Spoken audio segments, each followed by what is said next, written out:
Hello guys, welcome to Fiction Quest. So in this video, we will see, what if Severus Snape was sent to check on Harry at age 6 and took him to Prince Manor. If you enjoy these kinds of stories, don't forget to show us some love by hitting the like button and subscribing to the channel. Your support means the world to us.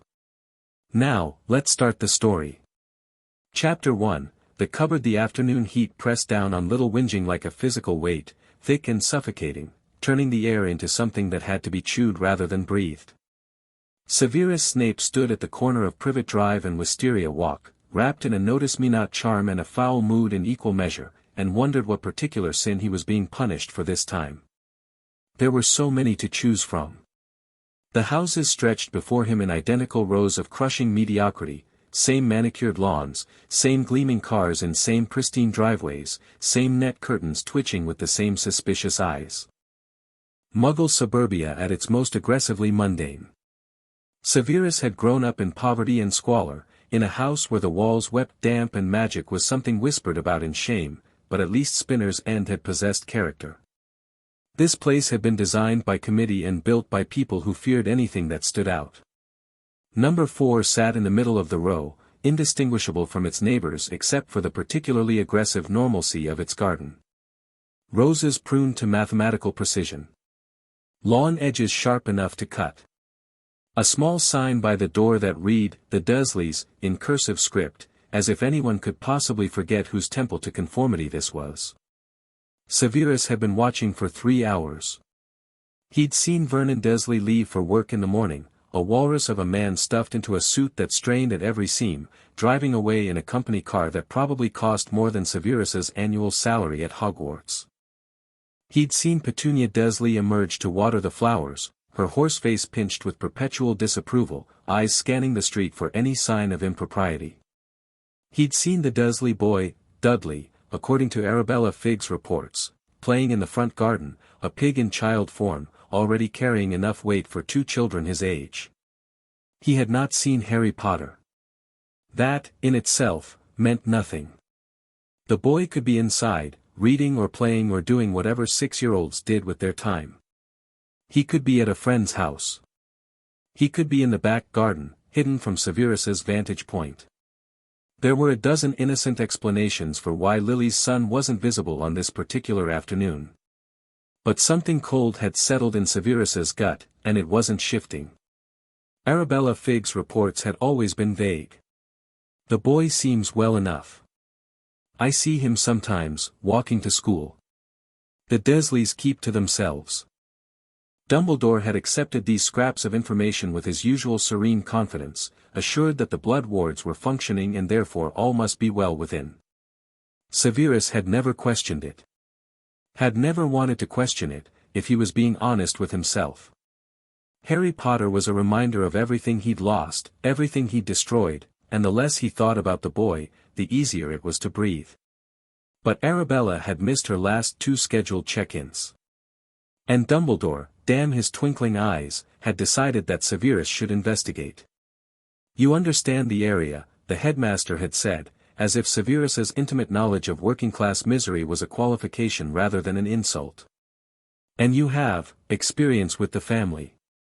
Experience. That was one word for it. Severus remembered Petunia Evans as a thin, bitter girl who had hated her sister for being special and hated Severus for being the proof of it. He remembered the way she'd looked at them both, at Lily with her casual magic and Severus with his threadbare clothes, as if they were contamination she couldn't quite scrub away. He remembered the letter she'd written to Dumbledore, begging to be admitted to Hogwarts, and the humiliation in her eyes when Lily had accidentally discovered it. He had no idea what kind of woman Petunia had become. But he doubted that marriage and motherhood had softened her fundamental nature. The Dursley boy waddled inside, probably summoned for lunch. The street fell quiet. Severus checked his wards, the notice-me-not was holding, his magical signature masked, and made a decision. Reconnaissance was over. Time for direct engagement. He circled around to approach the house from the direction of the bus stop, letting the charm fade as he walked. By the time he reached the front path, he was fully visible, a tall, thin man in black clothes that were perhaps unusual for the season but not alarmingly so. His wand was in his sleeve, accessible in a heartbeat. His face was arranged into an expression of bland neutrality that had taken years to perfect. The doorbell chimed with mechanical cheerfulness. Footsteps inside. The click of a lock.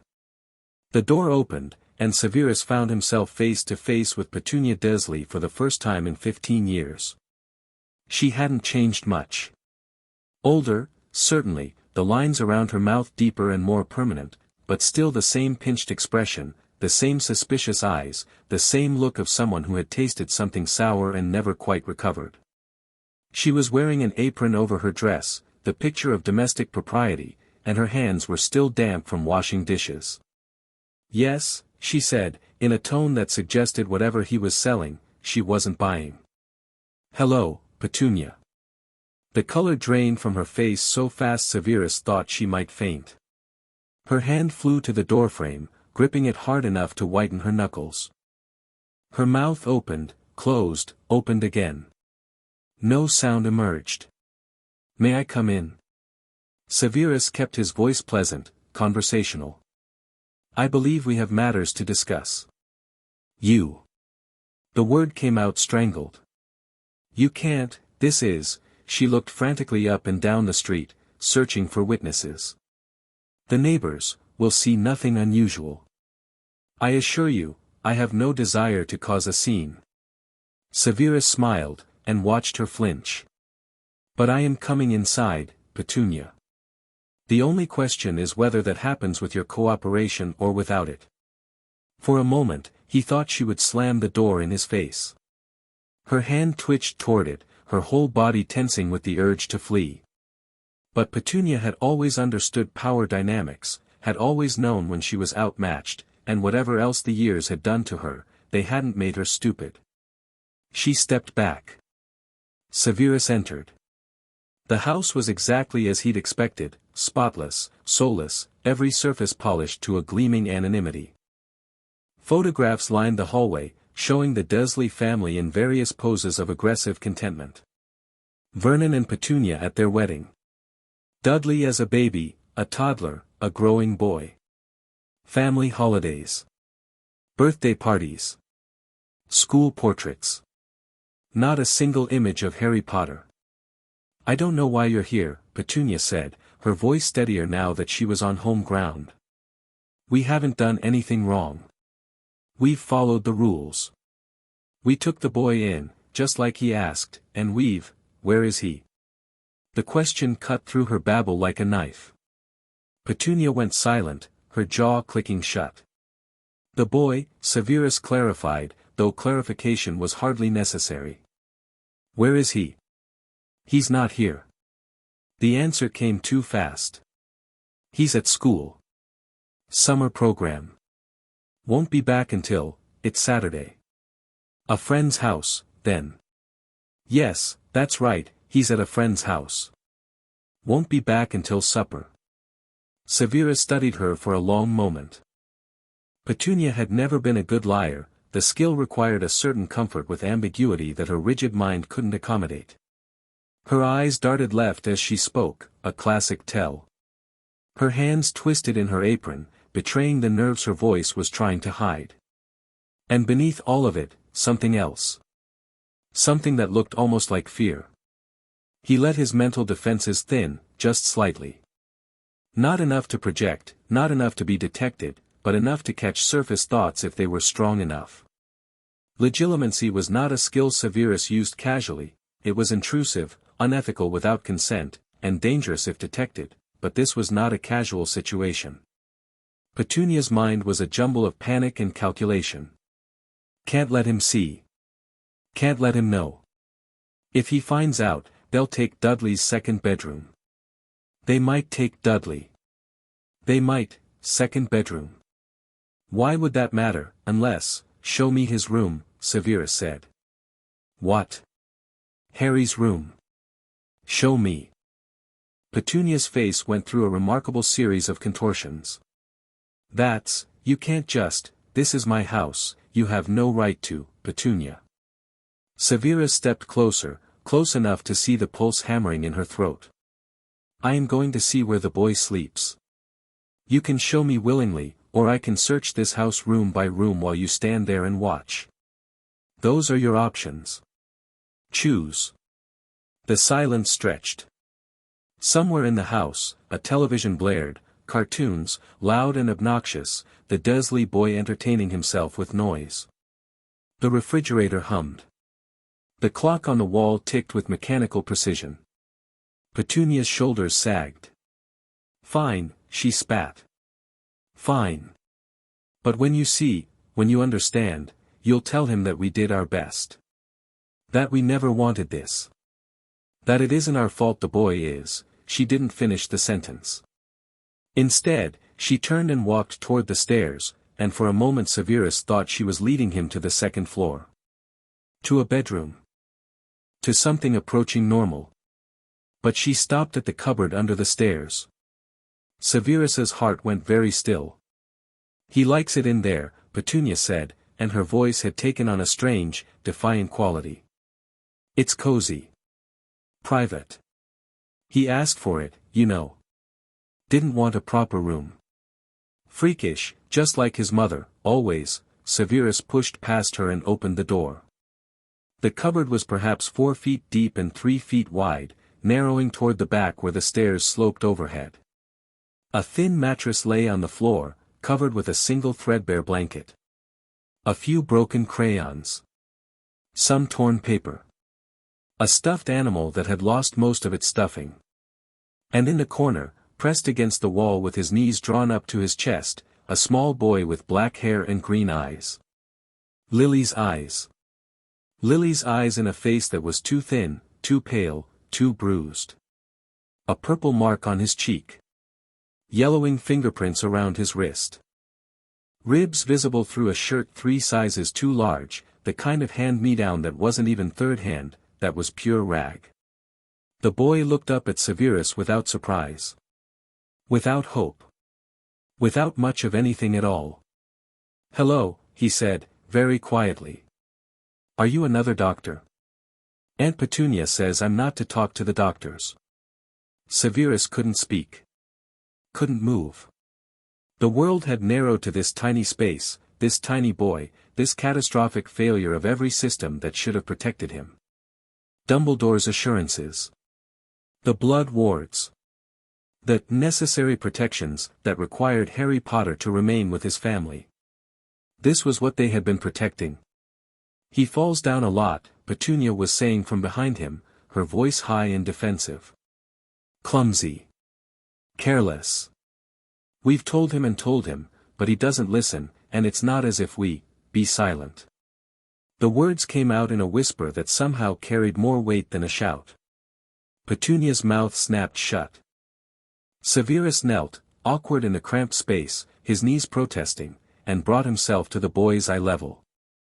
Harry watched him with those devastating green eyes, waiting. Patient. As if he was used to adults staring at him and finding him wanting. Hello, Harry, Severus said. Do you know who I am? A small shake of the head. My name is Severus Snape. I knew your mother. I went to school with her. Something flickered in those eyes. Interest. Hope. It was gone too fast to identify. My mum was in a car crash, Harry said. That's how she died. With my dad. Because my dad was drunk. Aunt Petunia told me. Severus felt something cold and terrible unfurl in his chest. That's not true. The boy just looked at him. Waited. Your parents were murdered, Severus said, and he heard Petunia's sharp intake of breath behind him, felt the flutter of her fear. By a very evil wizard. Your mother died protecting you. She was the bravest person I ever knew, and she loved you more than anything in the world. Harry's lower lip trembled. Just once, quickly controlled. Magic isn't real, he said, but it sounded like a question. Magic is very real. You're a wizard, Harry. Just like your parents. Just like me. The boy's hands clenched in his oversized shirt. Aunt Petunia says I'm not to talk about the freaky stuff. She says if I do it again, he stopped. Glanced toward the door where Petunia stood. Went silent. What happens if you do it again? No answer. Harry. Severus kept his voice soft, gentle in a way he hadn't known he was capable of. You're not in trouble. Nothing you say will get you in trouble. I promise. Those green eyes searched his face for a long moment. Finding what, Severus couldn't say. But something shifted in the boy's expression, some minute relaxation of the tension he wore like armor. I don't get supper, Harry said. If I do the freaky stuff. And if I do it again after that, I go in the cupboard without meals until I've thought about what I've done. How long? Depends on how bad it was. The child's voice was matter of fact, reciting rules he'd lived with his whole life. The longest was 5 days. That was when I turned my teacher's hair blue. I didn't mean to. I just wanted her to stop yelling at me, and then it happened, and 5 days. The words came out flat. Harry nodded. I got water, though. Uncle Vernon said that was more than I deserved, but Aunt Petunia said the neighbors might ask questions if I died. If I died.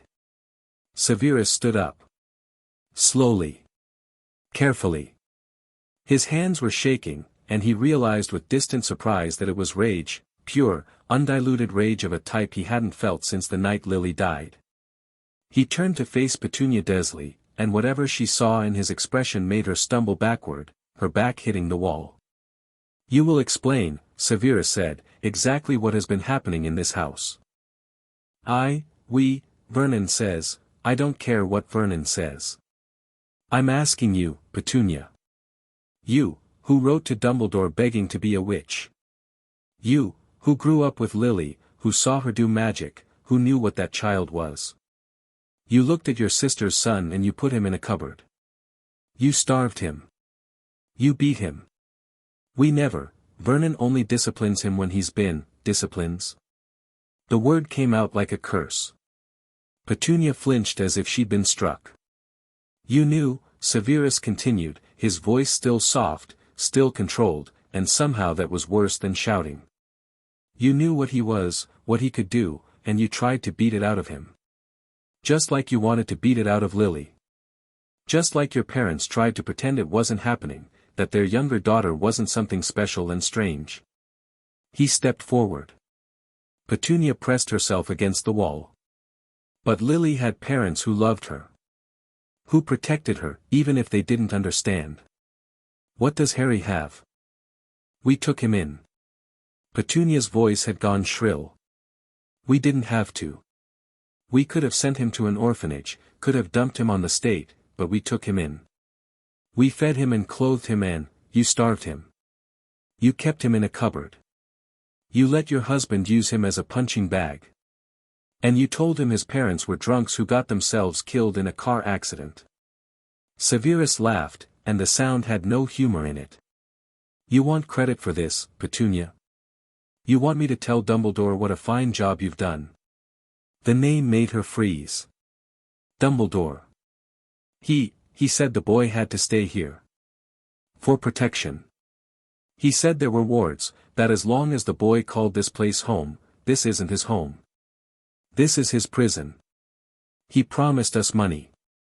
Said we'd be compensated.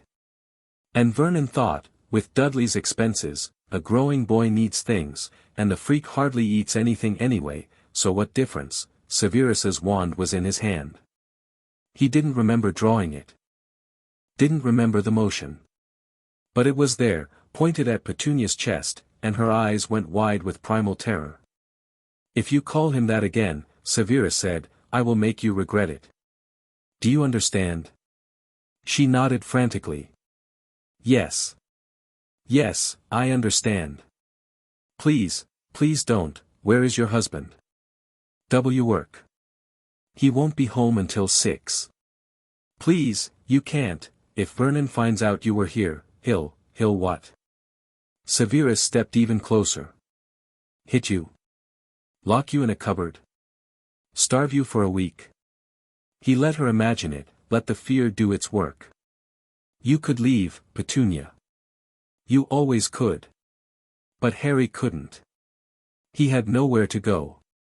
No one to protect him. He was 6 years old, and you gave him to a man who, he's not like us. The words burst out of her, raw and ugly. He's not normal, he's a freak, just like she was, and I won't have that unnaturalness in my house, contaminating my son, making everything wrong and strange and, enough. Petunia's voice cut off mid-sentence. Not because Severus had cast a spell, he hadn't, but because he'd turned away from her entirely, dismissing her as irrelevant. He walked back to the cupboard, back to where Harry was still curled in the corner, watching everything with those two old eyes. Harry, Severus said, kneeling again. The boy stared at him. Leave? Yes. Come with me. Go somewhere safe, where no one will lock you in cupboards or hurt you for doing magic. But, Harry's voice cracked. Aunt Petunia says no one else wants me. She says my parents were freaks and I'm a freak and nobody normal would ever. Your aunt, Severus said, with considerable restraint, is a liar. Your parents were extraordinary people. Your mother was the brightest witch of her generation, and she loved you enough to die for you. And there are many people in the world who would be honored to know you. Why? It was such a simple question. Such a heartbreaking one. Because you're Harry Potter, Severus said. And that means something. Not because of what happened to you, but because of who you are. He held out his hand. Come with me. Please. Harry looked at the offered hand. Looked at the cupboard around him, the thin mattress, the broken toys, the only home he'd ever known. Looked at Severus's face, searching for something. You won't send me back. Never. You won't lock me up when I do the freaky, when I do magic. No. I'll teach you to control it. And you'll, the boy's voice dropped to a whisper. You'll keep me. The question hit Severus like a physical blow. Keep me. As if Harry were a stray dog, a bit of unwanted furniture, something that might be discarded at any moment. As if the best he could hope for was to be tolerated rather than loved. Yes, Severus said. I'll keep you. Harry took his hand. His fingers were so small. So thin. Severus could feel every bone, could feel the bird-like fragility of a child who'd been denied food as punishment for being what he was. The rage was still there, banked but burning, and Severus knew that it would never fully fade. Some betrayals didn't heal. Some wounds stayed raw forever. But right now, in this moment, there was a child to save. Do you have anything you want to bring? Severus asked. Anything important? Harry glanced around the cupboard. His eyes lingered on the stuffed animal, a dog, perhaps, though it was hard to tell, and Severus felt something crack in his chest. You can bring it, he said. Whatever you want. Harry picked up the toy. Held it against his chest with his free hand. Nodded once. Severus led him out of the cupboard, past Petunia, who had collapsed onto the bottom step of the stairs with her face in her hands. She didn't try to stop them. Didn't say a word. Perhaps she was relieved. Perhaps she was terrified. Severus didn't care enough to find out. They were almost to the front door when the boy from the television appeared. Dudley Dursley, round and pink and demanding, blocking the hallway with his considerable bulk. Mum. Who's that? What's happening? Why is the freak out of his cupboard? Harry pressed closer to Severus's side. Said nothing. Move, Severus told the boy. You can't tell me what to do. This is my house. Mom. The freak is, Severus pointed his wand at a vase on the hallway table. It exploded into 1,000 pieces with a sound like breaking ice. Dudley screamed, a high, piggy squeal of pure terror, and ran. Magic isn't real, he shrieked as he fled up the stairs. Magic isn't real, magic isn't real, magic isn't. A door slammed. Silence fell. Severus looked down at Harry, who was staring at the remains of the vase with something approaching wonder. "Cool," the boy breathed. "Can you teach me that?" "In time," Severus said. "For now, we need to leave." They walked out the front door into the afternoon sunlight. The street was quiet, peaceful, utterly unaware of what had just transpired within number 4. Net curtains remained still. No sirens wailed. The world continued as it always had. Harry squinted in the brightness, one hand shading his eyes. "Where are we going?" "Somewhere safe." Severus looked down at the boy, at Lily's son, at James Potter's face with Lily Evans's eyes, at this impossible contradiction he had somehow become responsible for. "Do you trust me?" It was a foolish question. The boy had known him for less than an hour. Had no reason to trust anyone, let alone a strange man in black who'd appeared from nowhere with wild claims about magic and murdered parents. But Harry looked up at him with those green eyes and said, "Yes." One word. No hesitation. Severus tightened his grip on the small hand in his own and brought them both away. Spinner's End was no better than he'd left it. The house lurked at the end of a dead-end street in Cokeworth, its brick facade stained with decades of factory soot, its windows dark and unwelcoming. The river ran sluggish and grey behind the row of terraced houses, carrying the ghosts of an industrial past that had died without anyone bothering to bury it. Even in midsummer, the place felt cold. Abandoned. Forgotten. Harry stood on the cracked pavement, still holding his stuffed dog, looking up at the building with an expression Severus couldn't read. "It's not much," Severus said, and was surprised to hear defensiveness in his own voice. "But it's safe. No one will find you here." Harry nodded slowly. "It's bigger than my cupboard." The observation, delivered without self-pity or accusation, made something twist in Severus's chest. "Yes," he managed. "It is." He led the boy inside. The interior was exactly as he'd left it, cramped, book-lined, perpetually dim despite the summer light fighting through grimy windows. Severus had never bothered to make the place comfortable. It was a shelter, nothing more, a place to sleep between terms at Hogwarts and meetings of an order he'd never truly belonged to. The furniture was worn, the kitchen barely functional, and the whole house smelled of dust and old paper and loneliness. But Harry was looking around as if he'd stepped into a palace. "Books," the boy said, staring at the overflowing shelves. "So many books." "You read?" "When I can. Dudley gets new books but he never reads them. Sometimes, when he throws them away, Harry stopped. Glanced at Severus. Seemed to be waiting for punishment. "You can read any book in this house," Severus said. "Or any book in the house we're going to next. You never have to hide it." Something flickered across Harry's face, hope, maybe, or disbelief, before his expression smoothed back into careful neutrality. A mask, Severus realized. The child wore a mask, just like Severus did. Had learned to hide himself to survive. They had that in common, at least. "Sit down," Severus said, gesturing to the threadbare sofa. "Are you hungry?" The question seemed to confuse Harry. "It's not dinner time yet." "That wasn't what I asked." A long pause. Then, very quietly, "Yes." "Then I'll make you something to eat. Stay here." The kitchen was poorly stocked. Severus rarely spent enough time at Spinner's End to bother with food shopping, but he found bread, cheese, some tinned soup that was probably still edible. He heated the soup with a whispered charm, cut the bread into neat slices, arranged everything on a tray that he had to wash first because it was covered in a fine layer of dust. When he returned to the sitting room, Harry was exactly where he'd left him, perched on the edge of the sofa with his hands folded in his lap and his eyes tracking every shadow. "Here." Severus set the tray on the low table. "Eat." Harry looked at the food. Looked at Severus. Didn't move. "What's wrong?"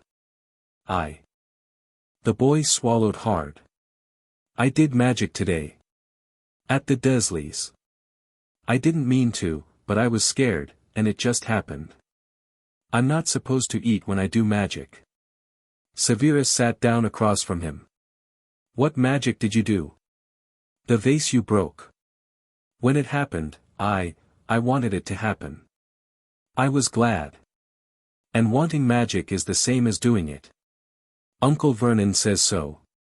Uncle Vernon is a fool and a liar. The words came out harsher than intended, and Harry flinched. Severus forced himself to soften his tone. Listen to me, Harry.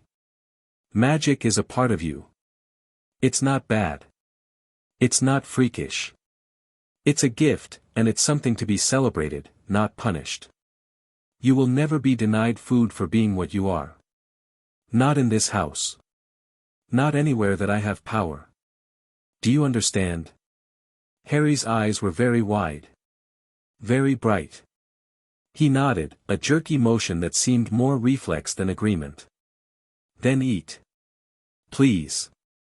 The boy reached for the spoon. His hand was trembling. He took a sip of soup, and something in his expression shifted, surprise, maybe, at being allowed this basic comfort. He took another sip. Another. Before long, he was eating properly, steadily, the desperate efficiency of someone who'd learned that food could be taken away at any moment. Severus watched him, and thought about the conversation he needed to have with Albus Dumbledore, and felt the rage kindle fresh and hot in his chest. The letter would need to be careful. Factual. Leaving no room for manipulation or misunderstanding. Dumbledore was a master of appearing reasonable while getting exactly what he wanted, and Severus refused, to let Harry be returned to that house. If Dumbledore tried, if he pushed, if he attempted to leverage his authority as supreme mugwump or his reputation as leader of the light. Well. Severus had done terrible things in his life. He could do them again if necessary.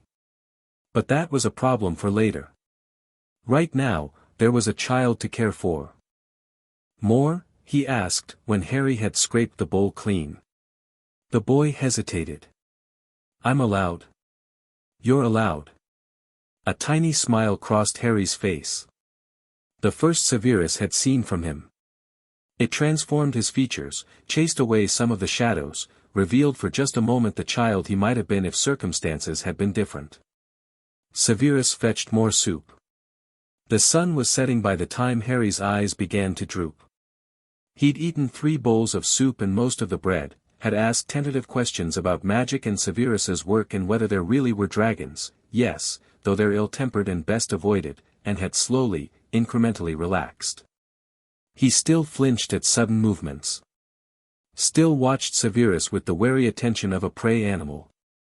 But he was present in a way he hadn't been at the Dursleys, engaged with his surroundings rather than merely surviving them. There's a bedroom upstairs, Severus said. It was my mother's. It's small, but it has a proper bed. Harry blinked sleepily. A bed? Yes. For sleeping in. Oh. The boy looked down at his hands. Beds are for people who behave. Aunt Petunia says, I don't care what Aunt Petunia says. Severus stood, held out his hand. Come. You need rest. The bedroom was tiny, barely large enough for the narrow bed and small wardrobe it contained, but Harry looked at it as if it were a royal chamber. He ran his fingers over the faded quilt, touched the pillow with something like reverence. I can sleep here. Yes. Every night. Every night. Harry sat on the edge of the bed. Bounced a little, testing. His stuffed dog was clutched tight against his chest, and his eyes were full of an emotion Severus couldn't name. Thank you, the boy said quietly. For coming to get me. For. He trailed off, unable to articulate everything he was thanking Severus for. His whole world had shifted in a matter of hours. You don't need to thank me. Severus moved to the door. Sleep now. We have much to discuss tomorrow. He was halfway out when Harry's voice stopped him. "Professor Snape." Severus turned. "Yes. Are you going to send me back?" The question hit him like a curse, not because it was unexpected, but because of the resignation in the boy's voice. Harry wasn't asking out of fear, exactly. He was asking because he expected the answer to be yes. Because every good thing in his life had been temporary, conditional, easily revoked. "No," Severus said. "I'm not going to send you back. Ever. Ever." Harry nodded slowly. Pulled the thin quilt up to his chin. "Okay," he said, and closed his eyes. Severus stood in the doorway for a long moment, watching the boys breathing even out into sleep. Lily's child. James Potter's son. The boy who lived, destined to face the Dark Lord again if Trelawney's prophecy held true. A 6-year-old who had been taught that he was worthless, freakish, undeserving of even basic human kindness. "What have you done, Albus?" Severus thought. "What have any of us done?" He went downstairs. Found parchment, ink, a quill that needed trimming. Sat at his desk and began to write. "Headmaster, I have retrieved the boy from Privet Drive, as you requested. What I found there requires immediate discussion, but I will summarize the essential points. Harry Potter has been subjected to systematic abuse and neglect by his relatives. He has been denied adequate food as punishment for accidental magic. He has been kept in a cupboard under the stairs rather than a proper bedroom. He bears physical evidence of violence. I will not return him to that house. I will not permit him to be returned. The protection of the blood wards is meaningless if the child dies of starvation or beating before he ever reaches Hogwarts. I have taken him to a secure location. We will discuss this further at a time of your choosing, but my position is not negotiable. SS." He read it over twice. It was blunt, bordering on insubordinate, and it would almost certainly provoke a confrontation he wasn't entirely prepared for. But it was honest, and it was necessary, and it drew a line that Severus refused to let anyone cross. He sealed the letter, summoned his owl, and sent it into the gathering dark. Then he sat back in his chair and thought about what came next. Spinner's End was not suitable for raising a child. It was barely suitable for storing books. If Harry was to stay with him, and Severus was increasingly certain that was the only option he could live with, they would need a proper home. Somewhere with space. With wards that didn't rely on the dubious goodwill of abusive relatives. With room for a boy to grow. Prince Manor. The name surfaced in his mind like something rising from deep water. He hadn't thought about his mother's family home in years, had actively avoided thinking about it, along with everything else connected to Eileen Prince's legacy. She had been disowned when she married Tobias Snape, cast out of pure-blood society for the crime of loving a muggle, and she had never spoken of her childhood home except in bitter fragments. But Severus was her son. Her only child. And unless the Prince family had produced other heirs in the decades since Eileen's exile, he was the legal inheritor of whatever they had left behind. He would need to visit Gringotts. Establish his claim. Navigate the political implications of a half-blood from Spinner's End suddenly asserting rights to an old pure-blood estate. It would be complicated. Messy. Potentially dangerous, depending on who took offense. But it would also give Harry something Severus had never had, a home. A real one. A place where he belonged, where he was wanted, where no one would lock him in a cupboard for the crime of existing. Severus thought about the boy upstairs, sleeping in a proper bed for perhaps the first time in his life. Thought about Lily, who had died believing her son would be safe and loved. Thought about James Potter, who would probably hex Severus from beyond the grave if he knew what was happening right now. He thought about choices. About debts. About the things a person could do to balance scales that would never truly be balanced. Tomorrow, he would begin the process of claiming his inheritance.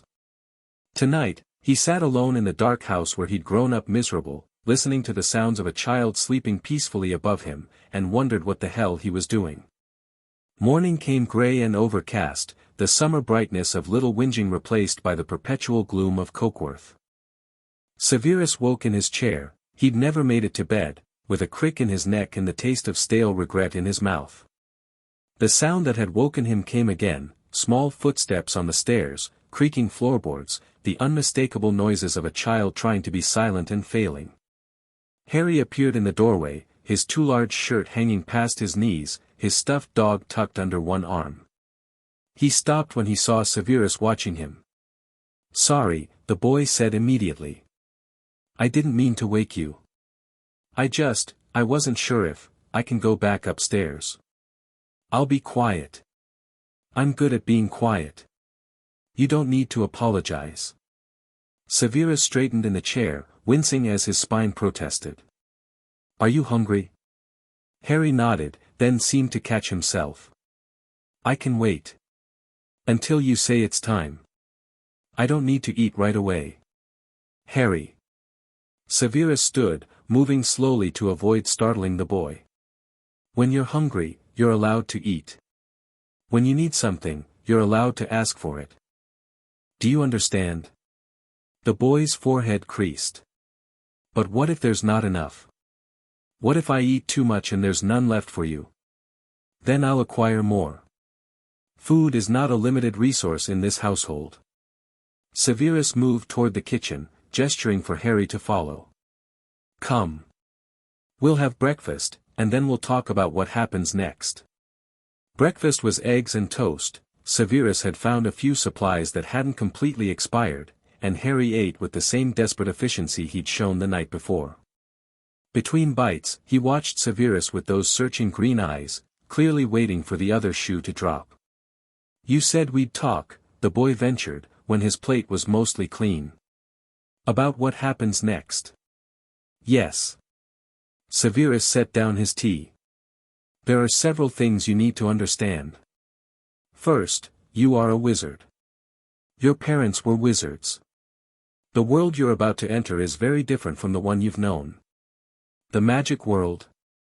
"The wizarding world, yes. It exists alongside the non-magical world, the Muggle world, but most Muggles don't know about it. There are laws that keep us hidden. Schools where young witches and wizards learn to control their abilities. A government, of sorts, though it's often less competent than one might hope." Harry absorbed this with remarkable calm. Perhaps after everything he'd experienced, the existence of a hidden magical society seemed relatively minor. "Second," Severus continued, "there are people who will be very interested in you. You're famous in the wizarding world, Harry. When you were a baby, a dark wizard named Voldemort," he watched the boy's face, looking for recognition, but saw none. "Killed your parents and tried to kill you. But he failed. The curse he used rebounded somehow, and he was destroyed. You survived, and you became known as the boy who lived. Why? Why did you survive?" Severus shook his head. "No one knows for certain. There are theories, that your mother's sacrifice created a protection, that something about your blood or magic was resistant, but the truth is a mystery. What matters is that you lived, Voldemort fell, and the wizarding world has celebrated you ever since." Harry's hand moved unconsciously to his forehead, touching the lightning bolt scar that Severus had carefully avoided looking at. "This happened then? When he tried to kill me?" "Yes. And he's dead now? The evil wizard?" Severus hesitated. This was where it got complicated. "He was destroyed that night, yes. But, there are some who believe he may not be truly gone. That he might return someday. Will he come after me again?" The question was asked without fear, more curiosity than anything else, and Severus felt a surge of protectiveness so strong it surprised him. "If he does," he said, "I will protect you. That's what we're going to make sure of. Starting today." "How?" "By finding you a proper home. By teaching you about magic, so you understand your own power. And by making certain that the people who should have been protecting you all along are held accountable for their failures." Harry was quiet for a moment. Then, You mean the old man? The one who left me at the Dursleys? Severus's eyes narrowed. How do you know about that? Aunt Petunia told me. When she was angry. She said a crazy old man with a beard left me on the doorstep with a letter, and she should have left me there to freeze, but she was too good for that. Harry's voice was flat, reciting. She said he forced them to keep me. Albus Dumbledore. Severus spoke the name carefully.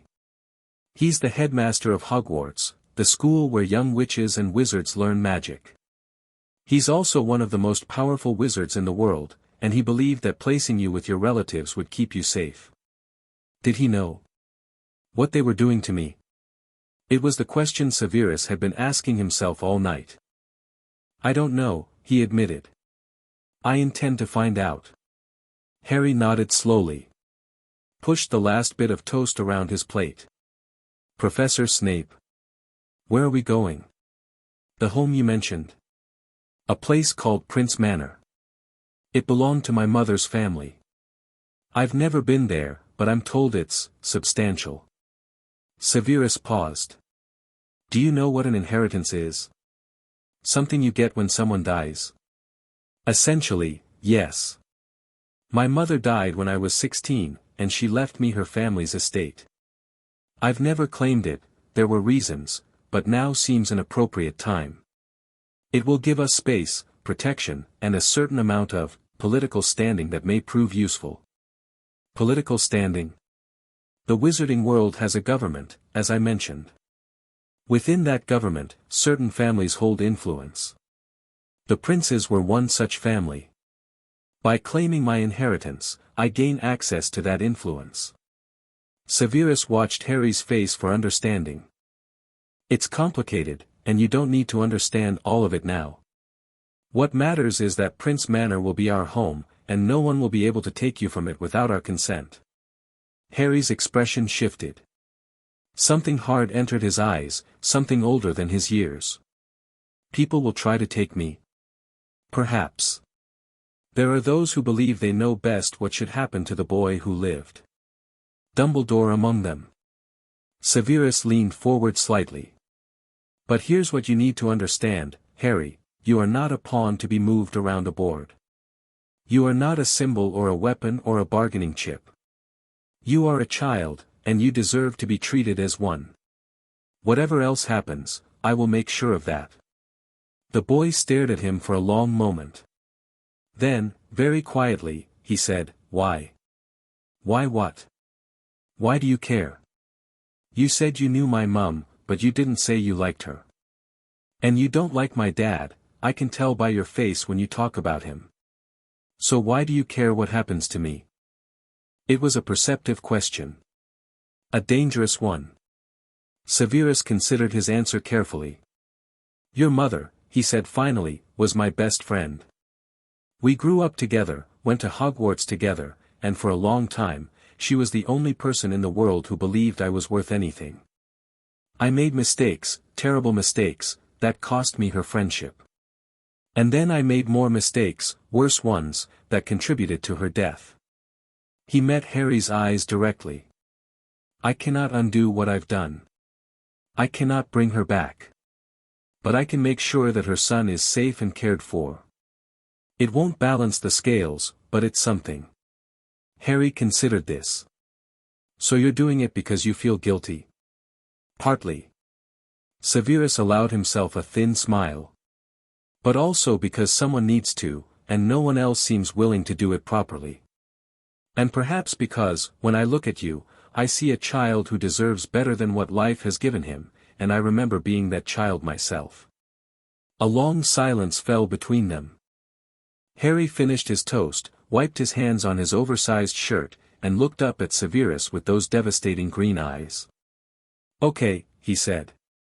What do we do first? Severus felt something shift in his chest.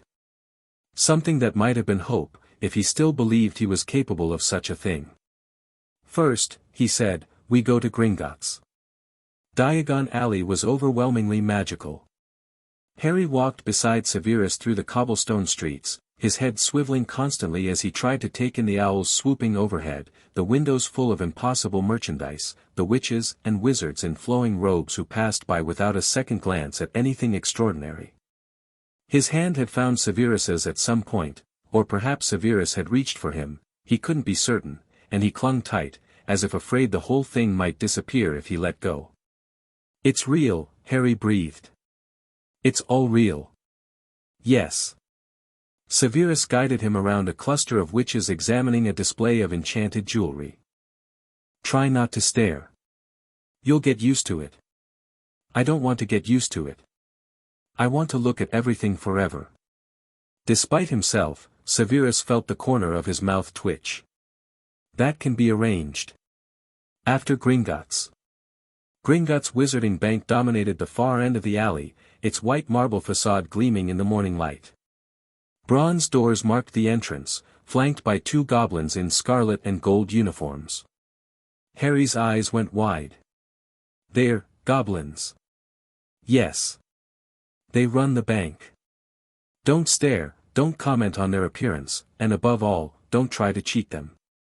They have long memories and unpleasant methods of debt collection."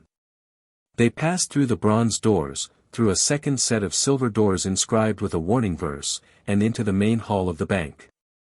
It was vast and echoing, lined with counters where goblins weighed coins and examined gems and scratched entries into enormous ledgers. Witches and wizards queued before various windows, conducting business in hushed tones. Severus approached the nearest available teller, a particularly ancient goblin with spectacles that magnified his eyes to unsettling proportions. "I wish to claim my inheritance," Severus said. "The Prince estate." The goblin peered at him. "Name?" "Severus Snape. Son of Eileen Prince." A long pause. The goblin's magnified eyes blinked slowly. "Wait here." He disappeared through a door behind the counter. Severus felt Harry press closer to his side. "Are they going to help us?" "That depends on what the records show. And on how much they're interested in having the Prince accounts active again." Severus scanned the hall, noting the security measures both visible and hidden. "The goblins care primarily about gold. If there's profit to be made in acknowledging my claim, they'll acknowledge it. If not..." He didn't finish the sentence. He didn't need to. The ancient goblin returned, accompanied by a younger goblin carrying a thick leather folder. "Follow me," the old one said. "Ragnarok will see you." They were led through a series of corridors, each more lavishly decorated than the last, until they reached an office door marked with runes Severus didn't recognize. The old goblin knocked, waited for a response, then ushered them inside. The office was smaller than Severus had expected, but furnished with obvious wealth, a mahogany desk, chairs upholstered in dragon leather, walls lined with portraits of stern-faced goblins who watched the proceedings with evident disapproval. Behind the desk sat a goblin who could only be Ragnarok, his silver-streaked hair pulled back from a face that had seen centuries. "Severus Snape," Ragnarok said, without preamble. "Son of Eileen Prince, daughter of Arcturus Prince, who was himself son of, but you know the lineage, I assume." "I know enough." "Do you?" The goblin's smile was not pleasant. "Then you know that the Prince family has not had an heir in 17 years. That Eileen Prince was formally disowned upon her marriage to the Muggle Tobias Snape. That her name was struck from the family records and her claims to the estate nullified." "I know what the family intended," Severus said evenly. "I also know that magical inheritance is not determined solely by family wish. Blood calls to blood, regardless of what documents might say." Ragnarok's smile widened. "Indeed it does. Which is why we find ourselves in an interesting position." He opened the leather folder, revealing pages of dense script. "The Prince family line ends with you, Mr. Snape. There are no other claimants. Eileen was an only child, and her parents died without producing additional heirs. By the laws of magical succession, which supersede any act of disownment, you are entitled to claim the Prince estate in its entirety." Severus felt some of the tension leave his shoulders. Then I claim it. Not so fast. Ragnarok raised a gnarled finger. There are conditions. Tests of blood and magic to confirm your identity. Fees to be paid for the reactivation of dormant accounts. And the matter of outstanding debts, the prince family was not without financial obligations when Arcturus died. What debts? Minor things, mostly. Unpaid dues to certain organizations. Maintenance costs for the manor that have accumulated over the years. A legal dispute with a neighboring estate that was never formally resolved. Ragnarok shuffled through papers. The total comes to approximately 4,000 galleons. Severus did the math quickly. His Hogwarts salary was modest, but he'd saved more than he'd spent over the years. That's manageable. Then we can proceed. Ragnarok produced a silver knife and a small crystal bowl. Your blood, Mr. Snape. 3 drops should suffice. Severus took the knife, made a small cut on his palm, and let the blood fall into the bowl. The crystal glowed briefly, then settled into a deep, steady purple. Prince blood, Ragnarok confirmed. Diluted by Muggle parentage, but present nonetheless. He made a note in the folder. The estate recognizes you as heir. The vaults and properties are now yours to command. Vaults? Severus had expected a single account, dormant and dust-covered. The prince family maintained 3 vaults with Gringotts. A primary vault containing liquid assets and family heirlooms. A secondary vault for investment holdings, shares in various magical enterprises, some of which remain profitable. And a tertiary vault for, Ragnarok's lips thinned, sensitive materials. You'll want to inventory that one carefully. Sensitive materials. Dark artifacts. Restricted texts. The usual collection one finds in old pure-blood vaults. The goblin's expression suggested he cared nothing for human laws regarding such things. What you do with them is your business, as long as they remain on your property. Severus filed that away for later consideration. And Prince Manor? Located in the Yorkshire moors. Warded and sealed since Arcturus Prince's death in 1969. The wards will recognize your blood and grant access. Ragnarok slid a key across the desk, ancient, iron, humming with enchantment. This will open the front door. The rest, you'll need to discover yourself. Severus took the key. It was warm in his palm, alive in a way that made his magical senses tingle. One more matter, he said. The boy with me. Harry Potter. Ragnarok's eyes flickered to Harry, who had been standing silently beside Severus's chair. The boy who lived. Yes, we're aware. I need to establish legal guardianship. Formally. In a way that cannot be challenged. That would require documentation from the Ministry of Magic. Gringotts can provide financial services, but we do not meddle in human custodial disputes. I'm not asking you to meddle. I'm asking you to verify. Severus leaned forward. The Potter vaults. What do they show regarding designated guardians? Ragnarok's expression became carefully neutral. The Potter family will was sealed by order of the Wisengamot. Access requires ministry authorization. Then get ministry authorization. Mr. Snape, you misunderstand, I understand perfectly. Albus Dumbledore placed Harry Potter with Muggle relatives without any legal basis. He's been using his position as Supreme Mugwump to prevent investigation into the boy's welfare. But if the Potter will names alternative guardians, guardians who should have had custody all along, that changes things. Severus met the goblin's eyes. The goblins have no love for Dumbledore, I'm told. Certainly no love for the ministry. And an unsettled estate is bad for business. A long silence. Ragnarok's fingers drummed on the desk. You're asking us to open a very old wound, Mr. Snape. I'm asking you to do what Gringotts does best, follow the gold.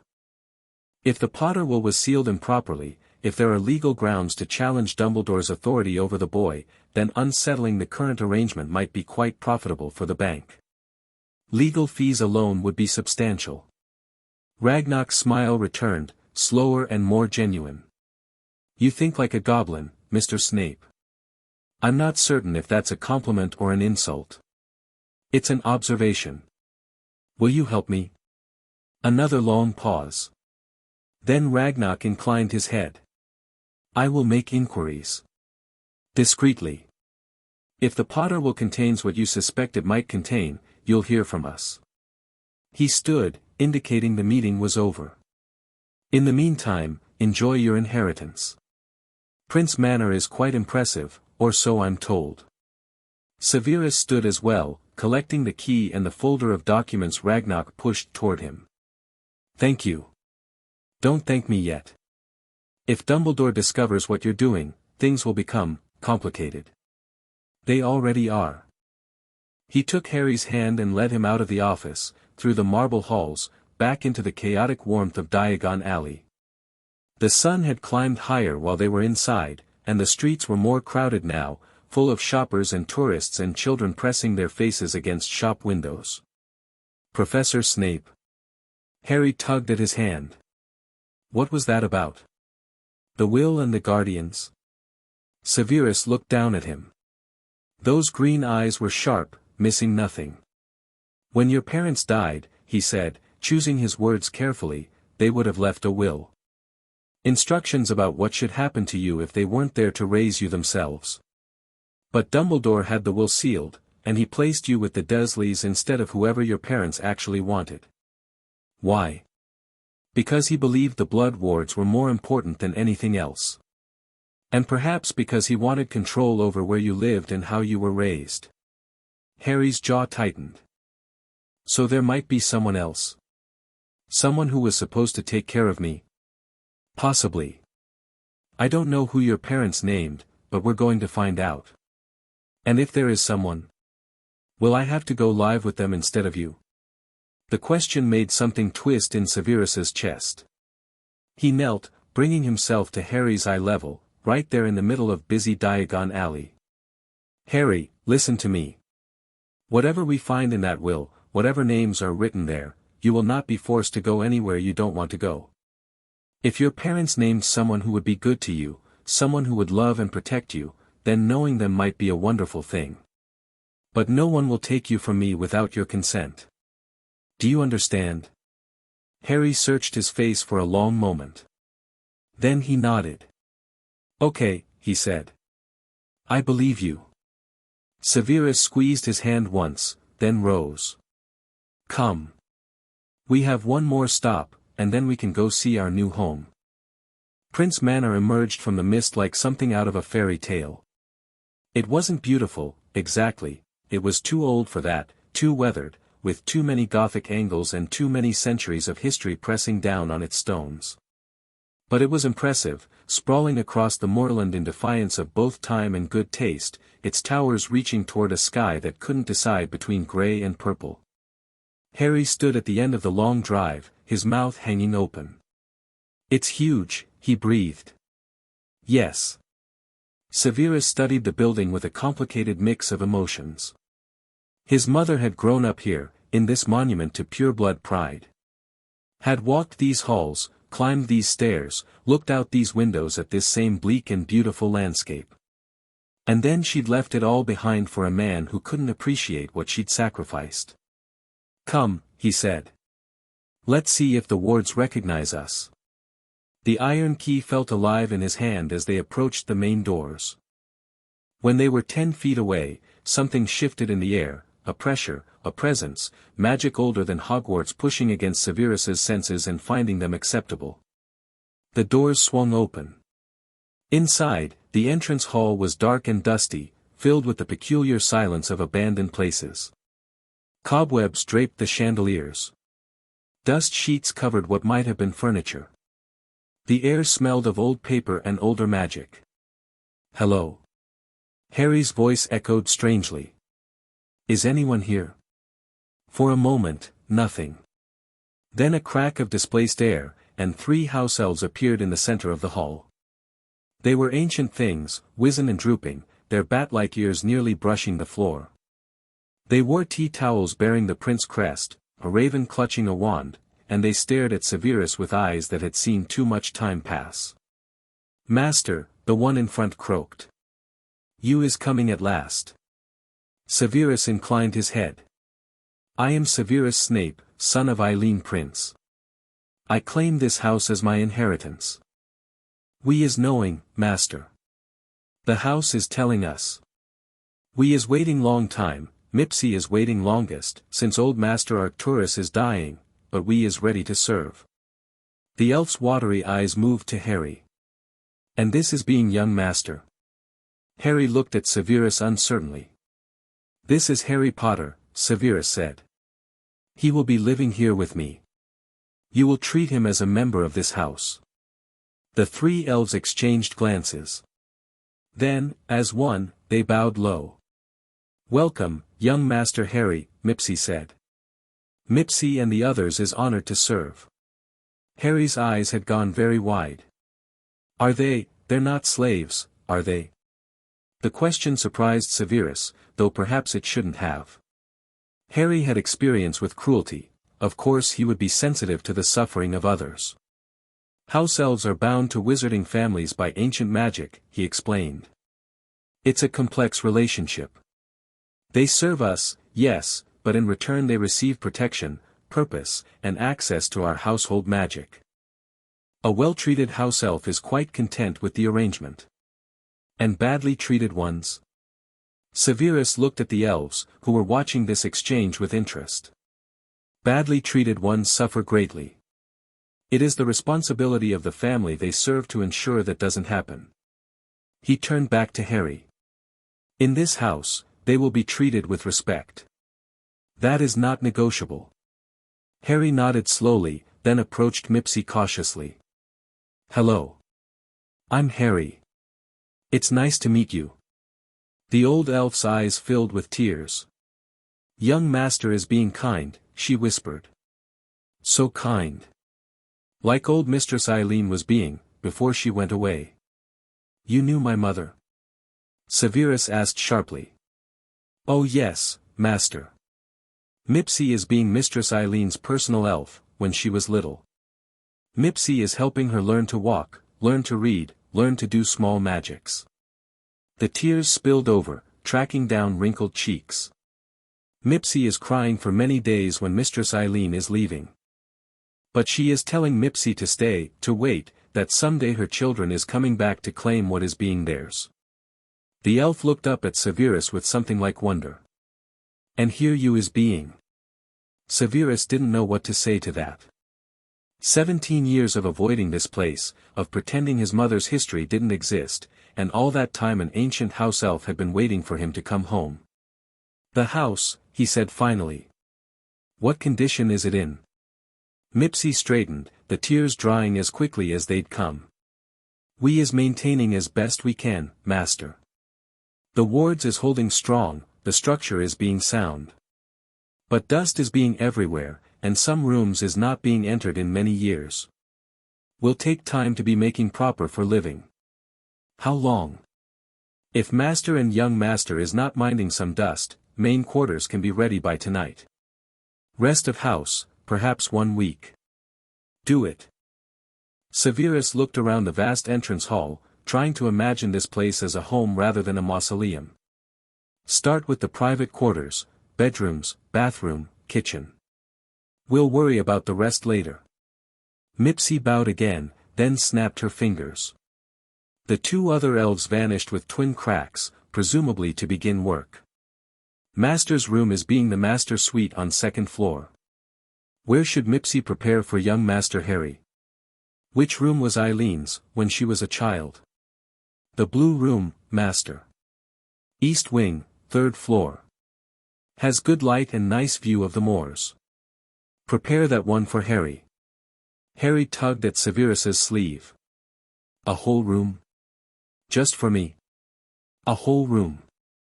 With a proper bed, and windows, and a door that locks from the inside." Severus looked down at him. "No more cupboards, Harry. Ever again. The boy's face did something complicated, hope and fear and wonder all fighting for dominance, and then he lunged forward and wrapped his thin arms around Severus's waist. It was the first time he'd initiated contact. The first time he'd reached for Severus rather than being reached for. Severus stood frozen for a moment, unsure how to respond. Affection didn't come naturally to him. Never had. But this child was clinging to him like a shipwreck survivor clinging to driftwood, and some response was clearly required. He put his hand on Harry's head. Let it rest there, a gentle weight. You're safe now, he said quietly. I promise. Harry's arms tightened. He didn't say anything. He didn't have to. That night, after Harry had been fed and bathed and installed in a bedroom that made him cry with disbelieving joy, Severus stood on the main balcony and looked out over the moors. The landscape stretched endlessly in every direction, rolling hills and scattered rocks and patches of purple heather that caught the last light of the setting sun. No neighbors. No watching eyes. Just space and silence and the kind of privacy that money couldn't buy but heritage could command. This was his now. All of it. The house and the grounds and the vaults and the votes in the Wisingamot that he'd discovered came with the prince's name. More power than he'd ever wanted, more responsibility than he'd ever sought. And one small boy, sleeping peacefully in a bedroom instead of a cupboard.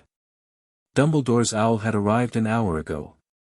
The letter was still in Severus's pocket, unopened, because he knew what it would say. Requests for meetings. Expressions of concern. Subtle and not so subtle pressure to return Harry to the safety of the blood wards. He would answer it eventually. Would face Dumbledore and make his case and draw the lines that needed to be drawn. But not tonight. Tonight, he wanted to stand here in the gathering dark and feel the weight of what he'd done. He'd taken Lily's son from abusers. He'd brought him to a home that might actually become a home. He'd set in motion events that would bring him into conflict with one of the most powerful wizards in the world. Was he ready for what came next? Probably not. Did it matter? Also probably not. Some things had to be done whether you were ready or not. He thought about Harry's question from the night before, are you going to send me back? Never. The answer was never. Whatever else happened, whatever Dumbledore tried, whatever enemies emerged, whatever the future held, Severus would not break that promise. He'd broken too many promises in his life, to too many people, and he was done. I'll protect him, Lily. I'll do what I should have done from the beginning. I'll make sure your son survives. The sun vanished below the horizon. The stars emerged, one by one, indifferent to the concerns of wizards.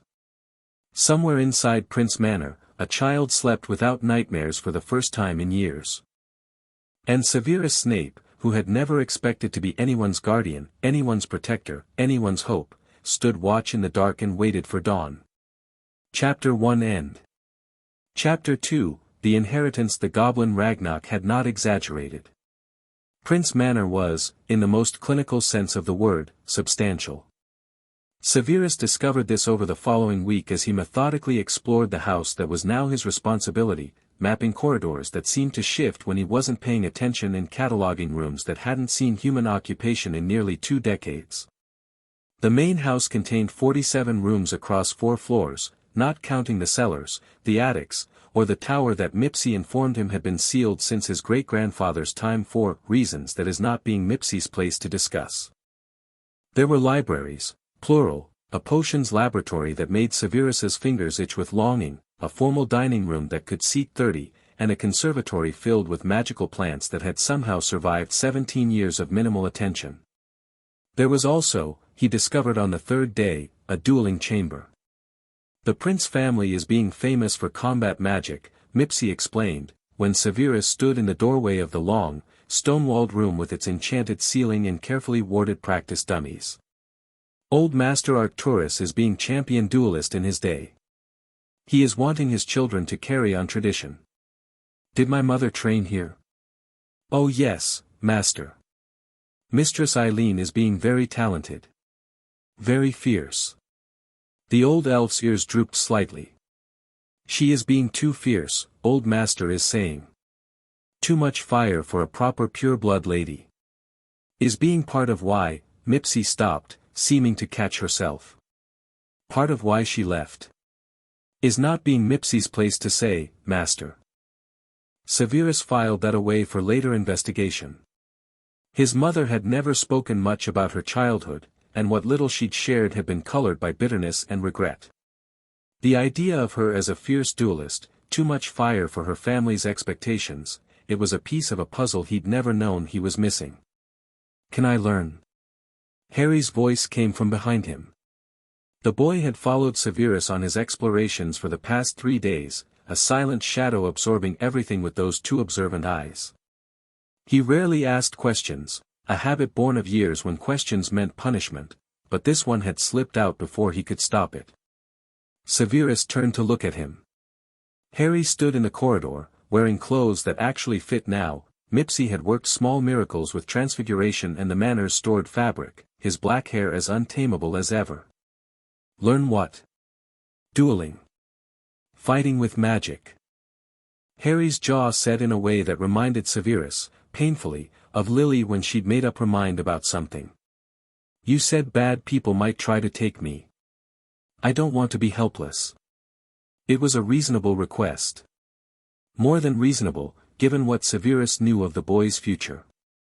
But he was 6 years old, with no wand and no formal training, and combat magic wasn't something to teach lightly. In time, Severus said. First you need to understand the foundations. Magical theory, control, the basics of how spells actually work. Trying to run before you can walk is a good way to hurt yourself. But you'll teach me? Eventually. Eventually, yes. Harry nodded, satisfied. Then, can I watch you practice? Severus considered this. He hadn't dueled seriously in years, hadn't needed to, in his role as Hogwarts professor and Dumbledore's tame Death Eater. But the skills were still there, buried beneath layers of caution and compromise. Perhaps, he said. When I've had time to assess my own abilities. You'd need to practice first. Before showing me. I'd need to ensure I don't embarrass myself in front of a 6-year-old, yes.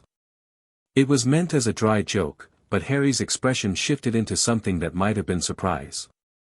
You make jokes. Occasionally. Don't tell anyone, it would ruin my reputation. The boy almost smiled. Almost. They were making progress. The library became Harry's favorite room within 48 hours.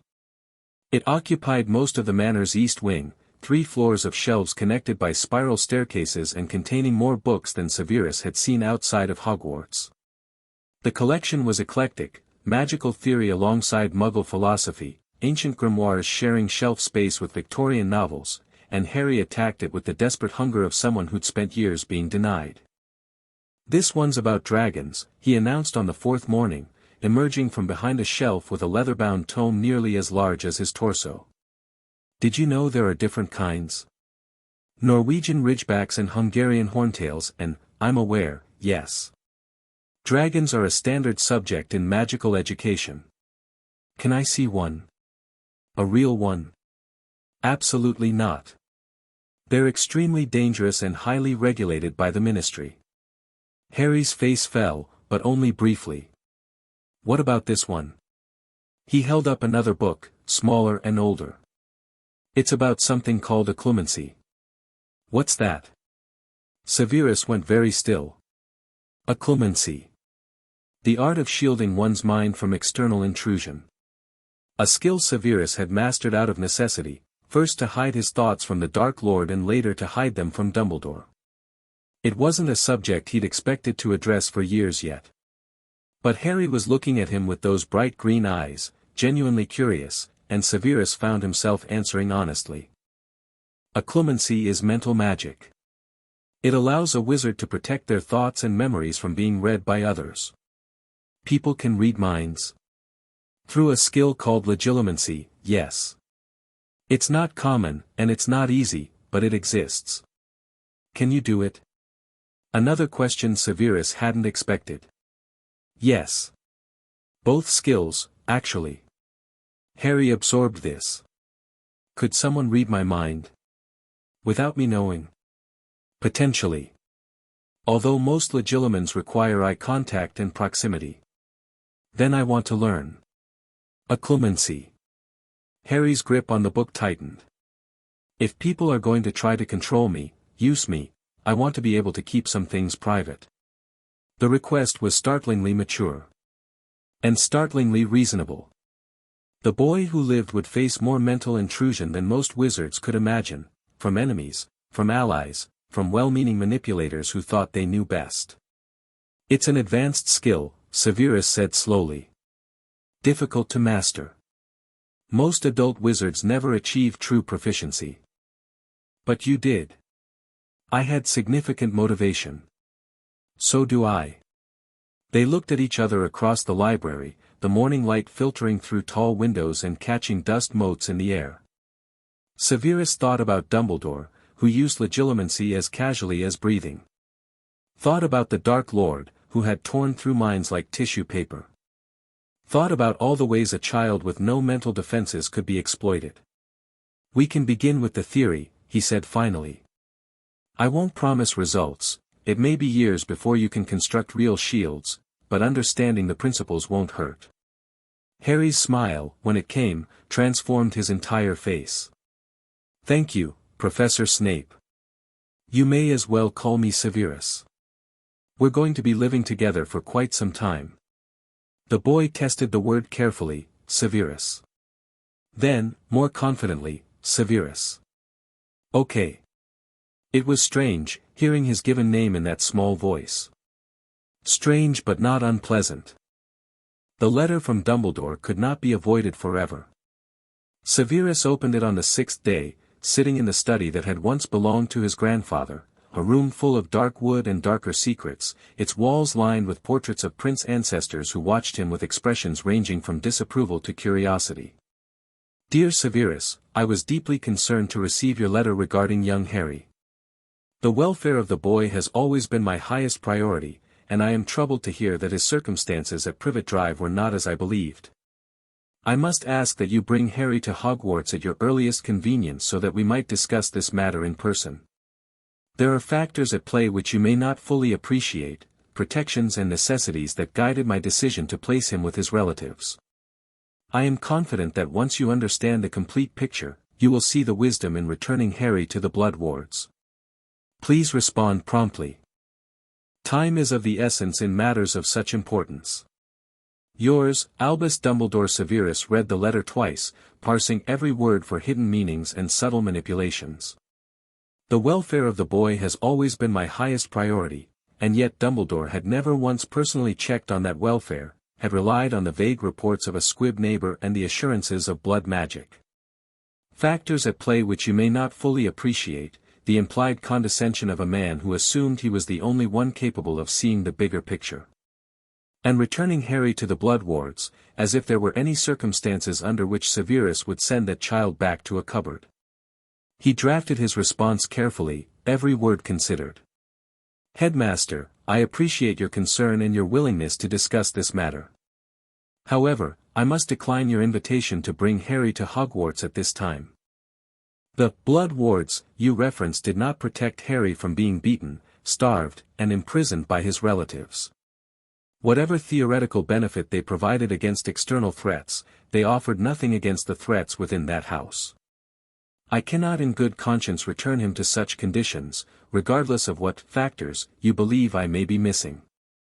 I have claimed my inheritance as heir to the Prince estate. Harry is currently residing with me at Prince Manor, where he is safe, properly fed, and beginning to learn about his magical heritage. The wards here are ancient and formidable. He is protected. I am willing to meet with you to discuss Harry's future, but such a meeting will take place on neutral ground and will not result in his removal from my care. My position on this is not negotiable. Severus Snape, head of House Prince. He signed it with his new title deliberately. Let Dumbledore understand that this was not merely a disagreement between colleagues, but a matter of formal legal standing. The prince's seat in the Wisingamat had been vacant for 17 years, Severus's claim to it gave him political weight that even the supreme mugwump couldn't simply brush aside. The response came that evening, delivered by a phoenix patronus that materialized in the study with a burst of silver light. Severus. Dumbledore's voice emerged from the glowing bird, calm and grandfatherly but with an undercurrent of steel. I understand your concerns, and I do not dismiss them. But there are things about Harry's situation that you do not know, prophecies and protections that require his presence at Privet Drive. The blood wards are not merely theoretical, they are essential to his survival. Meet with me. Let me explain. Then decide. The Patronus faded. Severus sat in the darkening study and thought about prophecies. He knew about the prophecy, of course. Had known since before Harry was born, since the night he'd overheard Trelawney's words in the Hog's Head and carried them to the Dark Lord like the faithful servant he'd been. The one with the power to vanquish the Dark Lord approaches, born to those who have thrice defied him, born as the 7th month dies. He'd spent years trying to atone for that betrayal. Had switched sides, had spied, had done everything Dumbledore asked in the hope of somehow balancing scales that could never truly be balanced. But Dumbledore had never told him what his atonement was actually protecting. Had never mentioned that the blood wards came at the cost of a child's well-being. Had let Severus believe that Harry was safe and loved while in reality he was being treated like vermin. If Dumbledore could keep that secret, what else was he hiding? The meeting took place a week later, at the Leaky Cauldron. It was neutral ground by no sensible definition. Dumbledore had allies everywhere, but Severus had chosen it deliberately. The pub was public, crowded, full of witnesses who would remember if anything untoward occurred. And more importantly, it was away from Hogwarts, away from Dumbledore's seat of power, away from the carefully constructed environment where the headmaster controlled every variable. Harry stayed at Prince Manor, protected by wards and house elves and strict instructions not to open the door for anyone. You'll be safe here, Severus had told him before leaving. Mipsy will take care of you. What if he makes you give me back? He won't. But what if, Harry? Severus had knelt to meet his eyes. No one can make me do anything.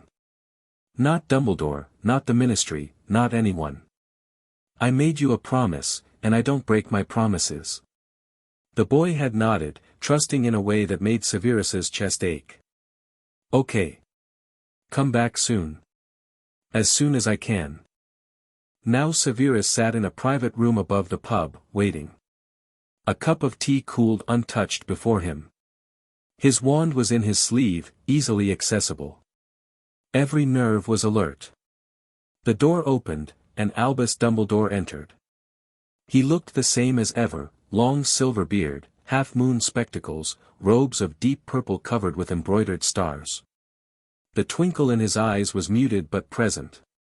He moved with the careful grace of a man who had spent decades being the most powerful person in any room. Severus. He settled into the chair across the table. Thank you for meeting with me. You didn't give me much choice. There is always a choice, my boy. That's rather the point of this conversation. They studied each other in silence for a moment. Two men who had been allies, of a sort, for years. Who had worked together against the Dark Lord, who had shared secrets and strategies and the weight of a war that had never truly ended. Who no longer trusted each other at all. The Blood Wards, Dumbledore began. I need you to understand their importance. I understand that they didn't prevent Harry from being abused. They were never designed to. Dumbledore spread his hands, a gesture of openness that Severus didn't believe for a second. The Blood Wards protect against external magical threats. As long as Harry calls Petunia's house his home, as long as his mother's blood lives in those walls, Voldemort and his followers cannot touch him there. They cannot find him, cannot harm him, cannot starve him. Cannot beat him. Cannot lock him in a cupboard for the crime of existing. Dumbledore's expression flickered. I did not know the extent of his treatment. You didn't check. I relied on reports, from a squib who saw him occasionally and noted that he seemed well enough. Meanwhile, the boy was being treated like an animal. Severus leaned forward. You placed him there, Albus. You made the decision. And you never once thought to verify that it was the right one. The blood wards are useless if the child dies before Voldemort ever returns. The words came out louder than intended. Severus forced himself to breathe, to modulate. What good is protection from dark wizards if his muggle relatives kill him first? What was your plan if Vernon Dursley's discipline went too far one day? Silence. Dumbledore's eyes had lost their twinkle entirely. You think I would allow him to come to serious harm? I think you already did. I think you were so focused on the theoretical threat of Voldemort that you ignored the very real threat living in that house. Severus shook his head. The boy flinches when people raise their voices, Albus. He doesn't believe he deserves food. He had to be taught that he was allowed to sleep in a bed.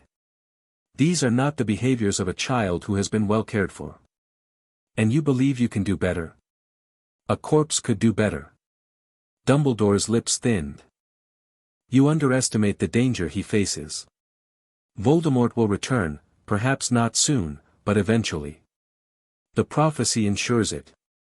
And when he does, Harry will need every protection we can give him. Then give him protections that don't require him to suffer. The wards at Prince Manor are ancient and powerful. They were built to withstand dark magic long before the Potter's house was even conceived. Harry is safe there, genuinely safe, in every sense of the word. But the blood connection is not the only form of protection in existence. Severus met Dumbledore's eyes squarely, allowing just a hint of his occlumency shields to show. You will not manipulate me. I've researched this extensively in the past week. There are ward schemes that don't require a child to be traumatized for their functionality. There are ancient magics that bind through love and loyalty rather than blood and suffering. The Prince Library is quite comprehensive on the subject. The Prince Library also contains works of considerable darkness. As does the Hogwarts restricted section. Your point. Another silence, longer this time.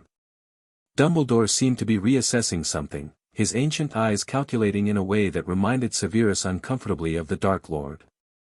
You've changed, Severus. I've remembered what I was supposed to be fighting for. And what is that? Lily's son. Not the boy who lived. Not a weapon against Voldemort. A child who deserves to grow up loved and safe and unbroken. Severus stood. I won't return him to that house. Not ever. If you attempt to force the issue through legal channels, you'll find that I've already begun my own inquiries. Dumbledore's expression sharpened. What inquiries? The Potter will. Sealed by order of the Wisengamot, or by order of its supreme mugwump, I suspect. Gringotts is investigating. If James and Lily named guardians for their son, I intend to discover who they were and why their wishes were ignored. The will was sealed for Harry's protection, everything is for Harry's protection, according to you. His placement with abusive relatives. The concealment of his parents' wishes. The complete absence of oversight or care. Severus moved toward the door. Forgive me if I've begun to question your definition of the word. Severus. Dumbledore's voice had gone quiet, dangerous. If you pursue this path, you will make enemies. Powerful enemies. I've had powerful enemies before. I survived. You survived because you had my protection. Severus paused at the door. Turned back. Then I suppose I'll have to learn to protect myself. And Harry. Without your help. He left before Dumbledore could respond.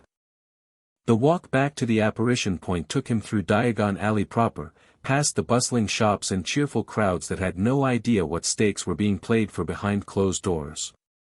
Severus moved quickly, his mind churning with everything that had been said and everything that hadn't. Dumbledore wouldn't give up easily.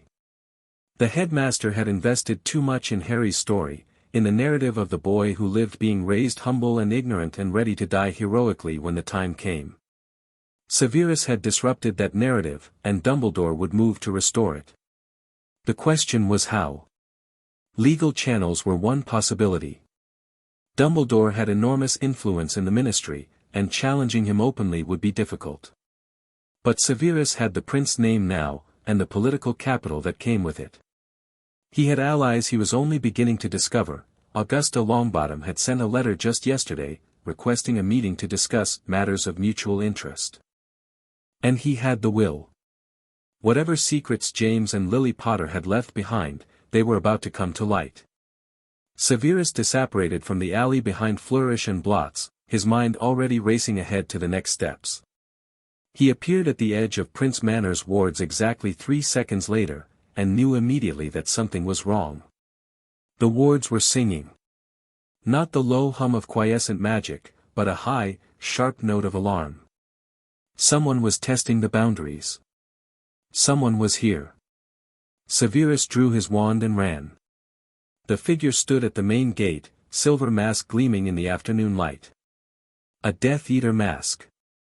One of the old ones, from the war, the kind that had haunted Severus's nightmares for years before he'd earned the right to wear one himself. He'd never seen this particular mask before. But he knew what it meant. Snape. The voice was distorted by the mask, made mechanical and inhuman. We've been wondering when you'd show up. Who are you? A friend. Or an enemy? Depending on how this conversation goes. Severus stopped 10 feet from the gate, wand raised, every sense alert. There's no conversation to have. Leave. Oh, but there is. The masked figure tilted their head. You have something we want. The Potter boy.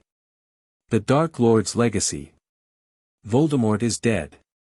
Is he? A laugh, cold and knowing. You of all people should know better than that, Snape. You who wore his mark. You who served him faithfully until it was no longer convenient. What do you want? The boy. Alive, preferably, but we're flexible. The figure stepped closer to the wards, and Severus felt them flare with warning. Give him to us, and you can go about your business. Play at being respectable. Pretend you're not what you are. And if I refuse? Then we'll take him anyway. Maybe not today, maybe not tomorrow, but eventually. The remnant is patient, Snape. We've waited 5 years for the Dark Lord's return. We can wait a little longer. The remnant.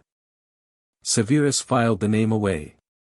A faction of Death Eaters, then, still loyal to Voldemort despite his apparent destruction.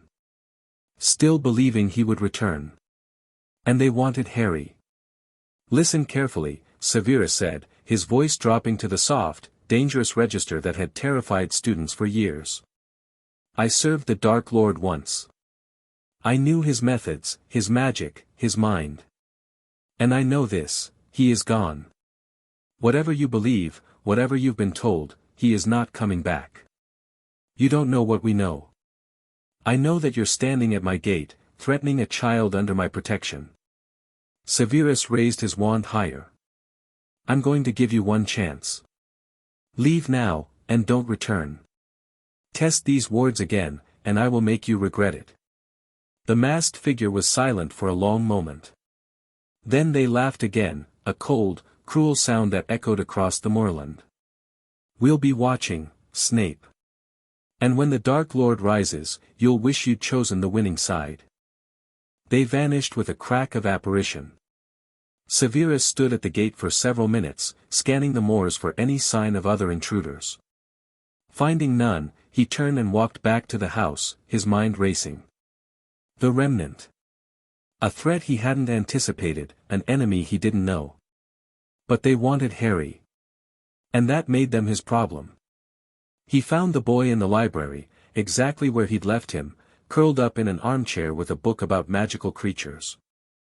Mipsy hovered nearby, wringing her hands. Master is returning, the elf said, relief flooding her voice.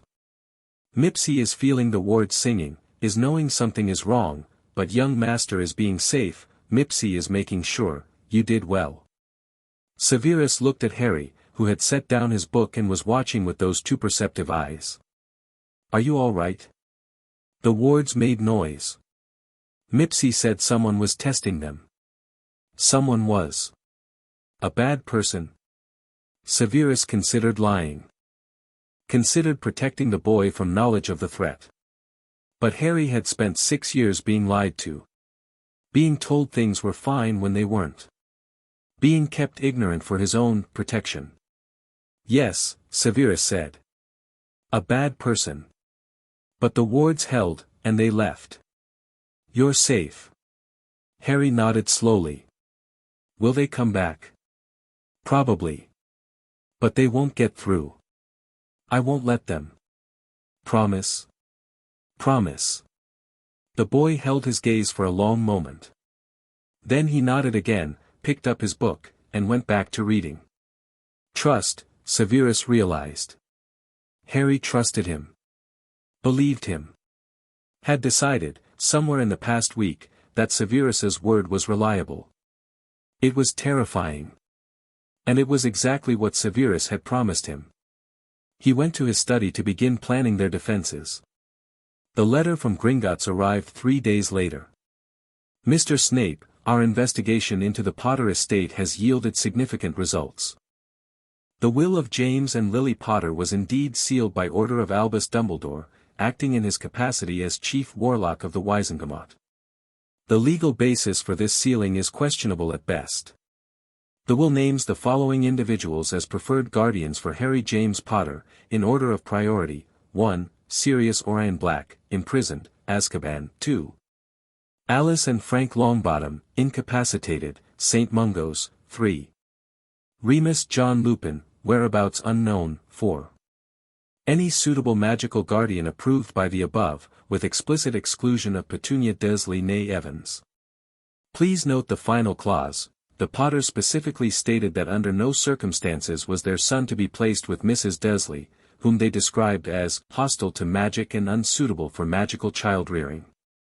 This information changes the legal landscape considerably. If you wish to pursue formal custody of Mr. Potter, we recommend beginning proceedings immediately.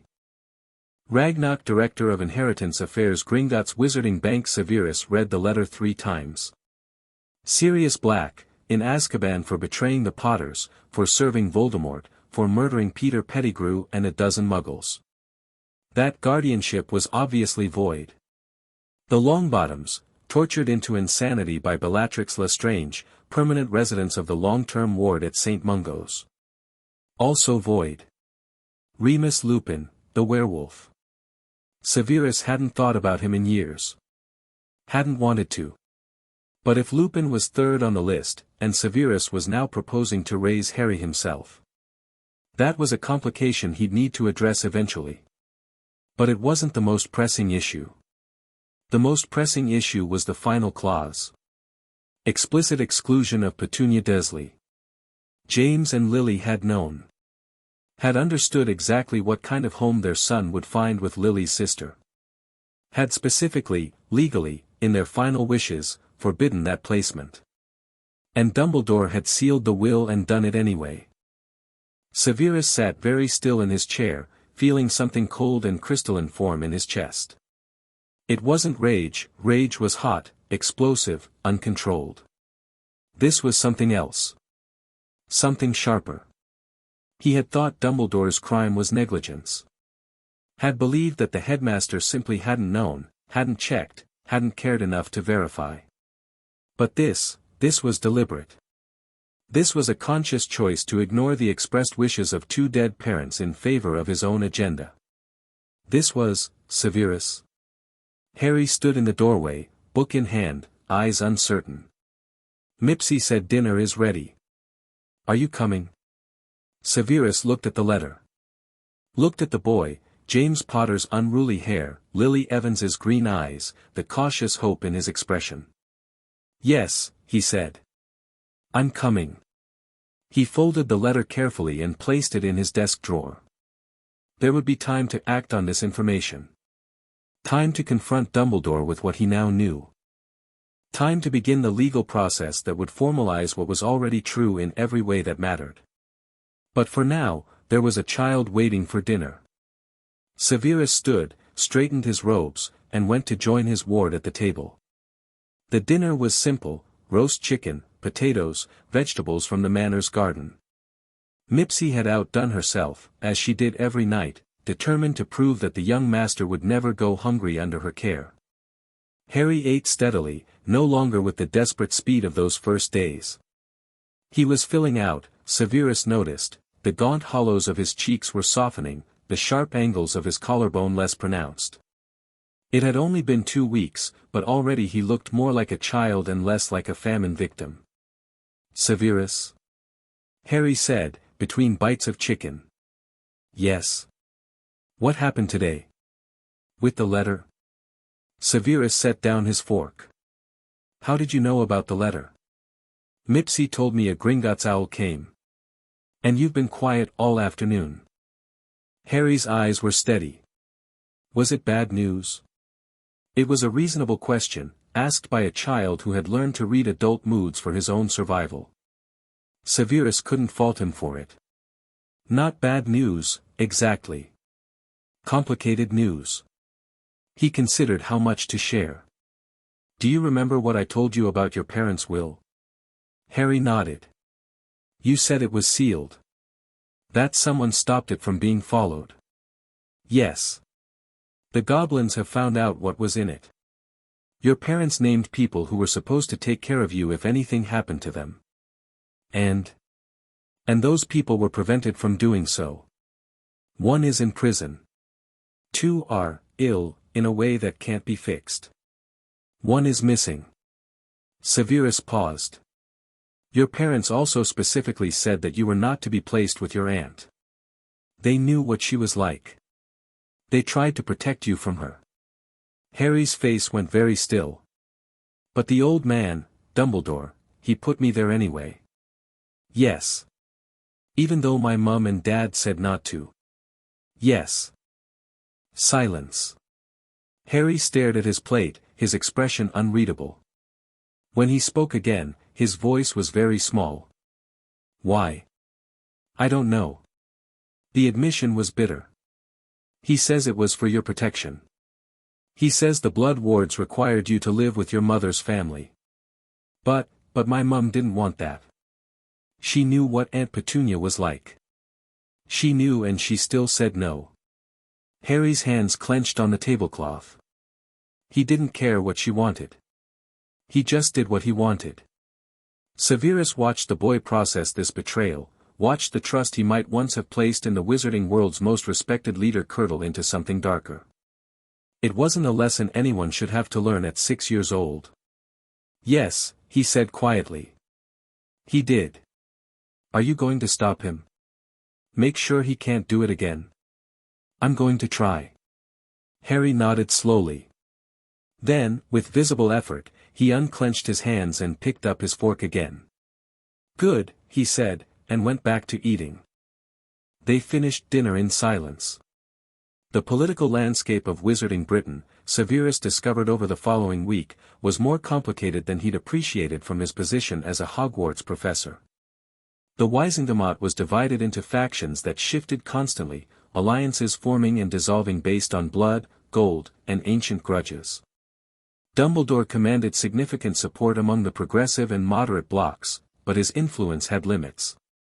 The old pureblood families, the Malfoys, the Knotts, the Parkinsons, formed a conservative faction that opposed him reflexively. And in between were the neutrals, the opportunists, the small families who voted their interests and could be swayed by convincing arguments or compelling bribes. The Prince seat had been neutral for generations. Arcturus Prince had been too proud to ally with Dumbledore, too practical to align with the blood purists. His absence from the Wisingamot had left a gap that various factions had tried to fill. Now Severus intended to fill it himself. "The question," Augusta Longbottom said, pouring tea in her formal sitting room, "is what you want. Power? Protection? Revenge?" I want Harry Potter to be safe and free to make his own choices about his future. Severus accepted the cup she offered. Dumbledore has other plans for him. I intend to prevent those plans from coming to fruition. And you think the Wizengamot is the arena for that fight? I think it's one arena. Dumbledore's authority over Harry comes partly from his position as Supreme Mugwump. If that position becomes contested, if his judgment can be shown to be flawed, his control weakens. Augusta's sharp eyes studied him over the rim of her teacup. She was a formidable woman, old and iron-spined, who had survived the loss of her son and daughter-in-law to dark wizards and emerged harder for it. You're proposing to challenge Albus Dumbledore politically. Do you understand what that means?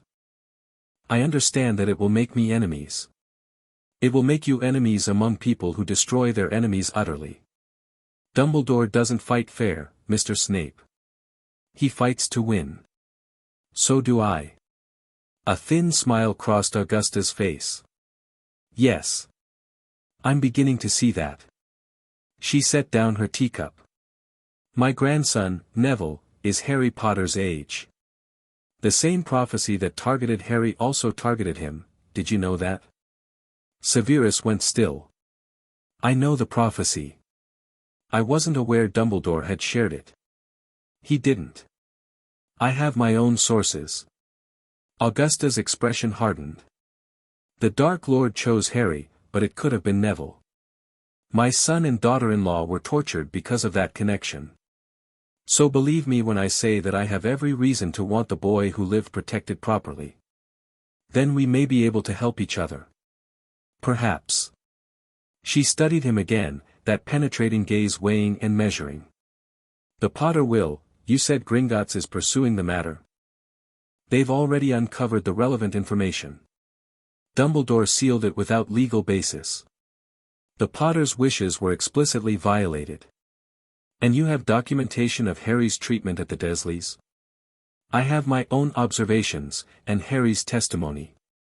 I can obtain pensive memories if necessary. Augusta nodded slowly. Then we have the beginning of a case. Not for the Wizengamot, that would be too public, too easy for Dumbledore to control. But for the Department of Magical Child Services. If we can demonstrate that Dumbledore's judgment regarding Harry's placement was catastrophically wrong, it weakens his moral authority to determine the boy's future. And if he claims the Blood Wards required that placement? Then we challenge him to prove it. Demand he explain, in detail, what protections were provided and why they required a child to be abused. Make him defend the indefensible in a public forum. Augusta's smile was sharp. Dumbledore has built his reputation on benevolence. If that reputation is tarnished, if people begin to question whether his famous wisdom is perhaps less wise than advertised, his coalition fractures. Severus considered this. It was a long game, the kind of political maneuvering that required patience and precision. But it was also the kind of game Dumbledore himself played. What do you want in return? He asked. Neville's safety. And the opportunity to ensure that, when the Dark Lord returns, we're not depending on one old man's plans for salvation. Augusta stood, signaling the end of the meeting. Think about it, Mr. Snape. We'll speak again soon. Severus left Longbottom Manor with his mind churning.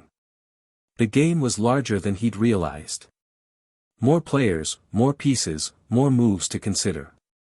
But the objective remained the same: keep Harry safe, keep him free, keep him from becoming Dumbledore's weapon. He brought home to find the boy waiting at the door, book in hand, eager to hear what had happened. Well? Harry asked. Did she help us? She might. These things take time. But she's on our side. Our side. The phrase struck Severus with unexpected force. When had there become an our? When had he and this child become a united front? Yes, he said. I believe she is. Harry nodded, satisfied, and led the way back inside. The first lesson in occlumency happened 3 days later. They sat in the study, facing each other across the space between their chairs. Harry's expression was focused, determined, the same look he wore when tackling a particularly difficult passage in one of the library's more advanced texts.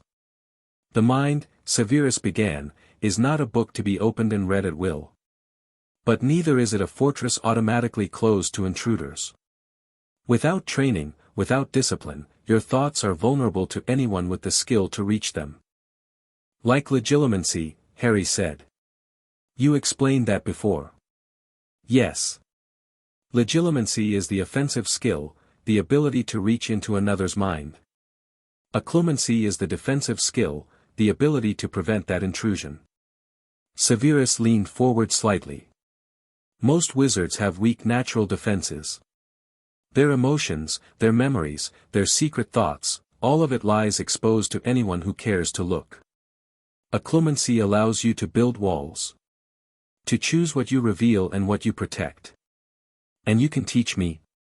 I can teach you the foundations. True mastery takes years, and considerable effort. But even basic shields are better than none. Harry nodded. What do I do? First, you learn to recognize when your mind is being probed. Close your eyes. The boy obeyed. Now. I'm going to use very light legilimency, nothing invasive, nothing painful. I want you to tell me when you feel something different. A pressure, perhaps, or a sensation of being watched. Severus focused his will, reaching out with the barest tendril of mental magic. He wasn't trying to read Harry's thoughts, just to make contact, to establish a baseline. The boy's mind was unexpected. Where Severus had anticipated the usual chaos of a child's consciousness, fragmented images, emotional storms, the disorder of undisciplined thought, he found something else entirely. Harry's mind was quiet. Organized.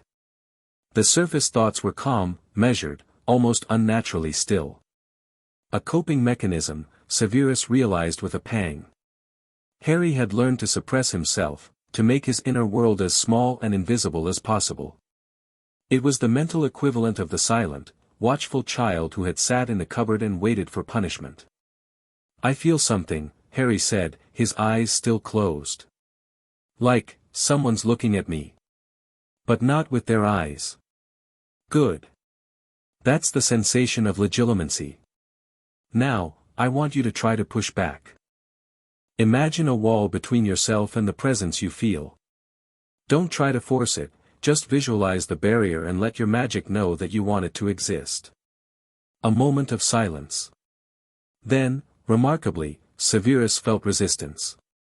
Not strong resistance, a child's first attempt couldn't hope to block an experienced legilimens, but something. A sense that Harry was pushing back, however feebly. Severus withdrew entirely. Open your eyes. Harry looked at him, a mixture of hope and uncertainty in his expression. Did I do it? You did better than I expected. Most beginners can't feel the intrusion at all, let alone respond to it. Severus allowed himself a small nod of approval. We'll practice every day. In time, you'll be able to keep unwanted visitors out entirely. And then no one can read my thoughts without permission. Not without a fight. And if you train hard enough, not even then. Harry's smile was small but genuine. I like that. The weeks began to blur together. Severus established a routine, mornings for Harry's magical education, theory, control, the foundations that would serve him when he received his wand, afternoons for other lessons, history, politics, the world he would need to navigate as the boy who lived, evenings for occlumency practice and whatever else demanded attention. The house elves kept everything running smoothly, and gradually, incrementally, Prince Manor began to feel like a home. Harry thrived. The bruises faded. The flinching decreased. The boy who had made himself invisible at the Dursleys began to take up space, to have opinions, to argue with Severus about the relative merits of dragon species and the proper pronunciation of Latin spell components. He was, Severus discovered with a mixture of surprise and alarm, genuinely intelligent. Not merely clever, actually brilliant, with a mind that devoured information and made connections that startled even his teacher. The Dursleys' neglect had hidden it, buried it under years of suppression and survival, but it had been there all along. Lily's intelligence. In her son. Flourishing now that it was finally allowed to exist. And with the brilliance came other things. A fierce protectiveness toward those he considered his, Mipsy, the other house elves, and increasingly Severus himself. A moral clarity that cut through adult equivocation to the heart of issues. A quiet stubbornness that refused to yield on matters he considered important. James Potter's stubbornness, perhaps. Or Lily's backbone. Or something uniquely his own. "He's growing into himself," Mipsy observed one evening, watching Harry read by the fire. "Is becoming who he's meant to be." Severus, marking essays for the 6 years he still technically taught, Dumbledore had not revoked his position, whatever their personal disagreements, found himself nodding. "Yes," he said. "He is." The letter from Remus Lupin arrived at the end of the month. "Mr. Snape, I have heard disturbing rumors about Harry Potter's current circumstances. Given our history, I doubt you'll welcome this correspondence, but I must ask, is it true that he was being mistreated at the Dursleys? And is it true that he is now in your care? I was named as one of his potential guardians. I didn't know, couldn't have known, because the will was sealed and I was told to stay away, for his protection. If Dumbledore lied about this, as he apparently lied about so many things, I need to know the truth.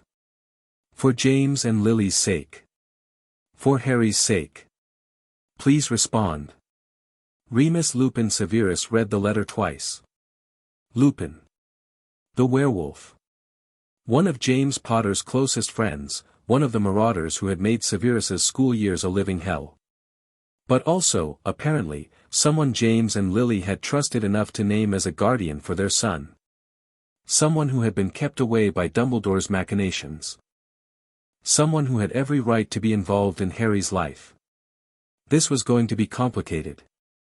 Severus drafted his response carefully, revealing only what was necessary, committing to nothing he wasn't certain of.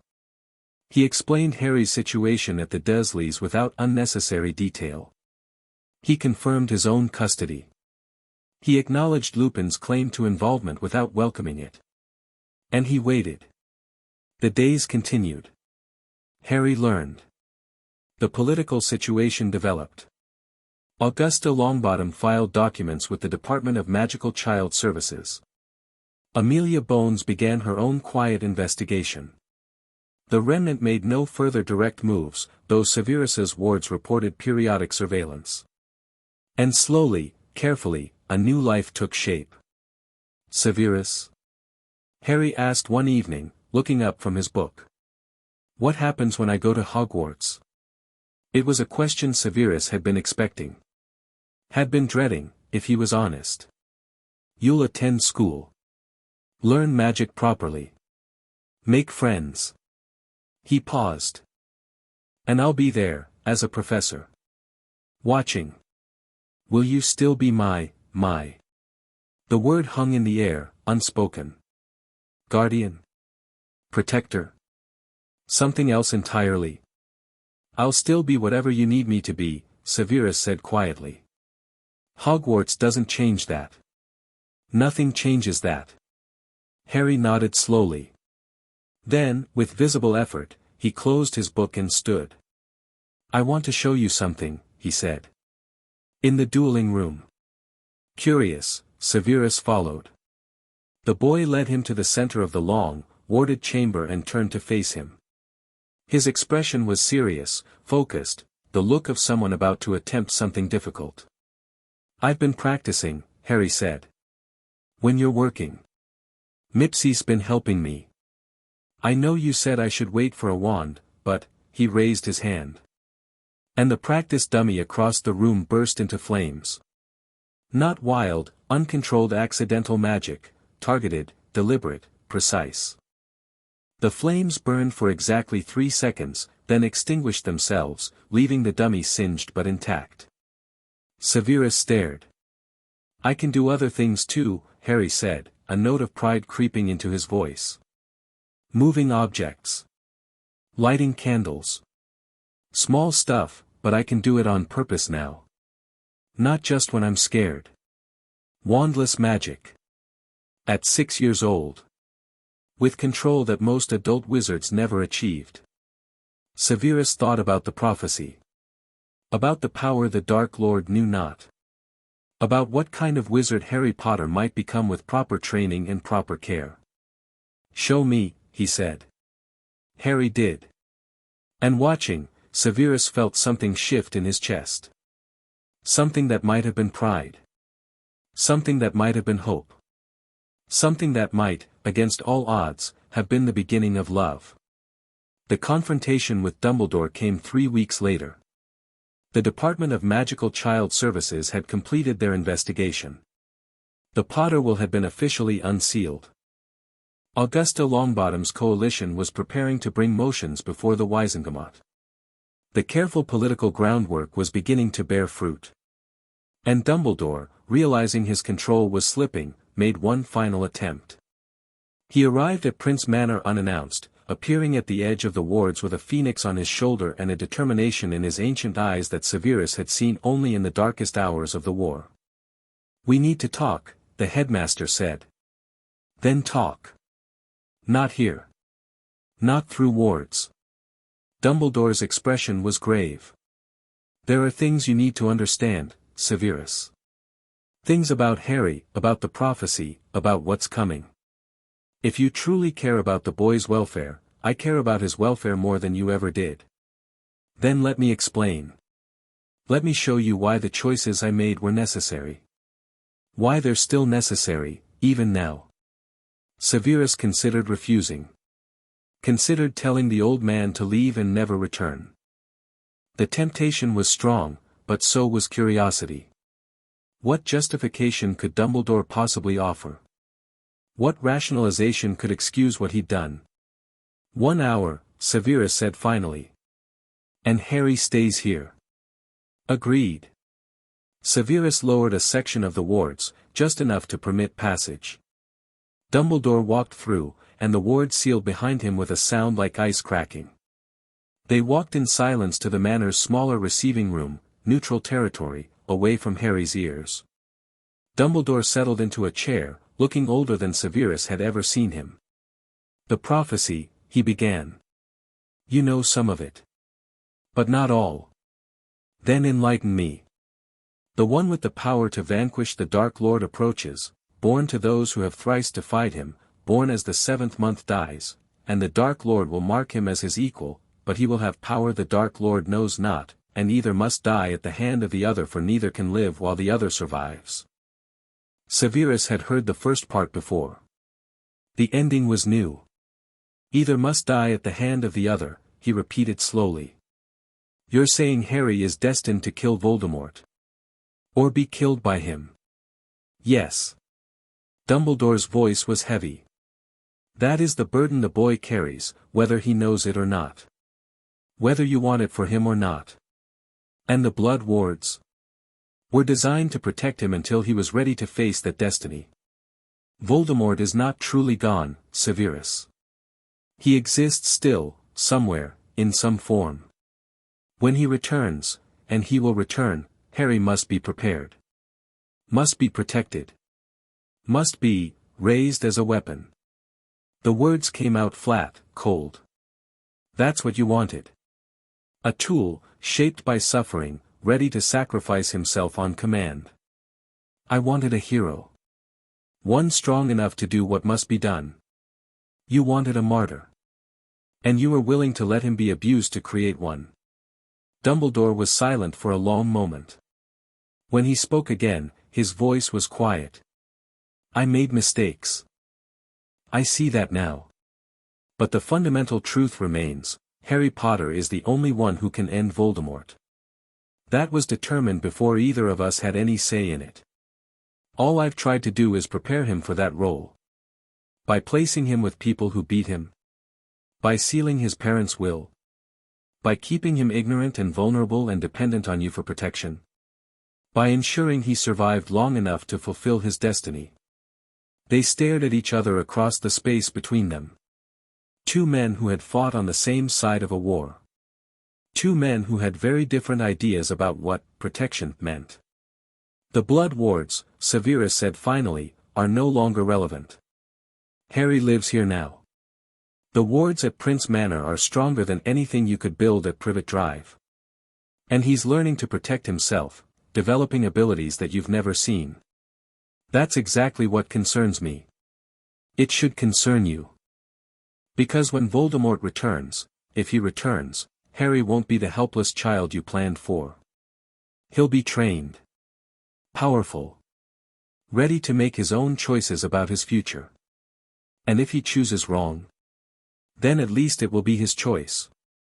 Another long silence. Dumbledore looked genuinely troubled, not the performative concern of a manipulator, but something that might have been real regret.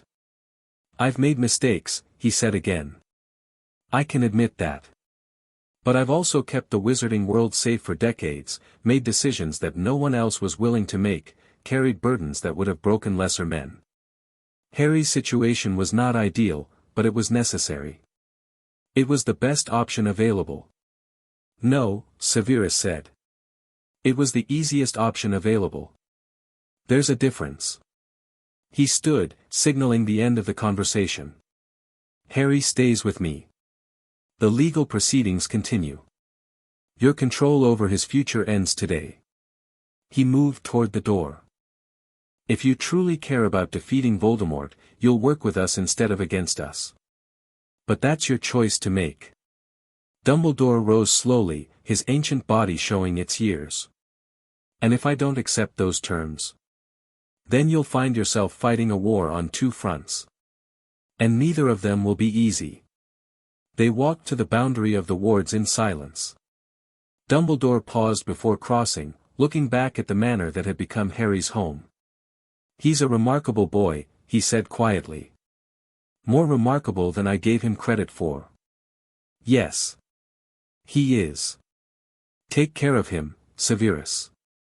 Whatever else happens, take care of him. I intend to. Dumbledore nodded once, then crossed the wards and vanished. Severus stood at the boundary for a long time, watching the empty moor. Then he turned and went inside, where Harry was waiting with 100 questions in his eyes. It's done, Severus said, before the boy could speak. He won't try to take you back. You're staying here. Harry's face transformed, relief and joy and something that might have been tears, quickly suppressed. Forever. Forever. The boy launched himself forward, wrapping his arms around Severus's waist with a force that suggested he never intended to let go. And Severus, who had never expected to be anyone's guardian, anyone's father, anyone's home, held him tight and made a silent vow.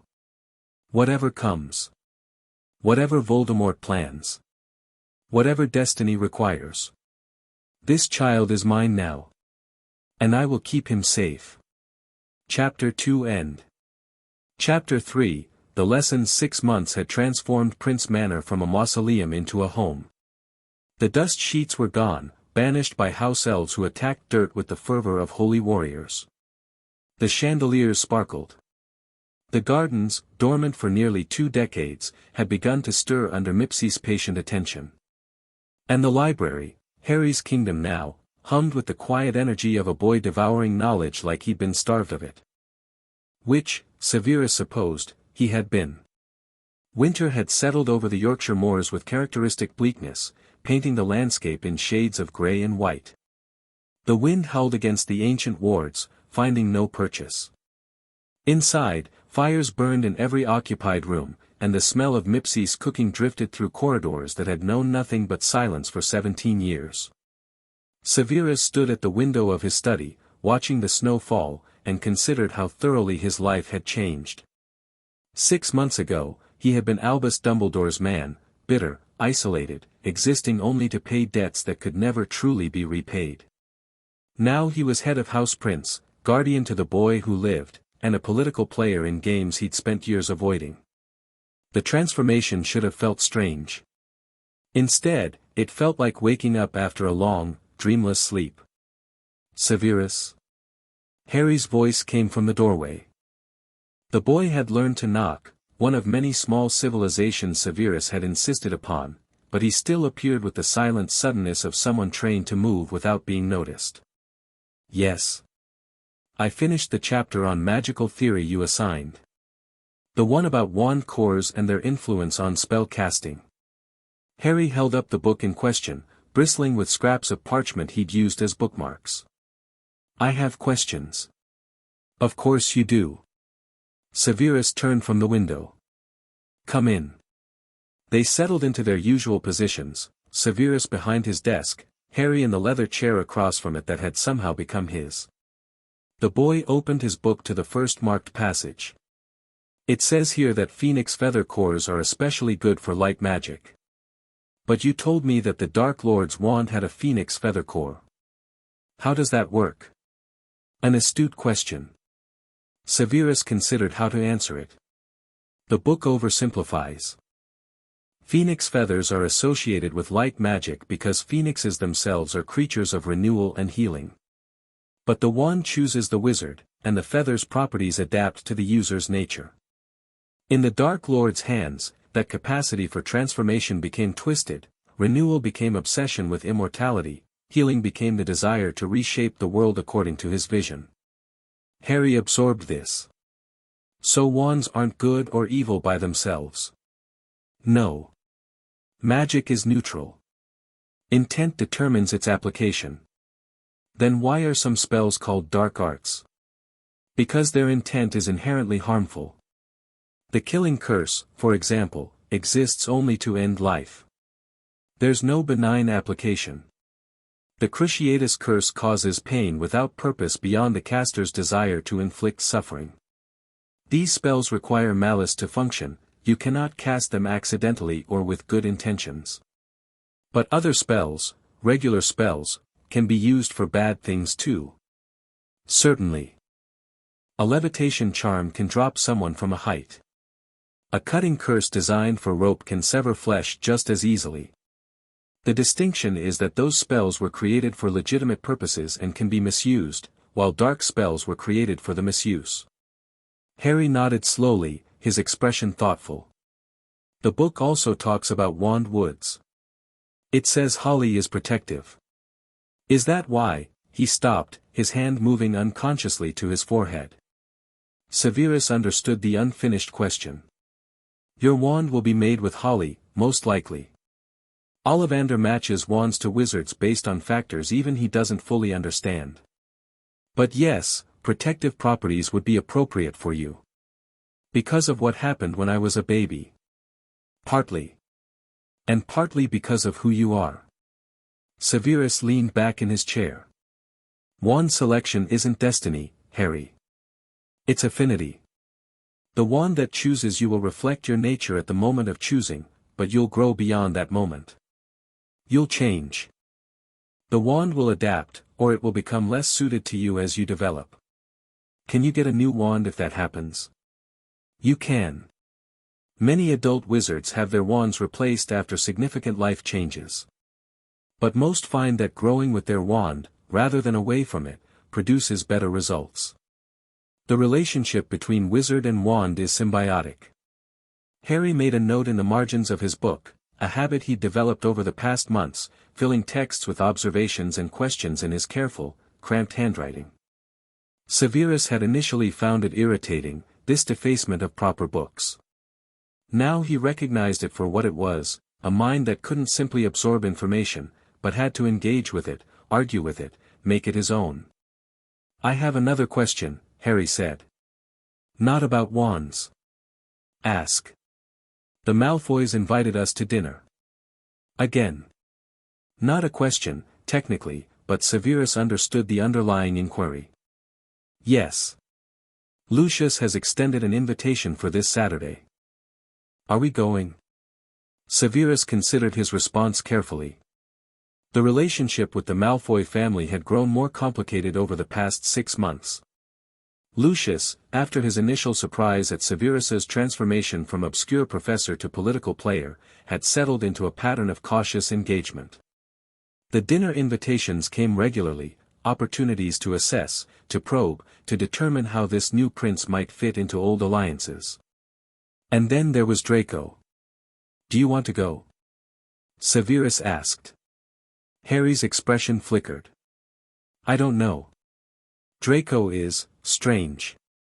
Strange how? He acts like he's better than everyone. Like the world owes him things. Harry's jaw tightened. But sometimes, when his parents aren't watching, he's different. Almost normal. Like he's playing a part and forgot his lines. It was a perceptive observation. Severus had noticed the same thing, the way Draco performed for his father, the mask of pure-blood superiority that occasionally slipped to reveal something more uncertain underneath. The Malfoys are a complicated family, Severus said. Lucius is a dangerous man with dangerous beliefs, but he's also intelligent and capable of pragmatism. Narcissa is protective of her son above all else. And Draco is caught in the middle. In a sense. He's been raised to believe certain things about blood and power and his place in the world. Those beliefs are wrong, but he didn't choose them. He inherited them, the same way you inherited your scar. Harry touched his forehead again, unconsciously. You think he could change? I think everyone has the capacity to change. Whether they choose to is another matter. Severus stood, moving to the window again. The snow had intensified, obscuring the moors in white. We'll attend the dinner. You don't have to become Draco's friend, but understanding him, understanding how people like the Malfoys think, will be valuable for your future. Because they're political. Because they're powerful. And because knowing your enemies is sometimes more important than knowing your allies. Harry closed his book, but didn't rise. Something was still on his mind. Severus had learned to recognize the signs over the past months. Severus? Can I ask you something else?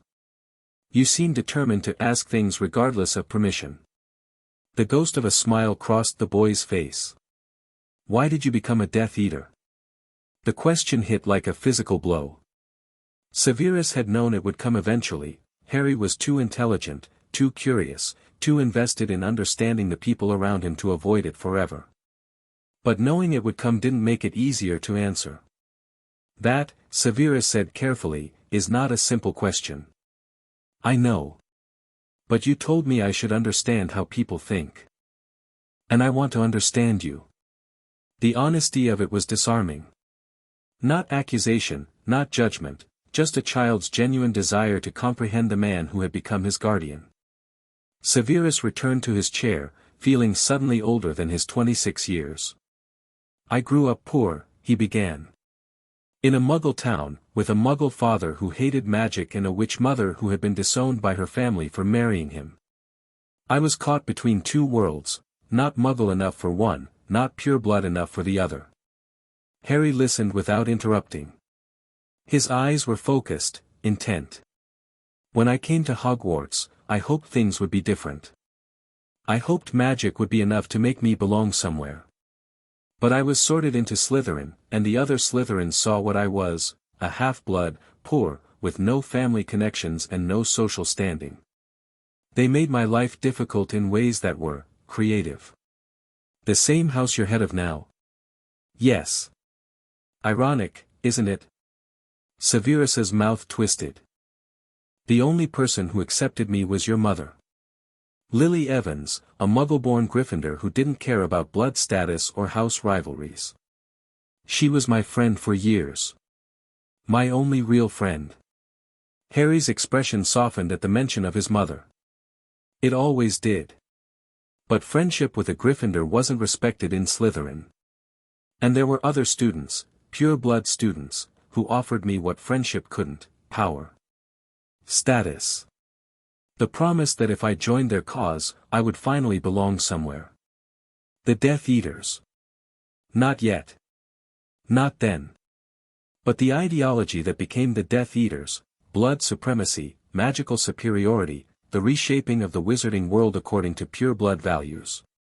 It was seductive to someone who had never had power, never been valued, never felt like he mattered. Severus paused, gathering himself for the hardest part. I made a choice. A terrible choice. I chose power over friendship, belonging over loyalty. And in making that choice, I lost your mother. Not immediately, the final break came later, but the path was set. I became a Death Eater. I served the Dark Lord. I did things that I will regret until my dying day. What changed? Your mother died. The words came out flat, stripped of emotion because emotion would have made them unbearable. The Dark Lord killed her, and I realized that everything I'd done, everything I'd chosen, had led to the death of the only person who had ever truly cared about me. I went to Dumbledore. I switched sides. I spent years spying, trying to atone, trying to make her death mean something. And now you're raising her son. Yes. Severus met Harry's eyes. I don't expect you to forgive me for what I was. I'm not certain I've forgiven myself. But I want you to understand, the choices I made were wrong.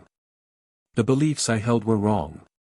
And I'm trying, every day, to be someone better than the person I used to be. Harry was quiet for a long moment. Outside, the wind howled against the wards. The fire crackled in the hearth. You're doing okay, Harry said finally. At being better, I mean. It wasn't absolution. It wasn't forgiveness. But it was something. Severus nodded once, not trusting his voice. Now, he said, after a moment. We have a clemency practice. Unless you have more questions. Harry shook his head, but his expression suggested he was filing this conversation away for future consideration. He stood, collected his books, and headed for the door. At the threshold, he paused. Severus? Thanks for telling me. The truth, I mean. You deserve to know. Yeah. Harry's voice was soft. I think that's why you're doing okay. He left. Severus sat alone in his study, watching the snow fall, and wondered how a 6-year-old had become wiser than most adults he knew. The Malfoy dinner was as elaborate as expected. Malfoy Manor blazed with light, its Gothic architecture softened by thousands of floating candles and the warm glow of expensive hospitality. House elves in starched pillowcases attended to every need. Peacocks strutted across the grounds, their white plumage stark against the winter darkness. Harry walked beside Severus up the long drive, his expression carefully neutral. He was wearing formal robes, black, understated, chosen specifically to neither impress nor offend, and he held himself with a composure that belied his 7 years. Remember, Severus murmured as they approached the entrance. Observe more than you speak. And don't let Lucius provoke you into revealing anything you don't intend to share. I know. You'll do fine. The doors opened before they could knock. A house elf bowed them inside, directing them toward the formal dining room where voices already echoed. The Malfoys were arranged like a portrait, Lucius standing by the fireplace, glass of wine in hand, silver hair gleaming in the candlelight, Narcissa seated elegantly on a settee, her beauty cold and perfect, and Draco, perched on a chair that seemed designed to make him look smaller than he was, watching the newcomers with poorly concealed interest. Severus. Lucius's smile was warm enough to be suspicious. And young Mr. Potter. How good of you to join us. Lucius. Narcissa. Severus inclined his head to each. Thank you for the invitation. We've been so curious about your new arrangements, Narcissa said, her voice soft and melodious. The wizarding world is abuzz with rumors. The wizarding world is easily entertained. Indeed. Lucius gestured toward the seating area. Please, make yourselves comfortable. Dinner won't be served for another hour. Time enough for conversation. They settled into the elaborate dance of pure-blood socializing, drinks offered and accepted, pleasantries exchanged, careful probing disguised as casual interest. Severus fielded most of the adult conversation, deflecting Lucius's questions about his political intentions while extracting information about the current state of wizarding society. Harry, meanwhile, had been directed toward Draco. The two boys sat apart from the adults, separated by a small table bearing refreshments. Draco had adopted the expression of bored superiority that seemed to be his default around company. Harry's face remained carefully blank. "So," Draco said, after a silence that had stretched to awkwardness. "You're really living with Professor Snape now?" "Yes. I heard he rescued you from Muggles." "Rescued?" Draco made the word sound ridiculous. "My father says Muggles are barely worth the effort of noticing, let alone rescuing anyone from." "Your father didn't meet my aunt and uncle." Draco's eyebrow arched. "That bad?" "Worse." "Ha." The bored expression flickered, replaced momentarily by something that looked like genuine curiosity. "Father says Professor Snape was a Death Eater. That he served the Dark Lord." "I know. Doesn't that bother you?" Harry considered the question. Across the room, Severus was deep in conversation with Lucius, the two men circling each other like wary predators. Narcissa watched with the patient attention of someone keeping score. "He made mistakes," Harry said finally. "Bad ones. But he's trying to be better." "Trying to be better," Draco repeated, as if the concept was foreign. "Is that what passes for redemption these days? Just, trying? What would you call it?" "I don't know. Weakness, maybe. Real wizards don't apologize for what they are. Real wizards don't hide behind their fathers' names." The words came out before Harry could stop them. Draco's face flushed, his pale complexion betraying him. "I don't hide behind anything. I'm a Malfoy. That name means something. So does Potter. So does Prince, apparently. But names don't do magic. People do." Draco opened his mouth to respond, then closed it again. Something in his expression shifted, not agreement, not concession, but the beginning of something that might have been doubt. "You're strange," he said finally. "Everyone says the boy who lived is supposed to be special. Famous. Important. But you're just some kid who reads too much and lives with a professor. And you're just some kid who thinks being born rich makes you better than everyone else." Harry shrugged. "We all have problems." A startled laugh escaped Draco, genuine, surprised, nothing like the practiced sneer he'd worn all evening. He caught himself immediately, glancing toward his parents to see if they'd noticed. They hadn't. Or if they had, they were pretending otherwise. "You're not what I expected," Draco admitted, his voice lower. "Father talks about you like you're some kind of symbol. The champion of Muggle lovers and blood traders. But you're just normal. Nobody's normal." "Not really. That's what freaks say." "Maybe." Harry allowed himself a small smile. "But I'd rather be a freak who thinks for himself than a normal person who just repeats what his father tells him." Draco's flush deepened. But he didn't argue. Dinner was an elaborate affair, 7 courses, each more extravagant than the last, served on china that probably cost more than the Dursleys' entire house. Severus ate sparingly, his attention divided between the food and the ongoing verbal fencing with Lucius. "The Wisengamot session next month promises to be interesting," Lucius was saying, carving his roast with surgical precision. "I understand Augusta Longbottom has been gathering support for some sort of motion regarding child welfare oversight." "Has she?" Severus's tone revealed nothing. "Quite passionate about it, apparently. One might almost think she had a personal interest in the matter. The Longbottoms have always been concerned with the welfare of magical children. Her son and daughter-in-law worked extensively with orphaned witches and wizards before their incapacitation." Lucius's smile didn't waver, but his eyes sharpened. "Yes. Such a tragedy, what happened to them? The Dark Lord's followers can be so thorough." Across the table, Harry had gone still. Severus felt the boy's attention shift, felt the quiet intensity of a mind processing new information. "Some followers more than others," Severus said mildly.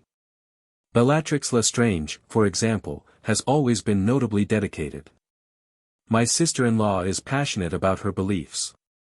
She's a lunatic who tortures people for entertainment. The words fell into sudden silence. Narcissa's expression froze. Lucius's smile finally slipped. Even the house elves seemed to pause in their service. That's a rather bold statement, Lucius said, his voice dangerously soft. It's a rather accurate one. Bella's madness was apparent long before the war ended. Her actions at the Longbottom residence merely confirmed what anyone with eyes could see. Severus set down his fork. But we're straying from the topic at hand. You were asking about the Wiesengemot session. Lucius studied him for a long moment. Whatever he saw in Severus's face apparently satisfied something, because the tension gradually eased. Indeed, he said, returning to his meal. One hears that Dumbledore's influence may be on the wane. Certain of his decisions have come under scrutiny. Dumbledore has made mistakes. That hardly distinguishes him from any other wizard in history. But his mistakes involved the boy who lived. Lucius's gaze flickered to Harry. Some might say that gives them particular weight. Some might. Others might say that using a child as a political weapon is distasteful regardless of who does it. And yet here you are, raising that particular child, claiming that particular family's legacy. One might wonder what weapons you're preparing. Severus met Lucius's eyes directly. I'm preparing a boy to survive. Nothing more. Nothing less. Survival is such a limited ambition. Survival is the foundation for everything else. A lesson I learned rather thoroughly during the war. Another loaded silence. Then Narcissa, with the smooth grace of a hostess who has averted countless social disasters, redirected the conversation toward neutral ground. Young Draco tells me Harry has been studying magical theory, she said, her voice warm. How wonderful that he's taking to his heritage so enthusiastically. The topic shifted. The tension eased. Dinner continued. But Severus had seen what he needed to see. Lucius was probing, testing, looking for weaknesses in the new prince regime. The Malfoys were not enemies yet, but they weren't allies either. They were opportunists, watching the political winds and preparing to align themselves with whatever force promised the best advantage. He filed that information away for future consideration. The conversation between Harry and Draco resumed after dinner, in a parlor where the adults could observe without directly supervising. The boys sat near a window overlooking the moonlit grounds, their earlier tension replaced by something more complicated. Your mother's nice, Harry offered. She seems to actually care about you. Draco's expression flickered. She does. More than. He stopped, apparently catching himself before revealing something inappropriate. More than your father. Father cares. In his way. He just has expectations. Standards. The Malfoy name requires certain things. Like what? Excellence. Purity. Power. Draco recited the words like a catechism. We don't accept mediocrity. We don't associate with inferiors. We don't show weakness. That sounds exhausting. It's duty. But Draco's voice carried less conviction than his words. Harry was quiet for a moment, watching the peacock strut across the moonlit lawn. When he spoke again, his voice was thoughtful. What do you want? Not what your father wants, not what the Malfoy name requires. What do you want? Draco looked genuinely startled by the question. What do you mean? When you grow up. When you're not a kid anymore and you can make your own choices. What do you want your life to be? I'll take my place. Manage the family interests. Serve on the Wiesengemot. Continue the legacy. But is that what you want? The question hung in the air between them. Draco opened his mouth, closed it, and for a moment, just a moment, the mask slipped entirely. Underneath was something vulnerable, uncertain, almost frightened. I don't know, he admitted, his voice barely above a whisper. I've never. No one ever asked before. Harry nodded slowly. Severus asked me, when he first took me in. What I wanted. What I dreamed about. And I didn't know either, because no one had ever cared what I wanted. I was just supposed to be invisible and not cause trouble. You. Invisible? Draco's snort was incredulous. You're Harry Potter. You're famous. I'm famous for something that happened when I was a baby. Something I don't even remember. That's not me, that's just a story people tell about me. Harry turned from the window. The real me is the person I choose to be. Not what happened to me, not what people expect from me, not what destiny or prophecy or politics says I should be. Just, me. Draco stared at him for a long moment. That's either very wise or very stupid. Probably both. The other boy almost smiled. You really are strange. So you keep saying. I mean it as a compliment this time. Harry's eyebrow rose. Do you? Maybe. Draco glanced toward where the adults were still conversing, his expression shifting back toward careful neutrality. We should probably not let them see us getting along too well. Father has opinions about proper associations. Wouldn't want to damage the Malfoy reputation by being friendly with a half-blood's ward. Exactly. But there was no venom in the word. Maybe, we could continue this conversation another time.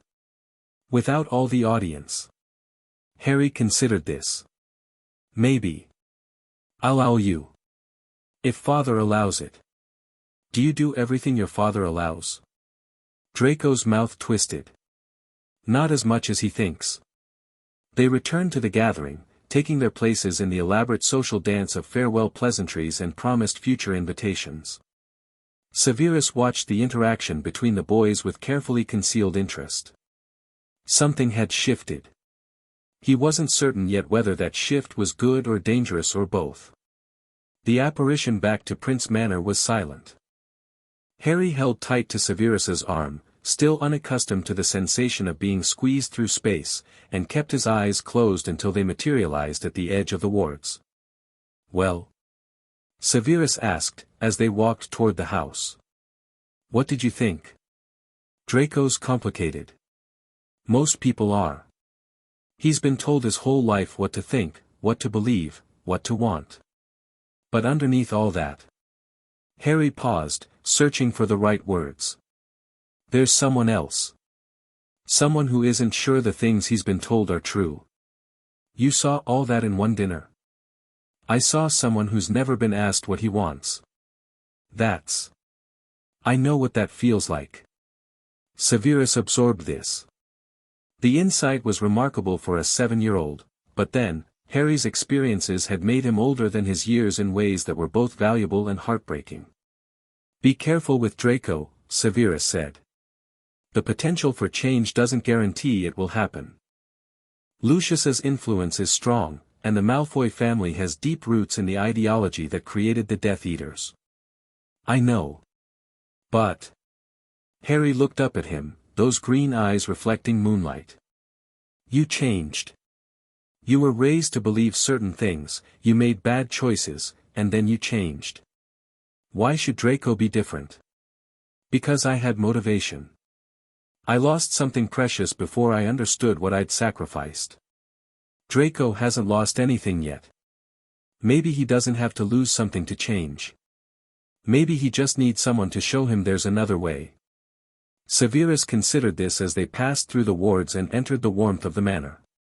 Harry was idealistic, dangerously so, perhaps. But idealism tempered by his particular brand of clear-eyed pragmatism might be exactly what the wizarding world needed. Perhaps, he allowed. But be cautious. Hope is valuable, but it shouldn't blind you to danger. I'm not blind. I'm just, open. They parted in the entrance hall, Harry heading for his bedroom and Severus for his study. At the foot of the stairs, the boy paused. Severus? Yes. Thank you. For letting me figure things out myself. For not telling me what to think. Severus inclined his head slightly. Your thoughts are your own. I can guide you, but I won't replace your judgment with mine. Harry's smile was small but genuine. That's why you're doing okay. He disappeared up the stairs, leaving Severus alone with the silence and the slowly dying fire. The boggart was discovered 3 days later. Harry had been exploring the manor's upper floors, a habit Severus had cautiously encouraged, since the house seemed to approve of its young resident and tended to keep dangerous things away from him. But the attic of the east wing had been sealed since before Severus's mother was born, and the wards there were ancient, temperamental, and apparently not quite complete. Mipsy found Harry pressed against the wall of the cramped, dusty space, his eyes fixed on something that only he could see. The house elf's shriek brought Severus running. Don't look at it, Harry managed, when Severus burst through the attic door. It changes, Severus looked. The boggart had taken the form of Vernon Dursley, massive and purple-faced, belt in hand, mouth twisted in familiar fury.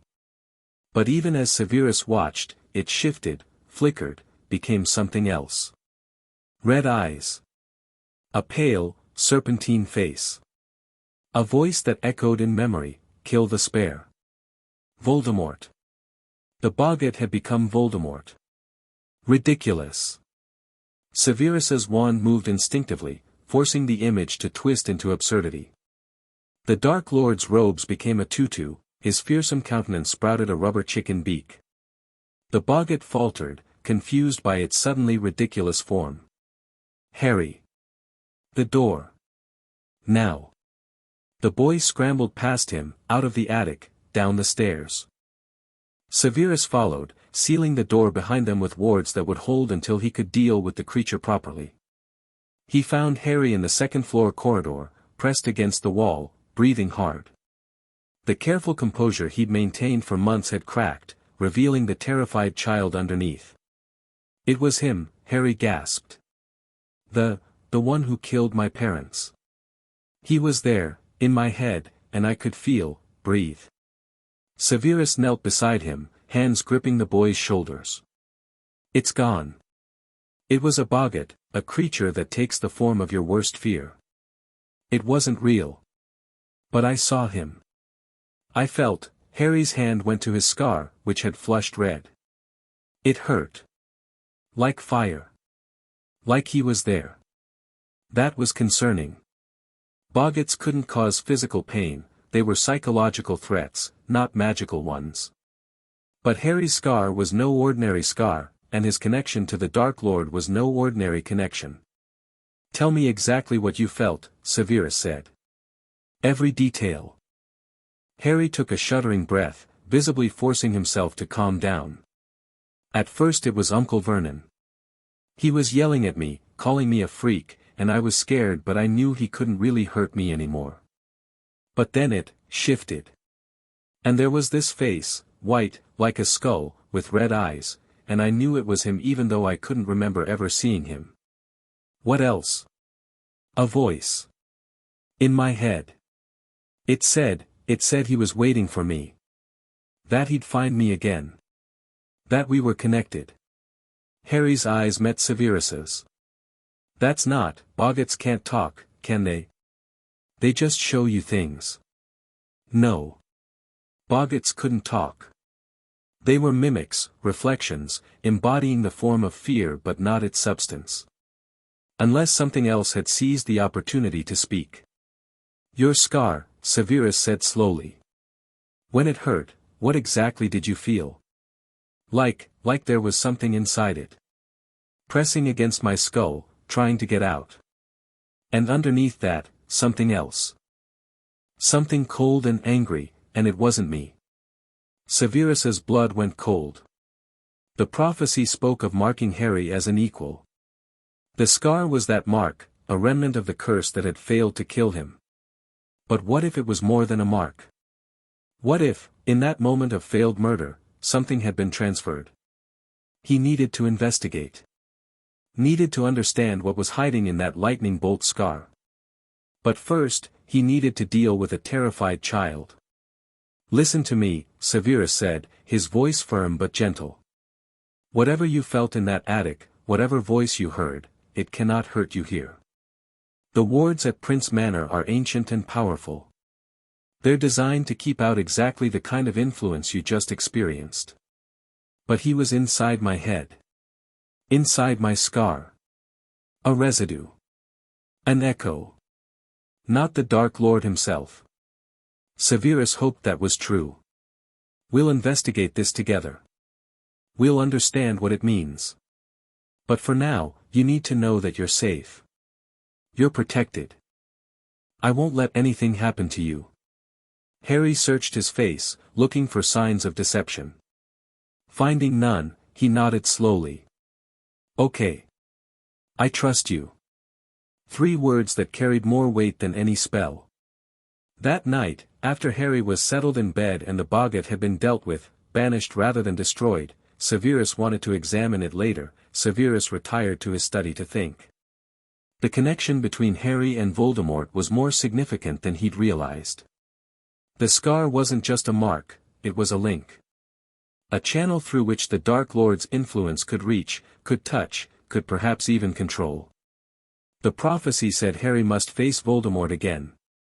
Must either kill him or be killed by him. But what if the confrontation wasn't meant to be external? What if the real battle was happening inside Harry's mind, inside that lightning bolt scar, in the space where the Dark Lord's curse had failed to complete its work? Severus needed information. Needed research, resources, expertise in kinds of magic he'd spent years avoiding. He knew where to start. The Prince Library contained a restricted section, locked, warded, sealed since his grandfather's death. Mipsy had been reluctant to discuss it, the other house elves actively frightened.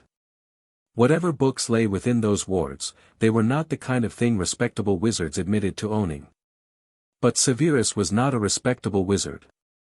He was a former Death Eater, a spy, a man who had done terrible things in service of terrible causes. If dark magic was required to understand Harry's condition, then dark magic he would study. He rose from his desk and headed for the library. The restricted section was smaller than he'd expected, a single room, hidden behind a bookshelf that slid aside at his command. Inside, perhaps 50 volumes lined the walls, their spines marked with runes that seemed to shift when observed directly. Severus scanned the titles. Soul Magic. Mind Magic. Blood Rituals. The darkest corners of magical theory, preserved by generations of princes who had believed that knowledge should never be destroyed, only controlled. One book caught his attention, Secrets of the Darkest Arte, its cover stained with something that might have been blood. He pulled it from the shelf and began to read. Hours later, he set the book down with shaking hands. Horcruxes. The Dark Lord had made Horcruxes. The book described the process in horrifying detail: murder, soul-splitting, the anchoring of fragments to objects that became nearly indestructible containers for immortality. It was the darkest magic imaginable, requiring the total destruction of one's conscience to even attempt. And according to everything Severus knew about that night at Godric's Hollow, Voldemort had cast a killing curse at Harry that had somehow rebounded.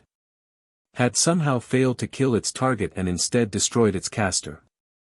But if Voldemort had already made Horcruxes, if pieces of his soul were anchored elsewhere, then he wasn't truly dead. He was diminished, disembodied, but not destroyed. Waiting somewhere for the opportunity to return.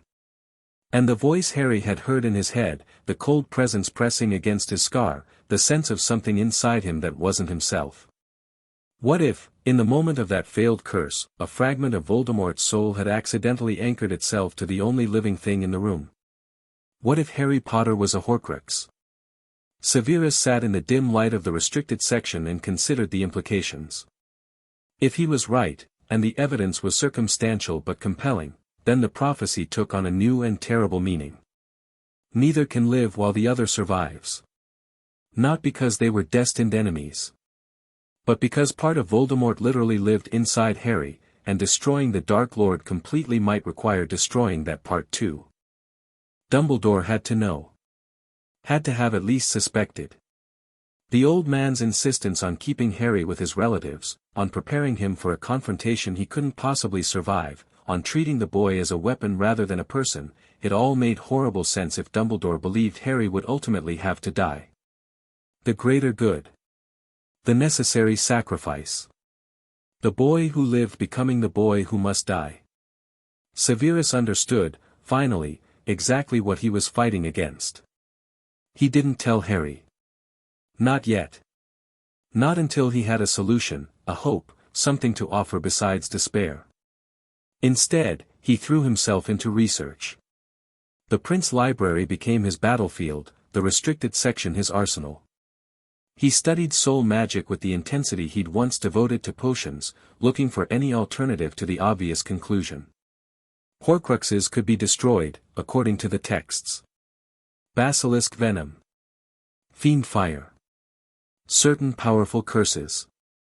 But all of these methods required destroying the container as well as the soul fragment within it. There had to be another way. Harry, meanwhile, continued his education. Occlumency practice intensified. Severus was determined to help him build shields strong enough to block whatever influence was trying to reach him through his scar. The boy's natural talent continued to develop, his walls growing stronger with each session. "I can feel when something tries to push in now," Harry reported after one particularly grueling practice. "Like a knock at a door. Before, I wouldn't even have known the door existed." "Good. Now you need to learn to keep it locked. What if I wanted to look through? See what's on the other side?" Severus's blood went cold. "Why would you want that?" "I don't know. Curiosity, maybe. Understanding your enemy." Harry's expression was thoughtful. "You said knowing your enemies is important.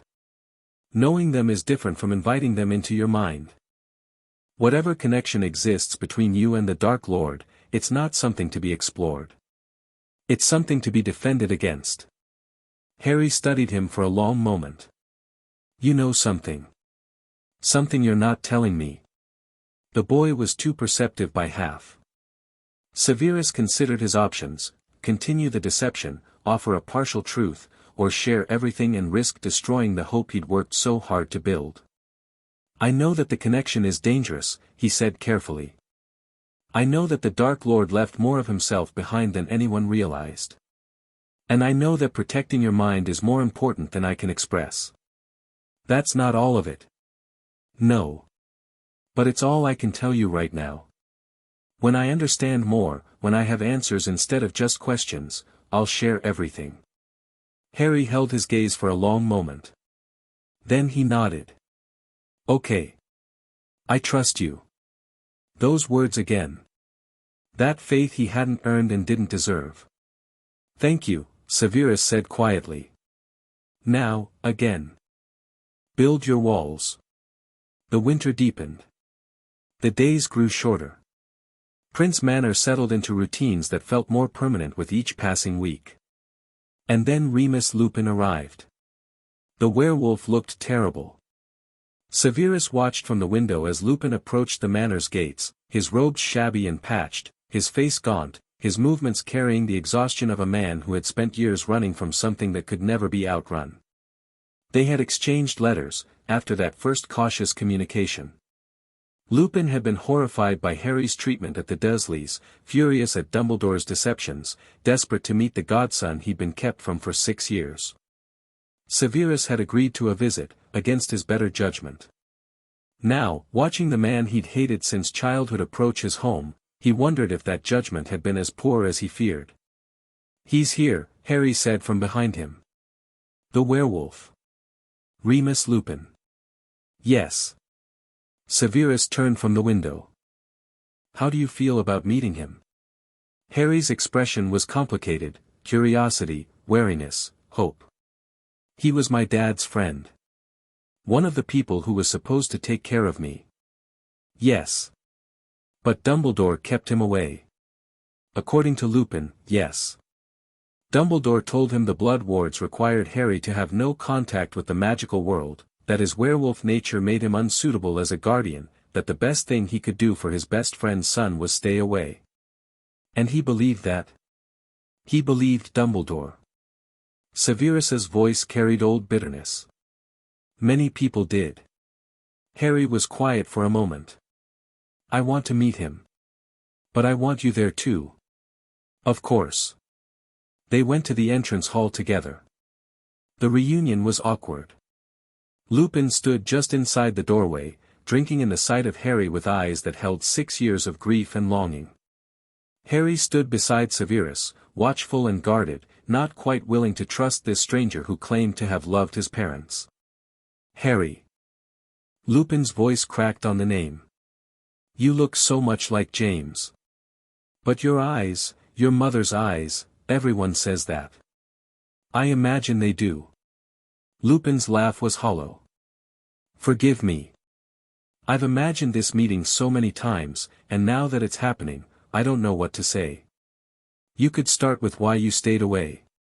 Harry's voice was calm, but there was steel underneath. The question hit Lupin like a physical blow. I was told, Dumbledore said. He stopped, visibly gathering himself. I was told that the blood wards required Harry to be raised by muggles, with no magical influence. That my presence would weaken the protection. That the best thing I could do for James and Lily's son was stay away and trust that he was safe. Was that what you wanted? No. It was never what I wanted. I wanted to take you home, raise you, tell you about your parents, watch you grow up. Lupin's voice broke. But I believed Dumbledore knew best. I believed he was protecting you. I believed, God help me, that my condition made me unfit to raise a child anyway. Your condition? Harry glanced at Severus. The werewolf thing. I'm a werewolf, yes. I was bitten as a child, and every full moon I transform into something dangerous. It was one of the reasons Dumbledore gave for keeping me away. That I might hurt you. Would you have? The directness of the question made Lupin flinch. No. There are precautions, potions, ways to manage the transformation safely. But the fear, the stigma, werewolves are seen as monsters, and I had spent so long believing I was dangerous that when Dumbledore told me to stay away, I didn't argue. You should have. Harry's voice was quiet but firm. You should have fought for me. I know. Tears had begun to track down Lupin's gaunt face. I know, Harry. And I will never forgive myself for failing you. Silence fell over the entrance hall. Severus watched the interaction, noting how Harry's expression had shifted from wariness to something more complex, not forgiveness, not yet, but the beginning of understanding. Severus fought for me, Harry said finally. He found me at the Dursleys and he took me away and he didn't ask permission or worry about what Dumbledore wanted. He just did what was right. I know.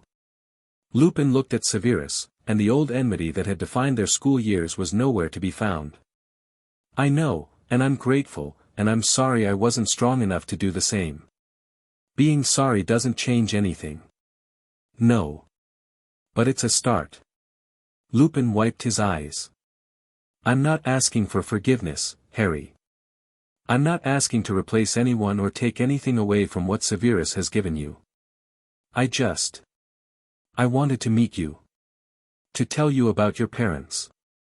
To be some kind of connection to the family you lost. Harry considered this for a long moment. Then, slowly, he nodded. You can tell me about them. But not today. Today I'm still deciding if I want to know you. That's fair. And if you ever abandon me again, if you let Dumbledore or anyone else convince you to stay away, don't bother coming back. The words were harsh, delivered with a coldness that belied Harry's 7 years. But Lupin nodded as if he'd expected nothing less. I understand. I won't fail you again, Harry. I swear it. Don't swear. Just do it. Harry turned and walked away, disappearing up the stairs toward his room. Severus and Lupin were left alone in the entrance hall, regarding each other across years of bad blood and fresh complications. He's remarkable, Lupin said quietly. He is. You've done something extraordinary with him. I never thought, when I heard you taken him in, you couldn't imagine that a Death Eater could care for a child. Severus's voice was flat. How limited of you. That's not, Lupin stopped, apparently recognizing the futility of denial. Yes. I suppose that's exactly what I thought. And I was wrong. You were wrong about many things. The question is whether you're capable of doing better. I intend to try. Trying isn't enough. Harry needs people who will stand by him, not people who will collapse at the first sign of difficulty. If you can't be that person, leave now and don't come back. Lupin's jaw tightened. I'm not the same man I was, Severus. 6 years of believing I'd failed James and Lily, 6 years of isolation and guilt, it changes a person. Guilt is just another form of self-indulgence unless it leads to action. Then let me act. Let me prove I've changed. Lupin met Severus's eyes directly. I know you hate me. I know we have history that can't be erased. But Harry is all I have left of my best friends, and I will not abandon him again. Severus studied the werewolf for a long moment, the desperation, the sincerity, the stubborn resolve that had made Lupin one of the few Gryffindors he'd ever respected, however grudgingly. You may visit, he said finally. Supervised. Gradually. If Harry accepts you, you may become part of his life. If he doesn't, you will respect that decision.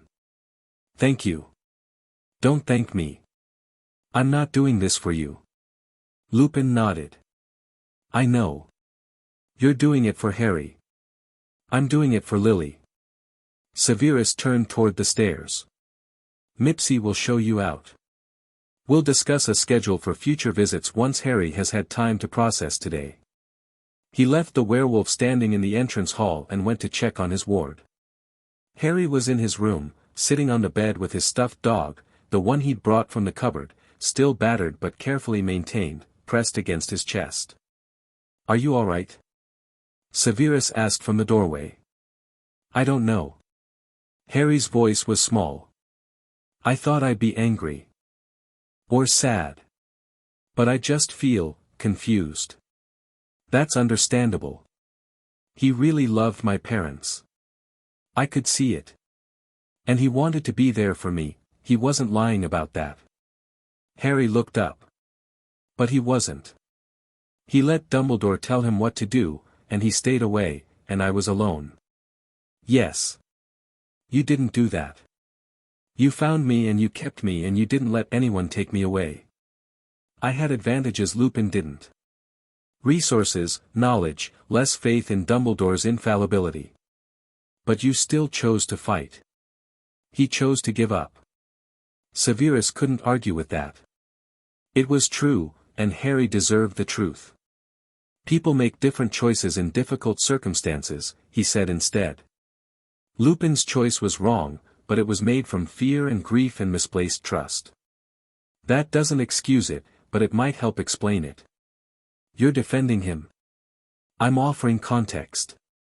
What you do with that context is your decision. Harry was quiet for a long moment. Then, slowly, he set down the stuffed dog and stood. I'll give him a chance. Not forgiveness, he hasn't earned that yet. But a chance to prove he can do better. That's generous of you. Maybe. Or maybe I just want to know more about my parents, and he's one of the few people who can tell me. Harry's expression was complicated. Severus? Can I ask you something? Of course. Do you think my mum would have wanted me to forgive him? The question struck deep. Severus thought about Lily, her kindness, her capacity for compassion, her belief that people could change if given the opportunity. I think, he said carefully, she would have wanted you to make your own choice. But I also think she believed in second chances. Harry nodded slowly. Okay. Then I'll give him one. He walked to the window, looking out at the winter landscape, the moors stretching endless under a grey sky. Thank you, he said quietly. For not telling me what to do. Your choices are your own. I can only help you make them wisely. You're doing okay at that too. Severus almost smiled. I'm trying. I know. Harry turned back, and his eyes, Lily's eyes, held something that might have been gratitude, or trust, or the beginning of love. That's what matters. The days continued. Lupin visited again, and again, gradually building something with Harry that wasn't quite a relationship but might someday become one. Draco wrote letters that were carefully proper on the surface and cautiously curious underneath. Augusta Longbottom's political maneuvering gained ground in the Wizengamot. And Severus continued his research into Horcruxes, looking for any alternative to the terrible conclusion his findings suggested. The nightmare came on the night of the winter solstice.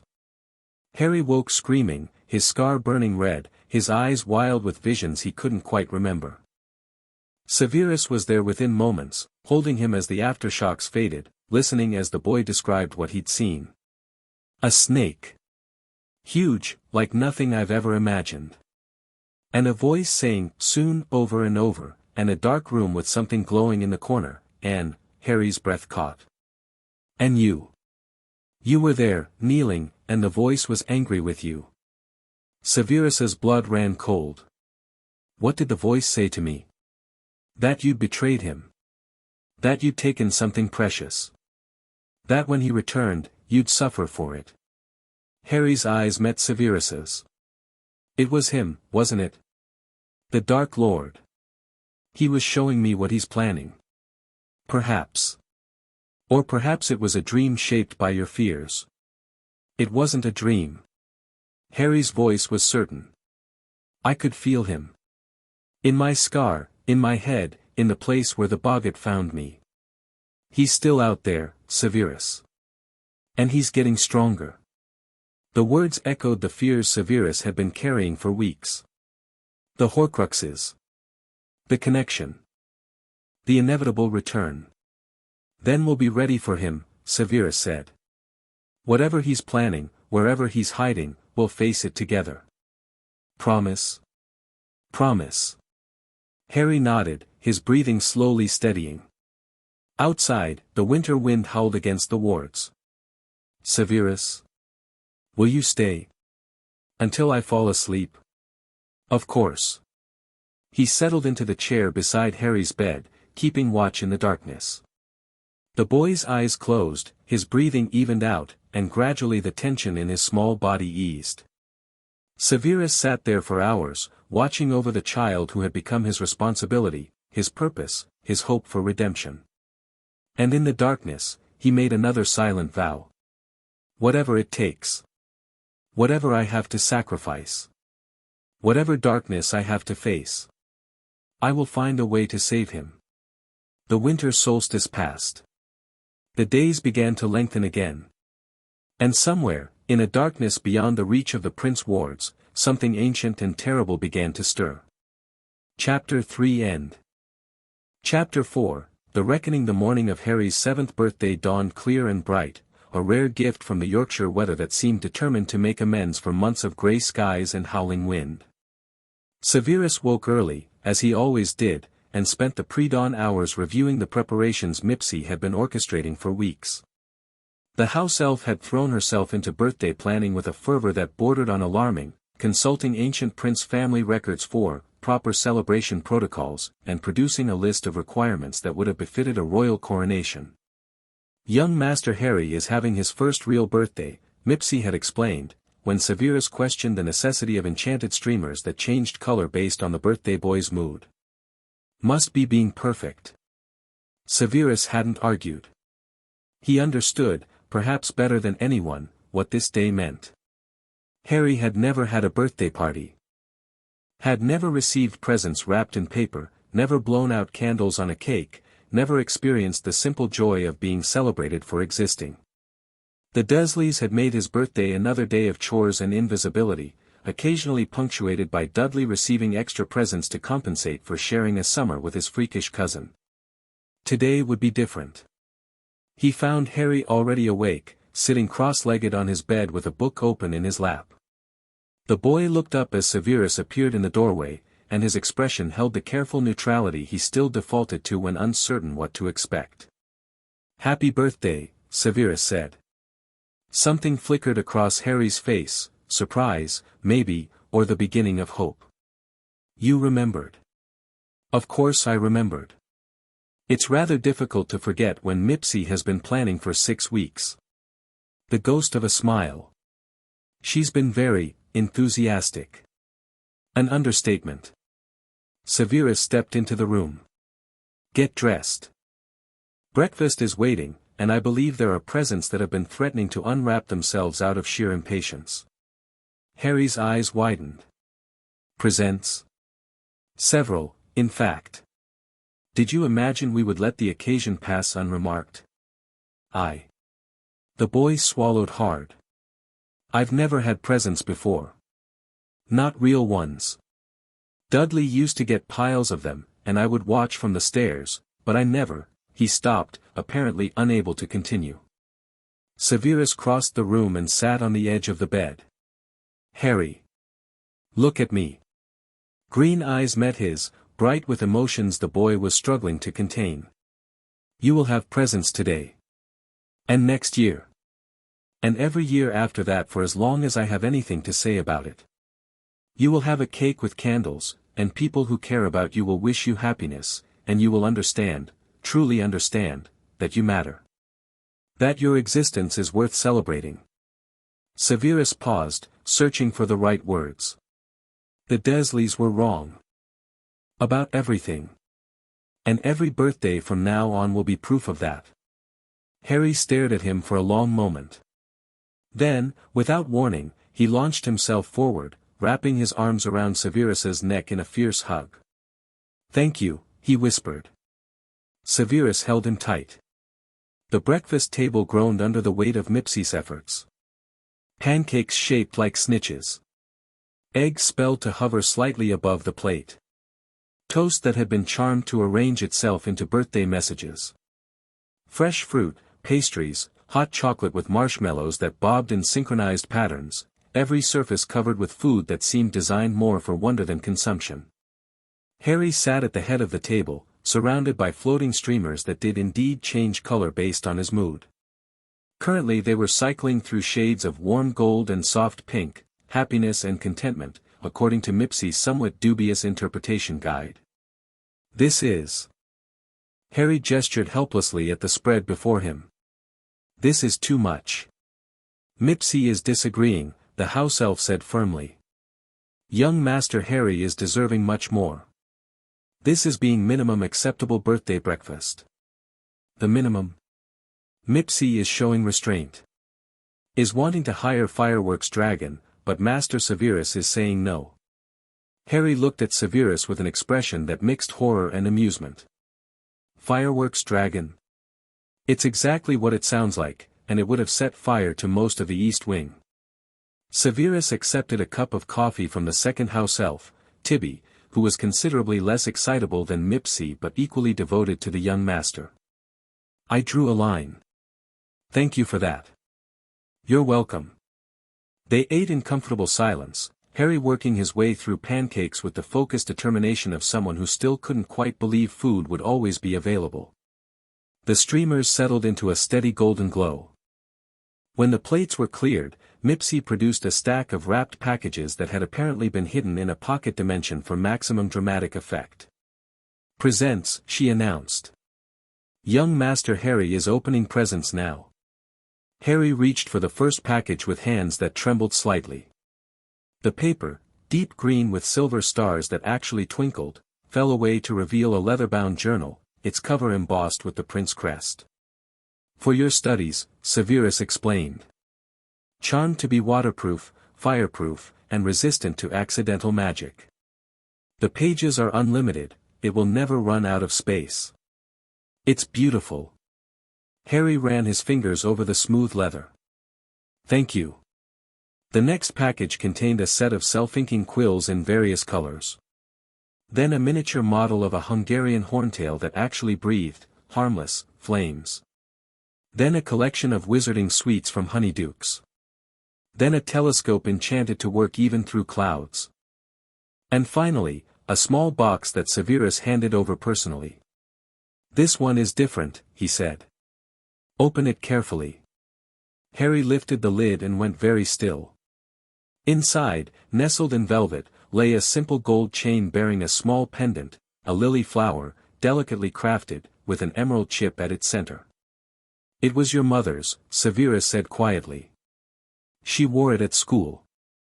I found it in the Prince vault. My mother must have kept it after they stopped speaking. I thought you should have it."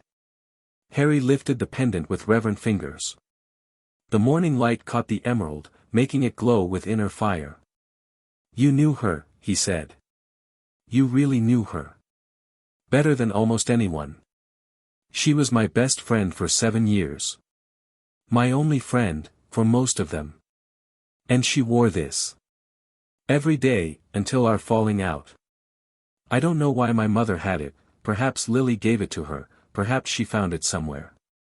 But it belongs with you now." Harry clasped the chain around his neck, the lily flower resting just above his heart. When he looked up, his eyes were wet.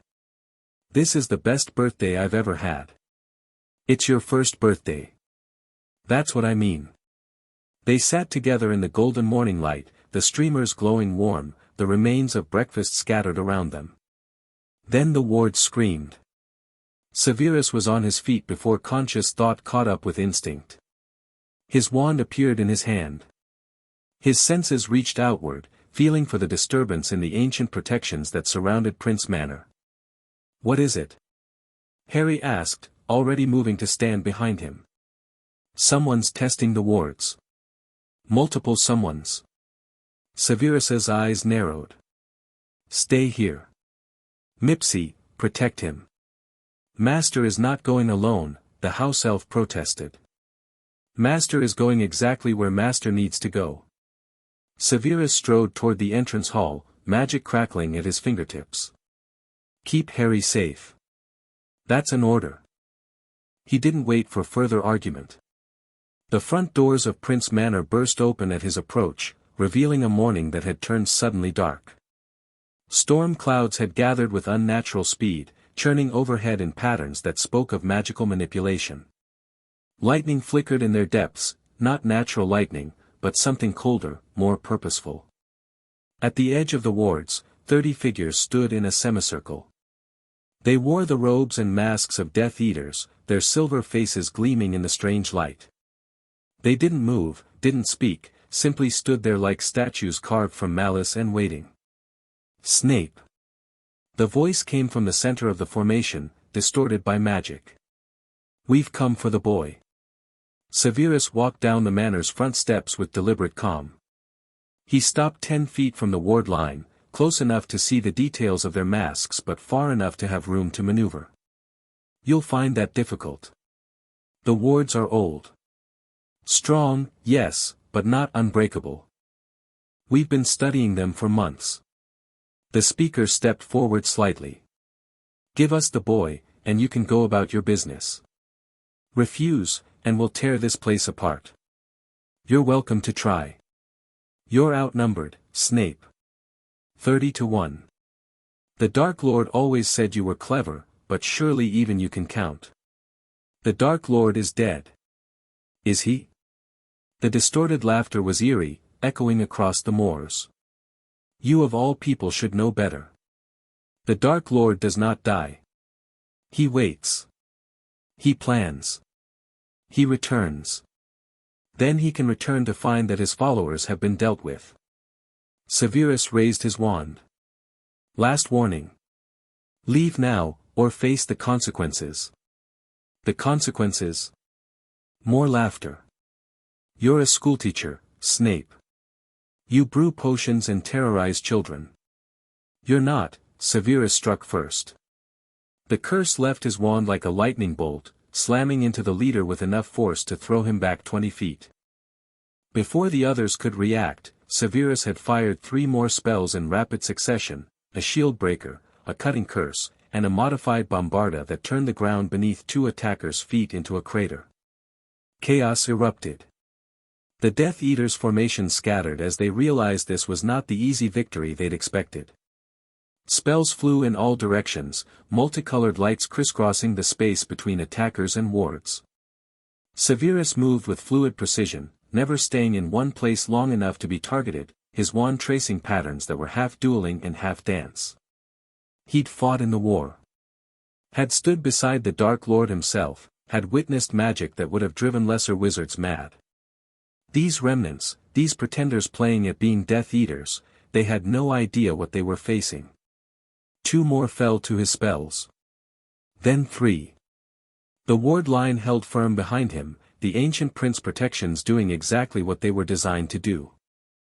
But 30 against 1 was still 30 against 1, and even Severus couldn't maintain this pace forever. A curse slipped past his shield, grazing his left arm. Another caught his leg, sending pain shooting through his hip. He was being worn down, slowly but surely, the sheer weight of numbers beginning to tell. Then the ward screamed again, but this time, differently. The sound was not alarm but recognition. The ancient magic was greeting someone, welcoming a friendly presence. Minerva McGonagall appeared at Severus's side in a swirl of tartan robes and cold fury.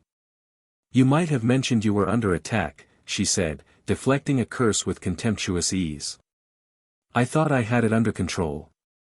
"You have a definition of control that concerns me." She fired a stunning spell that dropped 2 attackers simultaneously. "Augusta Longbottom is 30 seconds behind me. Amelia Bones has mobilized the Aurors." "How did you know?" "The wards alerted me." "You gave me permission to pass them months ago, apparently that includes receiving distress signals." She ducked a sickly green curse and responded with something that turned the caster's robes into constricting snakes. "Where's Harry?" "Inside. Protected." "He'd better be." Augusta Longbottom arrived next, her aged frame belying the power that crackled from her wand. Then Amelia Bones with a squad of 6 Aurors, their red robes cutting through the chaos like blades. The tide turned. With reinforcements, the Death Eaters' numerical advantage evaporated. They began falling back, operating away in 2s and 3s as they realized the assault had failed. Within minutes, only bodies and unconscious captives remained. Severus lowered his wand, suddenly aware of how much he was bleeding. "The boy," Augusta said sharply. "Where is he?" "Safe." Severus turned toward the manor. Mipsy had orders to protect him at all costs. They found Harry in the entrance hall, very much not staying where he'd been told. The boy stood in front of the closed main doors, his small body tense with concentration. Around him, the air shimmered with visible magic, not the wild, uncontrolled bursts of accidental power, but something focused. Directed. The doors themselves were reinforced by a barrier that hadn't existed when Severus left. A barrier that Harry was maintaining through sheer force of will. "Harry." Severus's voice was carefully controlled. "What are you doing?" "One of them got through," Harry said, without looking away from the doors. "Operat past the ward somehow. Mipsy's holding him in the kitchen, but he tried to break down the doors, so he gestured at the shimmering barrier. "I stopped him." Minerva and Augusta exchanged glances. "He's been holding that for 10 minutes, Mipsy reported, appearing beside them with a crack. "Is not letting it drop even when Mipsy is saying intruder is being contained." "I wanted to be sure," Harry said. "I wanted to protect everyone." The barrier flickered and faded as Harry finally released it. The effort showed on his face, pale, drawn, sweating, but his eyes were clear and determined. "Did I do okay?" he asked. Severus looked at the boy who had just performed sustained wandless magic that most adult wizards couldn't manage. The boy who had taken a terrifying situation and responded not with fear but with action. "You did better than okay," he said. "You were extraordinary." Harry's smile, despite everything, was like the sun coming out. The aftermath of the attack consumed the rest of Harry's birthday. Aurors swarmed Prince Manor, documenting the scene, interrogating the surviving attackers, reinforcing the wards with ministry-approved additions. Healers arrived to tend to the wounded, Severus included, though he submitted to treatment only after Harry's safety was confirmed 3 separate times. The captured Death Eaters were taken to ministry holding cells. Their leader, the one who had spoken for the group, was identified as Antonin Dolohov, a name that made Amelia Bones go very still. He was supposed to be in Azkaban, she said grimly. The records show him still in his cell. Then someone has been falsifying records, Severus replied. Or someone has been helping prisoners escape. The Remnant. Augusta's voice was thoughtful. That's what they called themselves, wasn't it? During the previous attack. Yes. A faction of Death Eaters who believe the Dark Lord will return. Severus watched the Aurors work, his mind already racing through implications. They've been operating in the shadows, building strength, preparing for something. For today. Possibly. Or today might have been a probe, a test of our defenses. He turned to face the older witches. They wanted Harry. They believe he's somehow key to their master's resurrection. Because of the prophecy. Because of the connection. Severus hesitated, weighing how much to reveal. There's more to Harry's scar than a simple curse mark. He has a link to the Dark Lord, a mental connection that allows glimpses of Voldemort's mind. If the Remnant knows about that link, they might believe Harry is necessary for whatever ritual they're planning. Amelia's expression sharpened. You're saying you know who is still alive? In some form? I'm saying his followers believe it. Whether that belief is justified. Severus shook his head. I have evidence that suggests they may be right. But it's not evidence I can share with the ministry. Not yet. Why not? Because the ministry would panic. Because the wrong people would learn things they shouldn't. And because Harry's safety depends on controlling what information reaches the public. He met Amelia's eyes directly. I trust you, Bones. You've been an ally through all of this. But I'm not willing to trust the institution you serve. A long silence. Then Amelia nodded slowly. I understand. And for what it's worth, I agree, the ministry leaks like a sieve, and there are people in positions of power who would use this information for the wrong purposes. She glanced toward where Harry was sitting, wrapped in a blanket despite the summer warmth, Mipsy hovering anxiously nearby. But if you know who really is coming back, we need to be prepared. We will be. I'll make sure of it. The birthday dinner was subdued. Mipsy had insisted on proceeding with the planned celebration, despite the morning's chaos. The cake was magnificent, 7 layers, each a different flavor, topped with enchanted candles that sang in harmony when lit. The decorations were beautiful. The food was perfect. But Harry ate quietly, his eyes distant, his thoughts clearly elsewhere. You did well today, Severus said, when the cake was cut and the candles extinguished. Better than I could have hoped. I was scared. Harry's voice was soft. When I heard the fighting, when I felt someone break through the wards, I was terrified. Fear is natural. What matters is what you do despite the fear. I made the barrier because I didn't know what else to do. I couldn't fight them, couldn't cast real spells, so I just pushed. With everything I had. And you held that barrier for 10 minutes.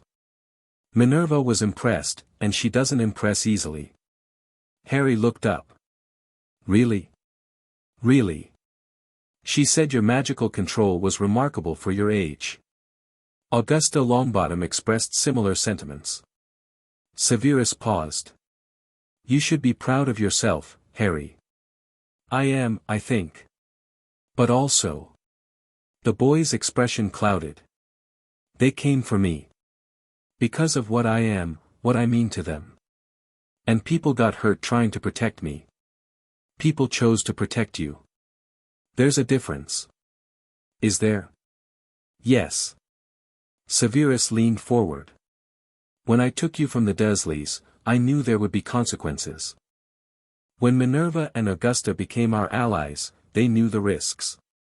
When the Aurors responded today, they were doing their duty. None of that is your fault. But if I wasn't here, if you weren't here, the remnant would still exist. Voldemort's followers would still be plotting. The darkness threatening our world wouldn't disappear just because Harry Potter wasn't around to be a target. Severus held the boy's gaze steadily. You didn't create this fight, Harry. You were born into it. What matters now is how we respond.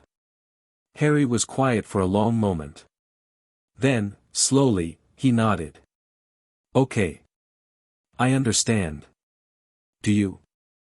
I think so.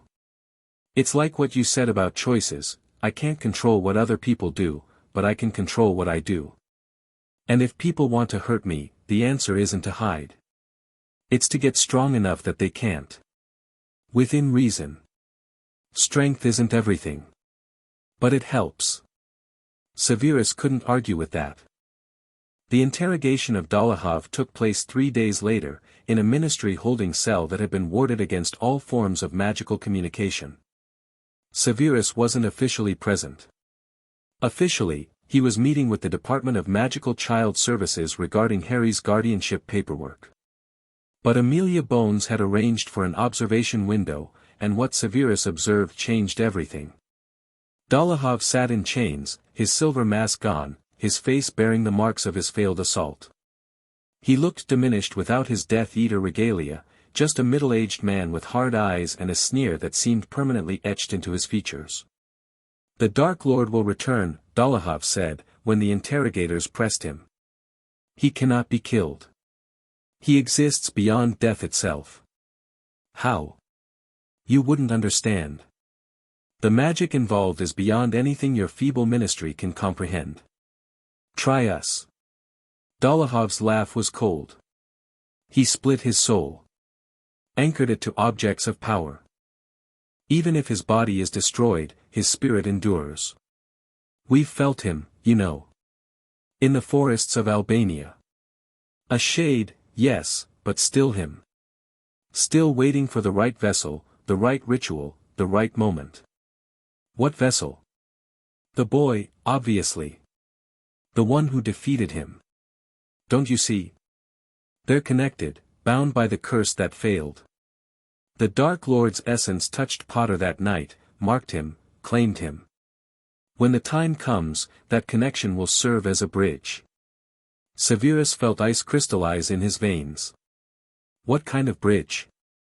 A way back. The Dark Lord will use the boy to restore himself, his magic, his memories, his body. Potter is a Horcrux in all but name.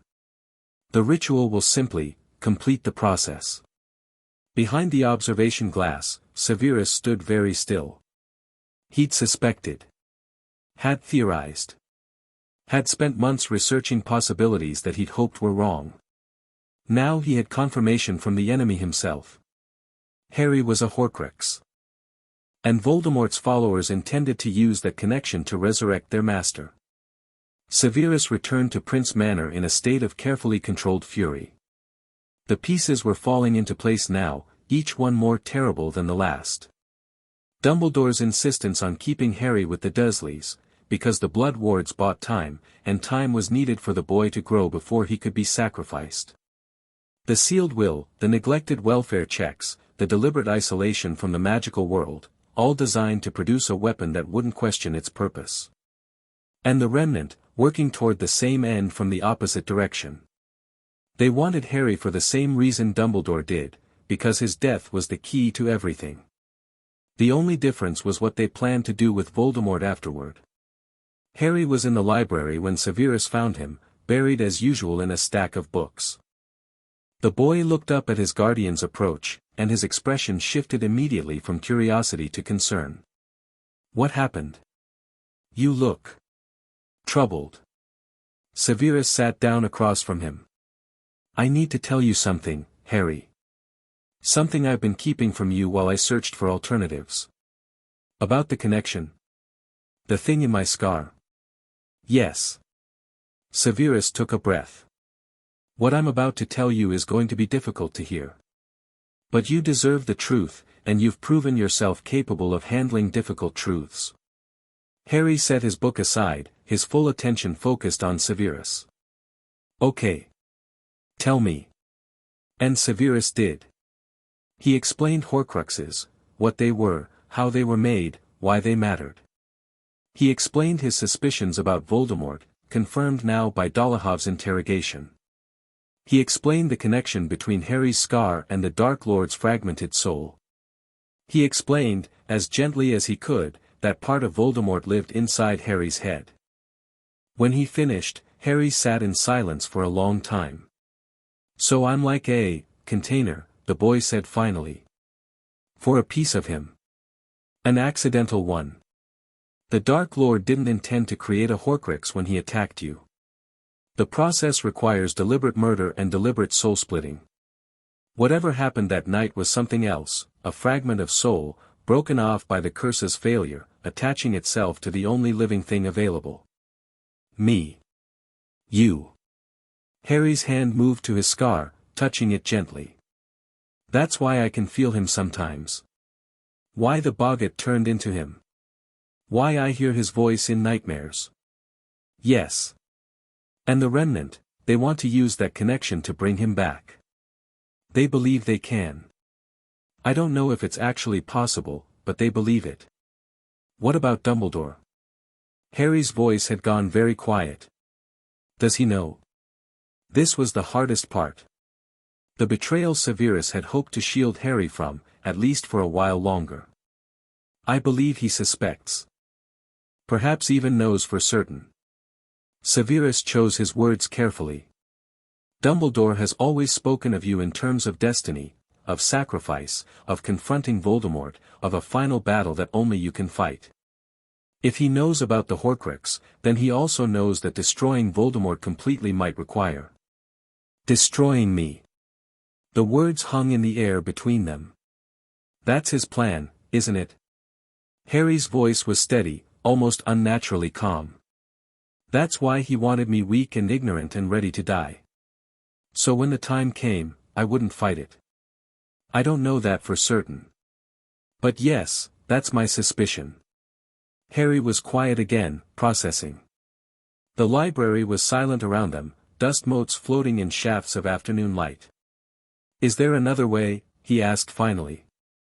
"A way to get rid of the Horcrux without dying?" "I don't know yet. I've been researching, looking for alternatives. The Prince Library has extensive materials on soul magic, some of them very dark. There might be possibilities that no one has explored. But you don't know." "No. Not yet." Harry nodded slowly. His expression was troubled, but not, Severus was relieved to note, despairing. The boy was thinking, analyzing, approaching the problem the way he approached everything, with stubborn determination to find a solution. "Then we keep looking," Harry said. "We find another way. Because I'm not planning to die for anyone's prophecy. Neither am I. And if Dumbledore tries to stop us, then Dumbledore becomes an obstacle to be dealt with." Severus leaned forward. "I made you a promise, Harry. That I would protect you. That promise doesn't expire because the threat turns out to be larger than expected. Even if it means fighting the most powerful wizard in Britain. Even then." Harry's smile was small but genuine. "Okay. Then let's figure this out." The research intensified. Severus devoted every spare moment to the problem, diving deeper into the Prince Library's darkest sections than he'd ever gone before. Harry joined him when possible, his young mind offering perspectives that Severus's more rigid thinking sometimes missed. They studied soul magic from every angle. Examined Horcrux theory in exhaustive detail. Searched for any precedent, any alternative, any sliver of hope. And slowly, painstakingly, they began to find possibilities. "The Horcrux-making process requires murder," Severus explained one evening, surrounded by ancient texts and scattered notes. "The act of killing splits the soul, and the fragment is then deliberately anchored to an object. But what happened to you was different, there was no deliberate anchoring. The fragment attached itself accidentally, instinctively, to the nearest living thing. So it's not a proper Horcrux. It's something unprecedented. A soul fragment bound to a living person rather than an inanimate object. That distinction might be significant. How? Because living things are different from objects. They grow, change, heal. They have their own souls, their own magic, their own will. Severus tapped the text before him. This passage discusses the theoretical interaction between soul fragments and living hosts. The author speculates that over time, a living host might be able to subsume the fragment. Incorporate it. Transform it from something foreign into something that's simply part of themselves. Harry considered this. So the piece of Voldemort in my head might become part of me instead of staying separate? Possibly. If you're strong enough. If your own soul is dominant. Severus paused. But there's another possibility mentioned here. A more dangerous one. What? That the fragment might be expelled rather than absorbed. Under the right circumstances, extreme magical stress, a near-death experience, certain rituals, the host's soul might reject the foreign element entirely. Would that destroy it? The fragment? The text doesn't say. It's all theoretical. There's never been a case like yours to study. Severus rubbed his eyes, exhausted but unwilling to stop. But it's something. A direction to explore. What kind of rituals? Purification magic. Exorcism. Magical healing at the deepest level. Severus pulled another text toward him. The goblins have expertise in this area: curse breaking, soul cleansing, the removal of magical contamination. It's not something they advertise, but the older families know to go to Gringotts for matters of spiritual corruption. Could they help me? I intend to ask. The meeting with Ragnarok happened a week later. The goblin listened to Severus's explanation with an expression of growing interest, his ancient eyes gleaming with something that might have been avarice or might have been genuine curiosity. A human Horcrux, Ragnarok said, when Severus finished. I've heard theoretical discussions of such things, but never encountered an actual case. The magical implications are significant. Can your people help? Perhaps. Ragnarok steepled his gnarled fingers. Gringotts has cursebreakers of considerable skill. We've dealt with soul magic before, not Horcruxes specifically, but related phenomena. The question is whether our techniques would translate to a living host. What would be involved? Examination first. Our healers would need to study the boy, understand the nature of the connection, determine how deeply the fragment has integrated with his own soul. Ragnarok's expression was calculating. This would not be a quick process. Or a cheap one. I'm prepared to pay whatever's necessary. I suspected as much. The Potter fortune alone would be sufficient, but with the prince assets as well. The goblin's smile was sharp. You're a good client, Mr. Snape. We appreciate clients who understand the value of our services. When can you begin? I'll need to consult with our specialists. Return in 3 days, we'll have a preliminary assessment ready. The examination took place in a deep vault beneath Gringotts, far from the public areas and their mundane concerns. Harry sat in a stone chair that hummed with ancient magic, surrounded by goblins wielding instruments Severus didn't recognize. The boy's expression was calm, but Severus could see the tension in his shoulders, the tightness around his eyes. The fragment is deeply embedded, the lead healer announced, after hours of testing. More so than I expected. It's been there for 6 years, growing with the boy, intertwining with his own magic. Can you remove it? Possibly. But not without risk. The goblin pulled up a display of swirling lights, a representation, Severus understood, of Harry's magical core. You see here, where the gold light mingles with the black. Those are the areas of integration.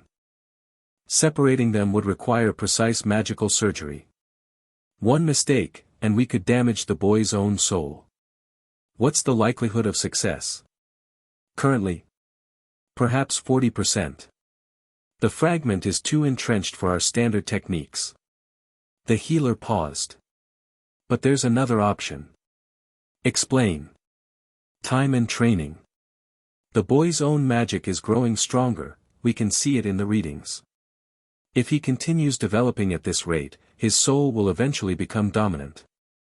The fragment will be pushed to the periphery, making it easier to isolate and remove. How long? Years. 5, perhaps. 10, to be truly safe. The goblin's expression was pragmatic. The alternative is to attempt removal now and accept the risk. The choice is yours. Severus looked at Harry, who had been listening silently throughout the assessment. What do you want? He asked. Harry considered the question with the seriousness it deserved. I don't want to die. And I don't want to be rushed into something dangerous because we're scared. His jaw set with familiar determination. I'll keep training. Get stronger. Give my magic time to push the fragment out on its own. And if the remnant attacks again before then we fight them. The same way we did before. Harry's eyes met Severus's. I'm not going to let fear make my choices for me. Severus felt a surge of pride so intense it almost hurt. All right, he said. We do this the careful way. They returned to Prince Manor with a plan. The goblin healers would monitor Harry's progress, conducting regular examinations to track the fragment's position and the strength of his soul.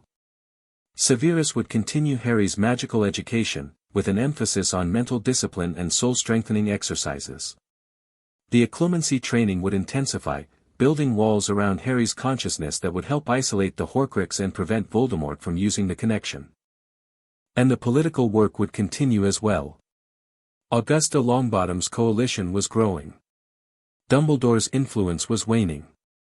The legal framework that would protect Harry from manipulation was slowly but surely taking shape.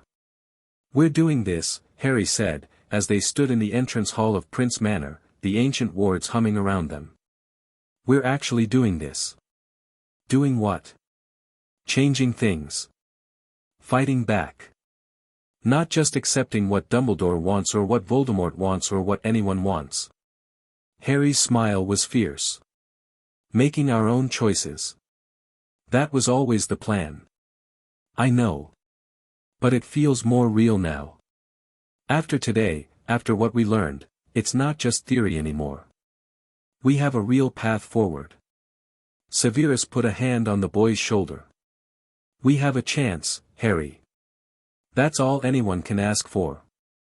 A chance is enough. I'll make it enough. That night, Severus sat in his study, reviewing the goblin healer's reports and planning the next stages of Harry's training.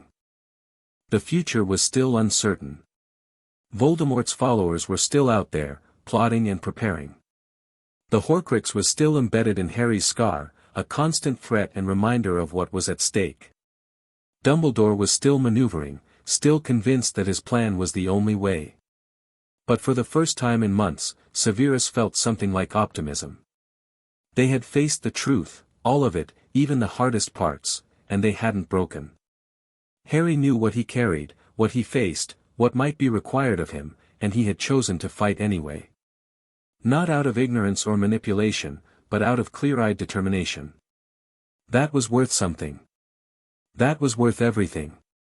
Severus looked at the pendant he'd given Harry for his birthday, Lily's lily, now worn around the boy's neck every day, a reminder of the mother he'd never known and the love that still protected him.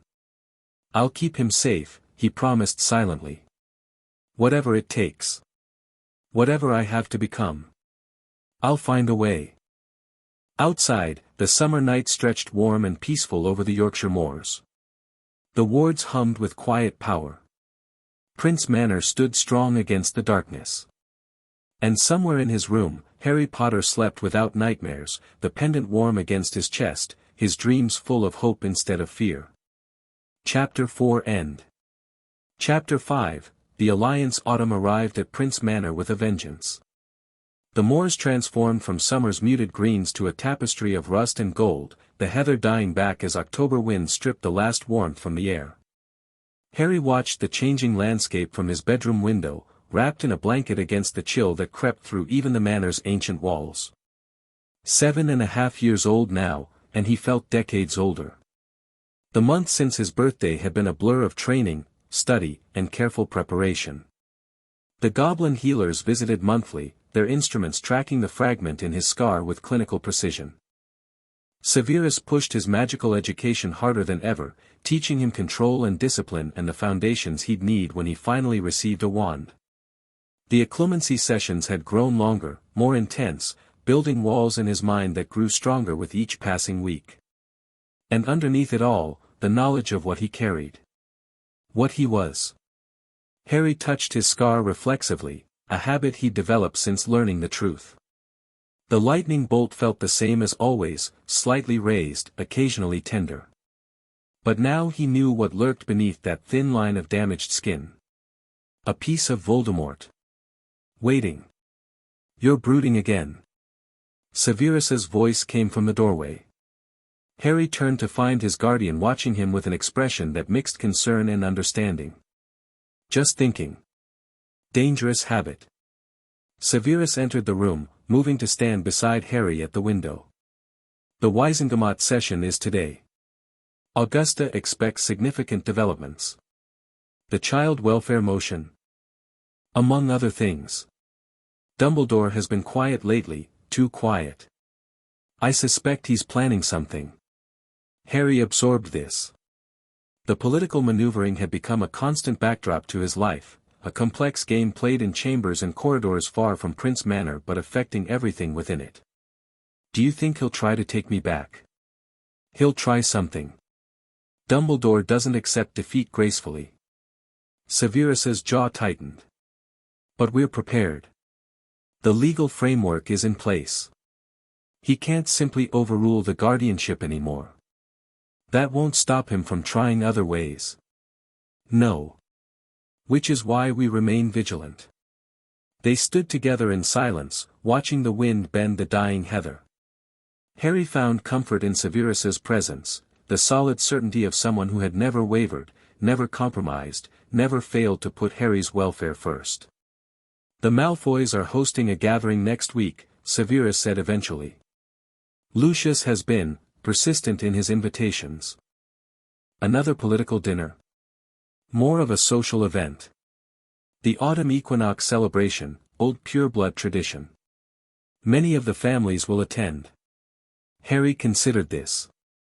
His relationship with Draco had evolved over the past months into something complicated but genuine. They corresponded regularly now, letters that started formal and gradually became more honest. Draco was still arrogant, still prone to parroting his father's views, but underneath that surface, Harry had glimpsed someone who might be capable of independent thought. Will you be there? I'll need to attend, yes. The prince seat carries obligations, and refusing Lucius's hospitality repeatedly would send the wrong message. Then I'll come too. Severus studied him. You don't have to. These events can be tedious, and the company is not always pleasant. I know. But Draco's been writing about it for weeks. I think he actually wants me there. Harry shrugged. And you said understanding these people is important. It is. Very well, we'll attend together. The Wizengamot session that afternoon would be remembered as a turning point. Severus took his seat in the circular chamber, surrounded by the hereditary lords and elected officials who governed Wizarding Britain. The prince seat was positioned near the neutral block, far from both Dumbledore's progressive faction and the conservative pureblood contingent. A useful vantage point for observing the battlefield. Augusta Longbottom caught his eye from across the chamber, inclining her head slightly. The motion was ready. Their coalition had been carefully assembled over months of quiet negotiation, moderate purebloods uncomfortable with Dumbledore's overreach, progressive voices concerned about child welfare, independents who simply wanted the system to work properly. Today, they would see if it was enough. The session opened with routine business, budget allocations, trade agreements, the endless minutiae of governance. Severus waited with practiced patience, tracking the subtle shifts in body language that revealed the chamber's true alignments. Finally, Augusta rose to speak. "I move that we discuss the matter of magical child welfare oversight," she announced, her voice carrying clearly through the chamber. "Specifically, the protocols governing the placement and monitoring of orphaned magical children." Murmurs rippled through the assembly. This was the motion they'd been building toward, the legal foundation that would prevent another Harry Potter situation from occurring. "The chair recognizes Lady Longbottom," said Minister Fudge, looking uncomfortable. "You may proceed." "Thank you." Augusta's expression was iron. 6 years ago, a magical child was placed with Muggle relatives by order of Albus Dumbledore, acting without ministry oversight or approval. This child was subjected to systematic abuse and neglect. The ministry received no reports of his condition. No welfare checks were conducted. The child's parents' will was sealed without legal basis, and their explicit wishes regarding guardianship were ignored. The chamber had gone very quiet. I speak, of course, of Harry Potter. The boy who lived. Augusta let that sink in. The hero of our society, treated worse than a house elf by the relatives who were supposed to care for him. While we celebrated his defeat of you-know-who, he was being starved and beaten in a cupboard under the stairs. That's, someone began. That is documented fact, Augusta cut in. Verified by the Department of Magical Child Services, confirmed by multiple witnesses, and a matter of public record. The question before us today is not whether this happened, it did. The question is how we prevent it from happening again. She outlined the motion: mandatory ministry oversight of all magical child placements, regular welfare checks for orphan children, strict protocols for sealing or modifying parental wills, and criminal penalties for those who violated these requirements. It was, Severus knew, a direct challenge to Dumbledore's authority. The headmaster had operated above the law for so long that many had forgotten he was subject to it at all. Dumbledore rose to respond. "I appreciate Lady Longbottom's concern for child welfare," he began, his voice mild, grandfatherly. "These are admirable goals, and I support them wholeheartedly.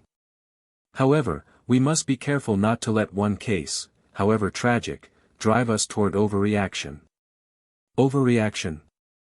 Augusta's voice was sharp. "A child was abused for 5 years under your direct authority. The situation was more complex than you understand. There were protections in place, magical protections, that required specific conditions. Harry Potter's safety demanded that someone actually verify he was safe. Which no one did." Augusta turned to address the full chamber. "The headmaster speaks of complex protections and necessary conditions. But the result of those conditions was a child who flinched at raised voices and didn't believe he deserved food. Whatever magical theory justified this placement, the practical outcome was cruelty." The chamber erupted into competing arguments.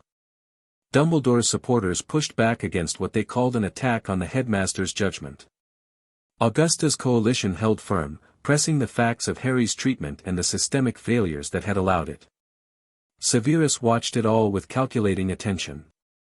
The vote, when it came, was closer than he'd hoped but decisive enough to matter.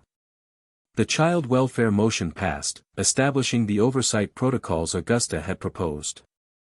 Dumbledore's authority to place children without ministry approval was effectively revoked. It was a victory, but Dumbledore's expression as he accepted the result suggested the battle was far from over.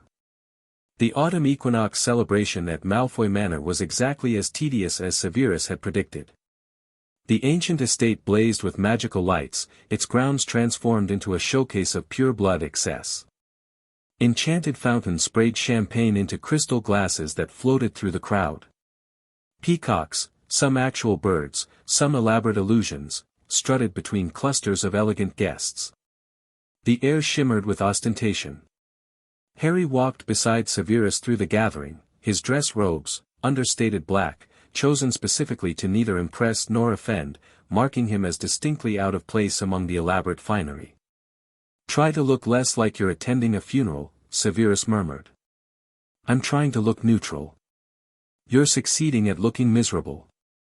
There's a difference. Harry adjusted his expression, attempting something closer to polite interest. It wasn't entirely convincing, but it would do.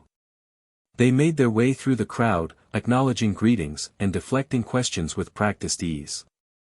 The guests treated Harry with a mixture of fascination and wariness, the boy who lived, raised by a former Death Eater, no longer under Dumbledore's control. He was an unknown quantity, and purebloods didn't like unknown quantities. Draco found them near the refreshment tables. You actually came. The Malfoyer's tone was casual, but his eyes betrayed something closer to relief. I wasn't sure you would. Severus felt obligated. I came to keep him company.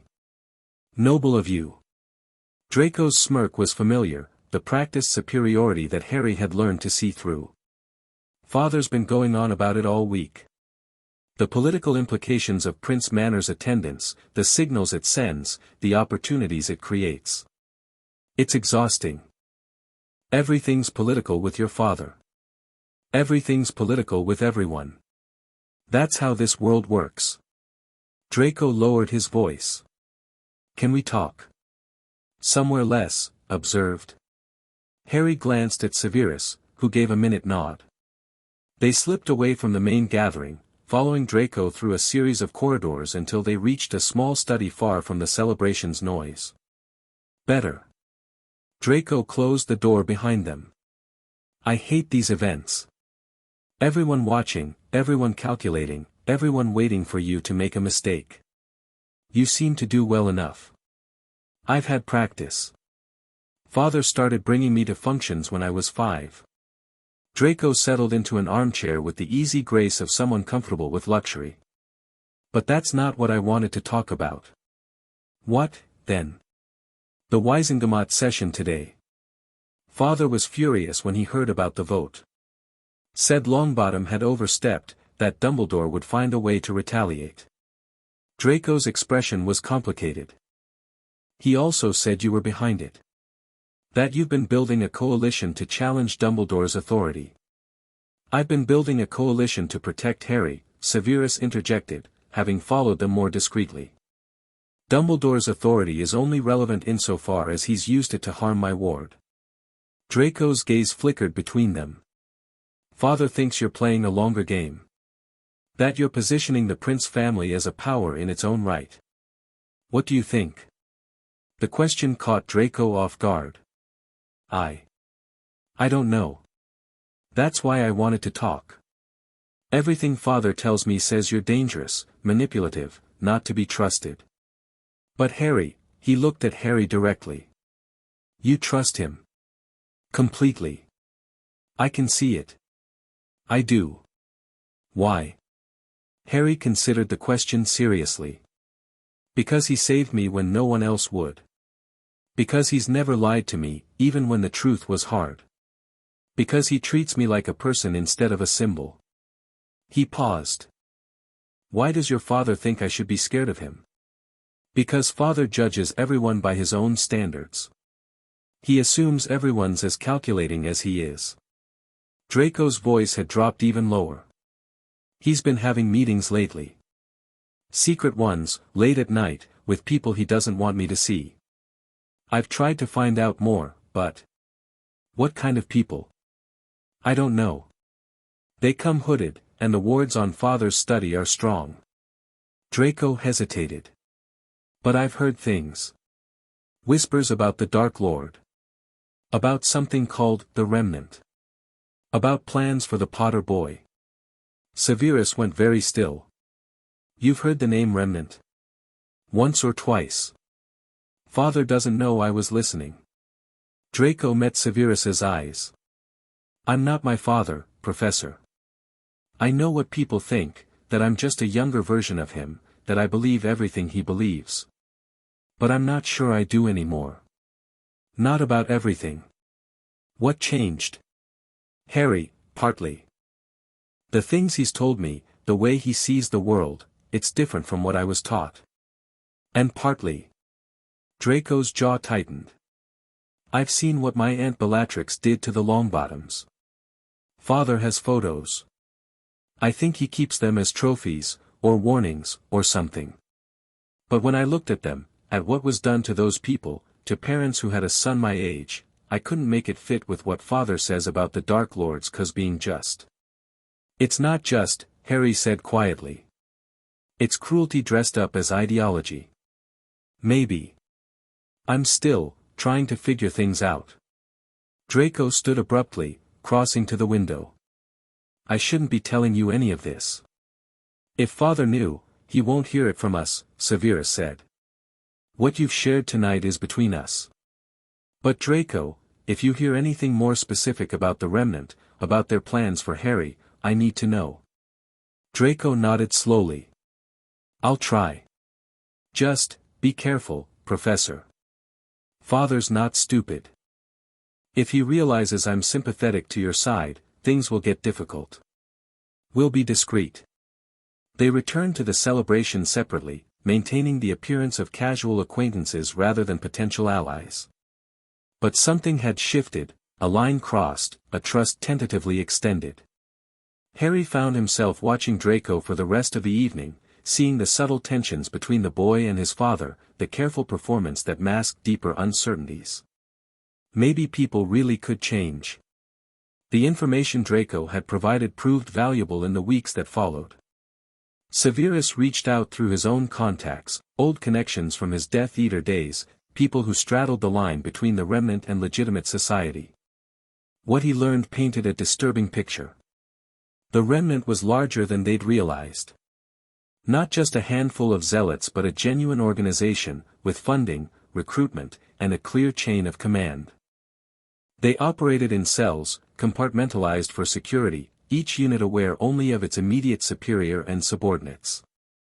And they were planning something significant. The ritual requires specific conditions, one of Severus's contacts reported, in a clandestine meeting at a Nocturne Alley establishment. A full moon, a specific alignment of magical ley lines, and something from the boy himself. Blood, I think, or possibly hair, something to strengthen the connection. When? I don't know precisely. The leadership keeps the details close. But the preparation is accelerating. Whatever they're planning, it's happening soon.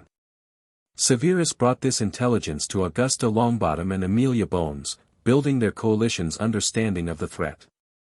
The ministry began quiet preparations, additional aura training, enhanced monitoring of known Death Eater sympathizers, coordination with Gringotts security.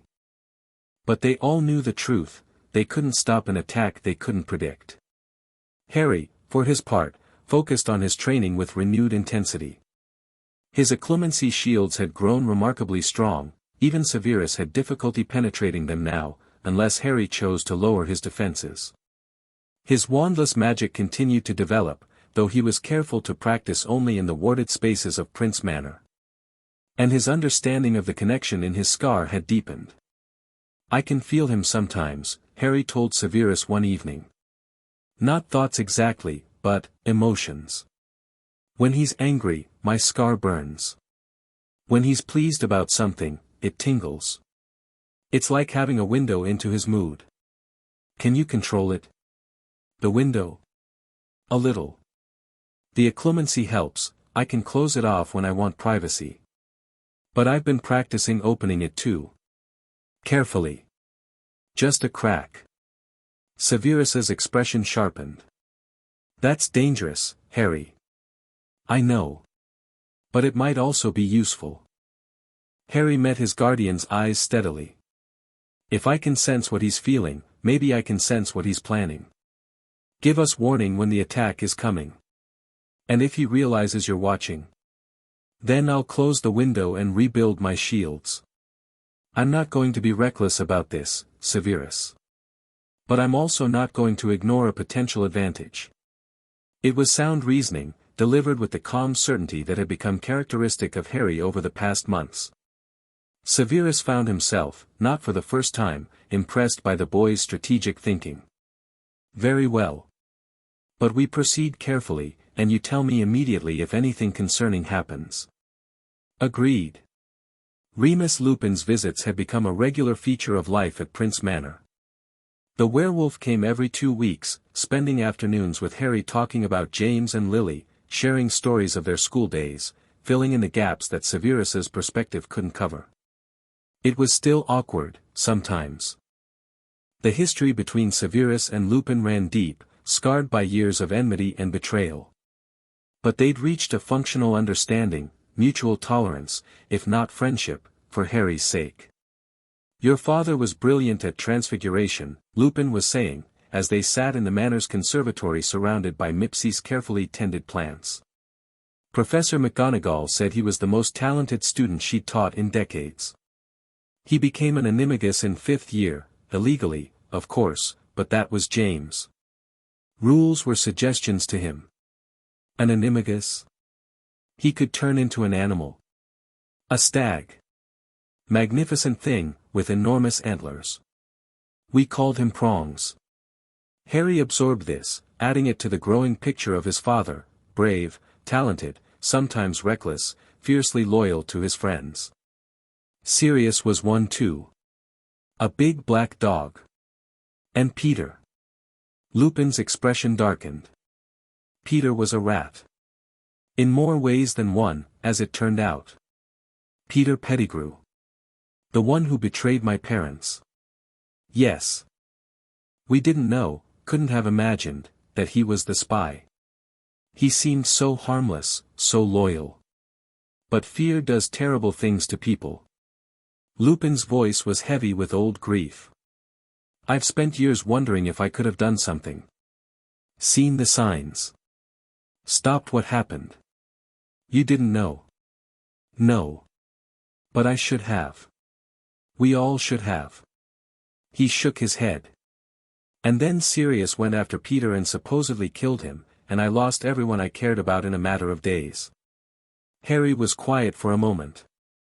Severus told me Sirius is in Azkaban. That he was a Death Eater who betrayed my parents to Voldemort. That's the official story, yes. Something in Lupin's tone made Harry look up sharply. You don't believe it? I don't know what I believe anymore. Lupin's face was troubled. Sirius was James's best friend. They were like brothers, closer than brothers. The idea that he could have betrayed James to Voldemort, it never made sense to me. But the evidence was overwhelming. A dozen muggles dead, Peter apparently vaporized, Sirius laughing at the scene. What if the evidence was wrong? Lupin blinked. What do you mean? Severus has been teaching me about evidence and conclusions. He says you should always question assumptions, look for alternative explanations. Harry's brow furrowed. If Sirius was loyal to my parents, really loyal, then maybe someone else was the traitor, and Sirius went after them because he knew the truth. Peter, you mean? But Peter's dead. Sirius killed him. Did he, though? You said Peter was supposedly vaporized, but you also said he was an animagus. A rat. Harry's eyes had gone sharp with thought. What if he faked his death? Transformed and escaped while Sirius took the blame? The conservatory went very quiet. That would require. Lupin's voice had gone strange. Harry, if that were true, it would mean an innocent man has been in Azkaban for 6 years. Would Dumbledore have known? If Peter was the real traitor? Dumbledore was the one who told us Sirius was the spy. Who insisted the evidence was clear. Lupin's hands had clenched into fists. But Dumbledore also told me to stay away from you for your own protection. He sealed your parents' will and ignored their wishes. He placed you with people who abused you. The implications hung in the air between them. I need to tell Severus about this, Harry said. If there's any chance Sirius is innocent, we'd need proof. Something more than speculation. Then we find proof. Severus's reaction to Harry's theory was complex. Sirius Black was an arrogant, reckless bully who made my life miserable for 7 years, he said, when Harry finished explaining. I despise him. I have always despised him. And yet. And yet the story never quite fit. Severus paced his study, processing. I was surprised when they announced his guilt. Not because I thought he was innocent, I was certain he was guilty, but because betraying James Potter seemed, beneath him. Sirius's cruelty was always personal, direct. Sneaking around, acting as a secret informant, that wasn't his style. What was his style? Dramatic confrontation. Grand gestures. He would have challenged the Dark Lord to a duel before he would have served him in secret. Severus's mouth twisted. I assumed his devotion to James had been a mask all along. That his true nature had finally emerged. But if it was Pettigrew? Then Sirius went after Peter for revenge, not as some kind of last act of evil. And Pettigrew staged his own death to escape, letting Sirius take the blame. Severus stopped pacing. It would explain a great deal. Including Dumbledore's certainty, if Pettigrew had already been feeding information to Voldemort, he might have convinced Dumbledore that Sirius was the traitor as a final act of misdirection. Can we find out for sure? Perhaps. The trial records would be a start, if there was a trial. In the chaos after the war, some suspected Death Eaters were sent to Azkaban without proper proceedings. Severus's expression had sharpened into something calculating. I'll make inquiries. Discreetly. And if Sirius really is innocent? Then we'll have to do something about it. The investigation into Sirius Black's case proceeded carefully over the following weeks. What Severus discovered was disturbing. There had been no trial. Sirius had been arrested at the scene of Pettigrew's apparent murder, taken to Azkaban, and left to rot without ever having the opportunity to present his defense. The decision had been made by Bartemius Crouch, then head of magical law enforcement, with Dumbledore's explicit approval. No trial, Amelia Bones said, her voice flat with controlled anger when Severus brought her the information. No formal charges. No opportunity for defense. We just threw him in Azkaban and forgot about him. Under Crouch's authority. Crouch was given emergency powers during the war. He did terrible things with them, authorized unforgivables against suspected Death Eaters, sanctioned summary executions.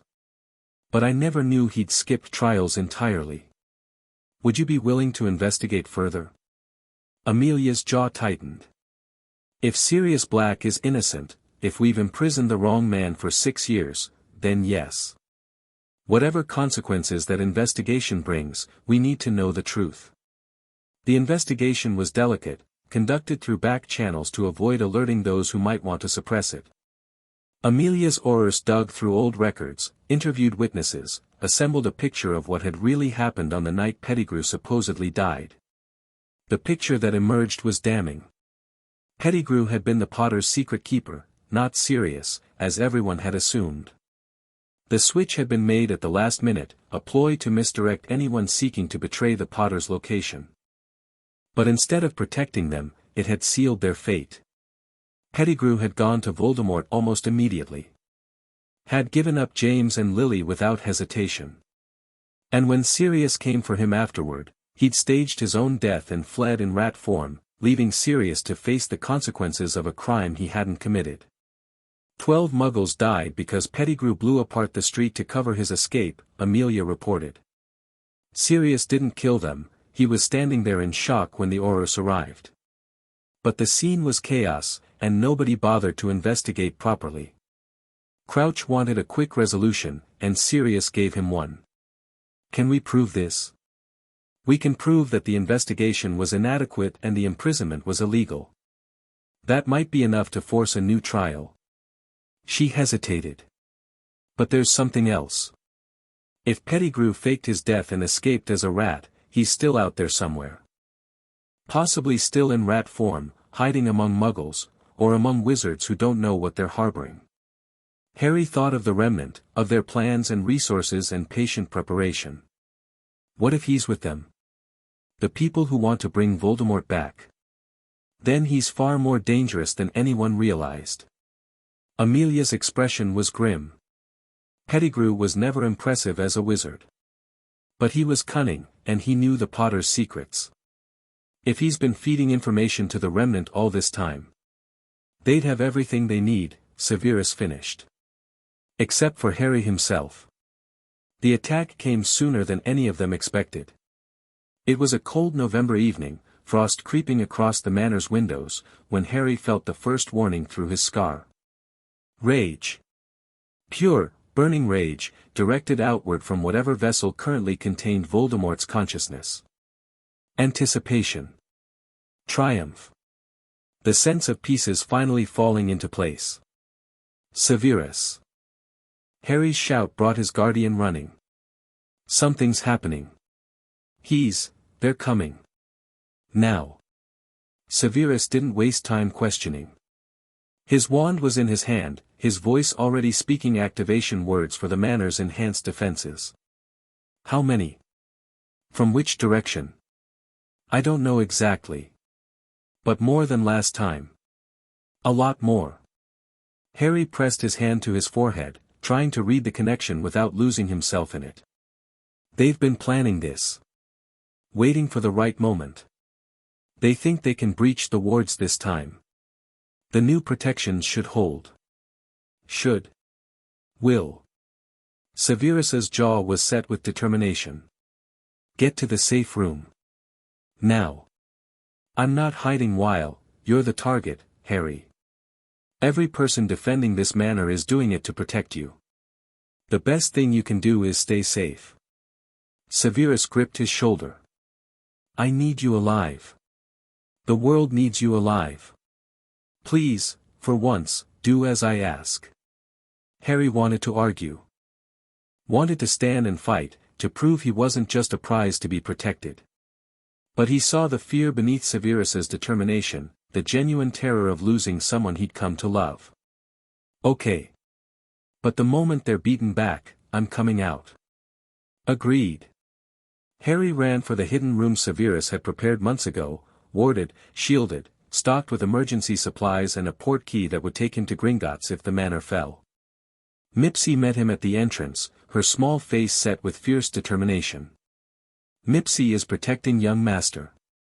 No one is getting through Mipsy. I know. Harry squeezed the elf's hand.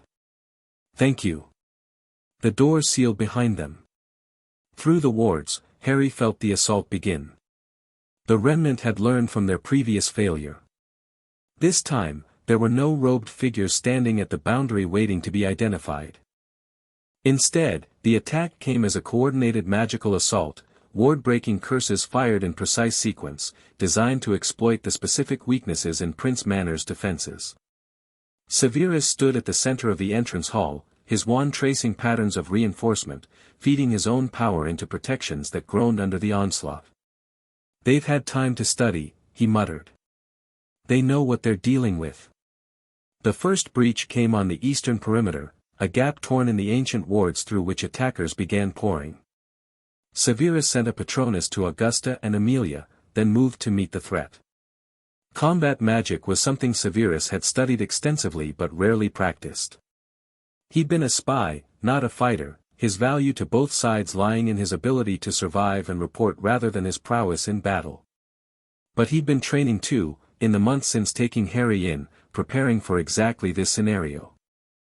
The first Death Eater through the breach fell to a stunning spell so powerful it cracked ribs. The second and third met a conjured wall of fire that sent them screaming back through the gap. The fourth was faster than expected. The curse caught Severus in the side, burning through his robes and into flesh. He staggered, gasped, forced himself to remain upright through sheer will. More attackers poured through the breach. Too many to fight alone. Then Minerva McGonagall operated into the entrance hall, her wand already blazing. Really, Severus? I thought you'd learn to ask for help.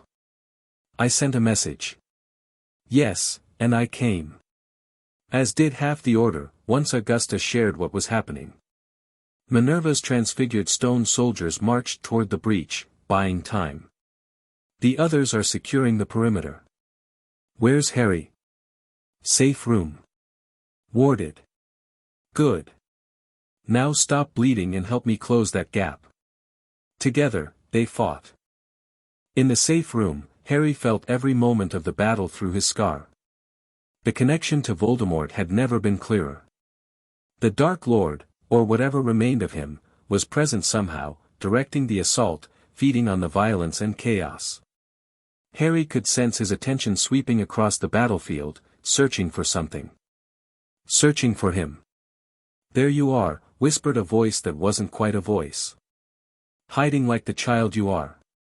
Your protectors are falling, little Harry. Soon you'll be alone." Harry gritted his teeth and reinforced his occlumency shields. The voice faded to a distant whisper, but the presence remained, a cold weight at the edge of his consciousness, patient and malevolent. "Young master."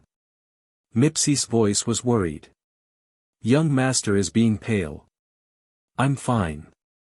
He's trying to get into my head, but I'm keeping him out." Harry opened his eyes, made himself focus on the room around him. "How long has it been?" 20 minutes, young master." "Mipsy is hearing fighting still." 20 minutes. It felt like hours. Harry reached for the connection again, carefully, using the technique Severus had taught him. Instead of closing the window entirely, he opened it just a crack, enough to see what was happening on the other side. Images flooded through. Robed figures advancing across the manor grounds. Defenders falling, rising, fighting on. Severus at the center of it all, wounded but unbowed, his magic tearing through enemies with deadly precision. And in the shadows, watching, a figure that wasn't quite physical. A shade, a specter, the remnant of a remnant. Voldemort. What was left of him? He was weak, far weaker than Harry had imagined. The possession of a vessel seemed to be draining him, his form flickering and unstable. But his will was iron, driving his followers forward with promises of resurrection and reward. "The boy's blood," Voldemort whispered to his servants. "Just a few drops. That's all I need to anchor myself properly. To begin the process of return." Harry pulled back from the connection, breathing hard. "They want my blood," he said aloud. "For a ritual. To help Voldemort come back." Mipsy's ears flattened. "Then they is not getting it. Young master is staying here where is safe. But what if staying here isn't enough? What if they break through and take me anyway?" Harry's mind was racing. "If I give them what they want, just a little, but on my terms. Young master is not to be sacrificing himself. I'm not talking about sacrifice. I'm talking about strategy." Harry stood, pacing the small room. "Severus taught me that knowing your enemy is more important than anything else. Right now, Voldemort is desperate. He's throwing everything at this attack because he needs my blood for his ritual. But what if the blood doesn't work the way he expects?" Mipsy looked confused. "Young master is not making sense. The Horcrux. The piece of him in my head." Harry touched his scar. "I'm not just a normal wizard, I'm connected to him already. What if my blood, given willingly, does something different than blood taken by force? What if I can use that connection against him?" It was a gamble. A massive, potentially catastrophic gamble. But the battle outside was turning against them. Harry could feel it through the connection, and if he did nothing, they would lose. "I need to get to Severus." "No." Mipsy's small form blocked the door. "Young master is promised to stay safe. I promised to stay here until they were beaten back. That's not happening, they're winning." Harry met the elf's eyes. "Mipsy, I know you want to protect me. But sometimes protection means fighting back instead of hiding. I need you to trust me." The conflict was visible on Mipsy's face, the direct order warring with her devotion to Harry's well-being. Finally, slowly, she stepped aside. "Mipsy is trusting young master. But if young master is dying, Mipsy is never forgiving herself." "I'm not going to die." Harry paused at the door. "I'm going to end this. He unsealed the wards and stepped out into the chaos of battle. The entrance hall was a war zone. Scorch marks covered the walls. Broken furniture lay scattered like fallen soldiers. The air itself seemed damaged, thick with the residue of dark magic and desperate defense. Severus stood in the center of it all, flanked by Minerva and two Aurors Harry didn't recognize. They were surrounded, a dozen remnant fighters closing in from all sides, their superior numbers finally overwhelming the defenders. "Harry!" Severus's voice cracked with fear. "What are you doing?" "Get back, no." Harry walked forward, past the defenders, toward the enemy. "I know what you want. I know why you're here." The remnant fighters paused, uncertain. Their leader, a tall figure whose mask couldn't quite hide the cruel smile beneath, stepped forward. "The boy comes to us willingly. How convenient. I'm not surrendering. I'm making a deal." Harry's voice was steady, calmer than he felt. "You want my blood for your ritual.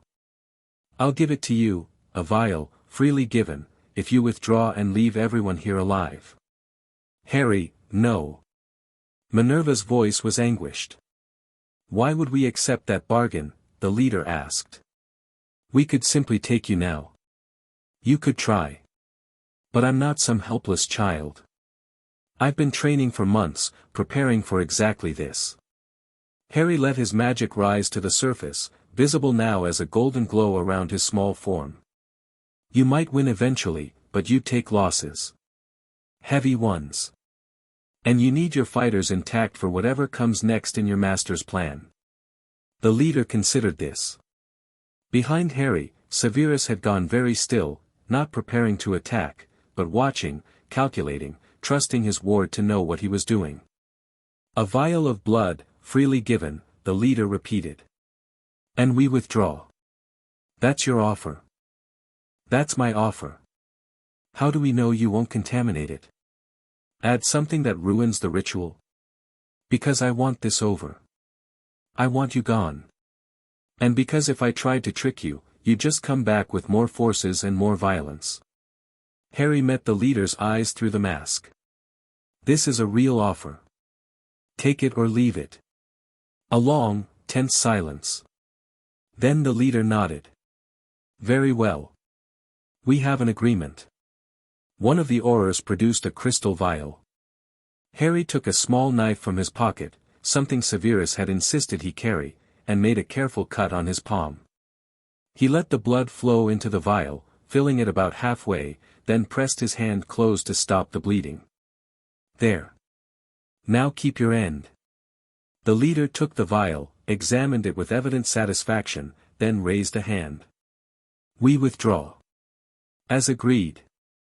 The remnant fighters began disappearing, operating away one by one until only the leader remained.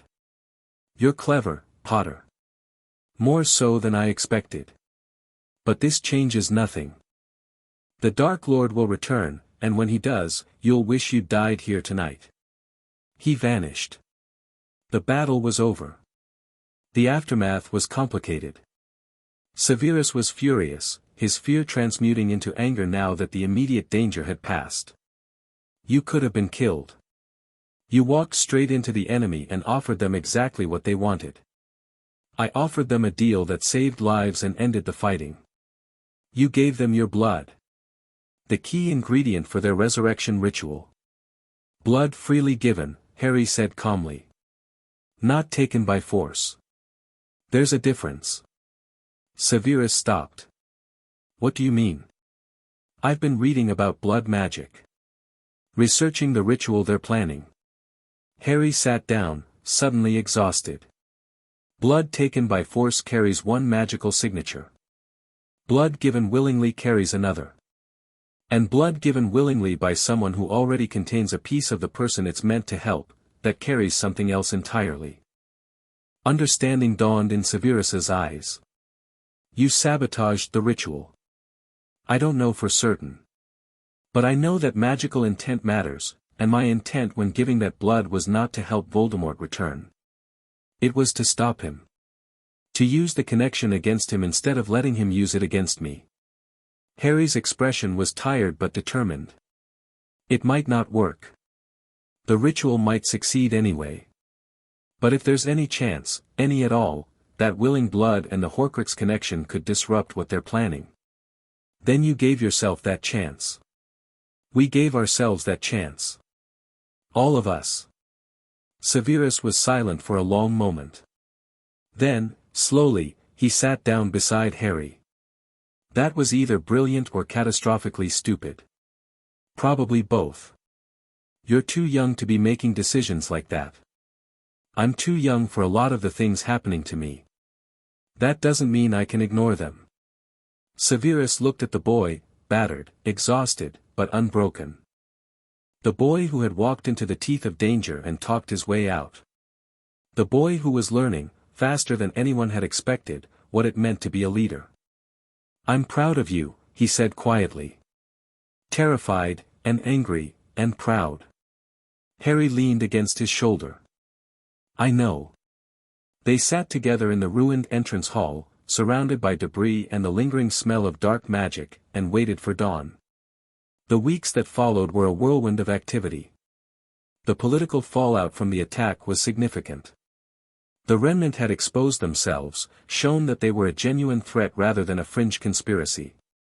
The ministry was forced to act, increased security, enhanced monitoring, a formal acknowledgement that Voldemort's followers remained dangerous. Amelia Bones pushed forward her investigation into Sirius Black. The evidence she'd gathered was presented to an emergency session of the Wisengamot, and despite Dumbledore's attempts to delay, a new trial was ordered. The trial itself was brief. Without the emergency wartime powers that had authorized his original imprisonment, there was no legal basis for holding Sirius. The lack of original proceedings, combined with new evidence suggesting Pettigrew's survival, made continued imprisonment untenable.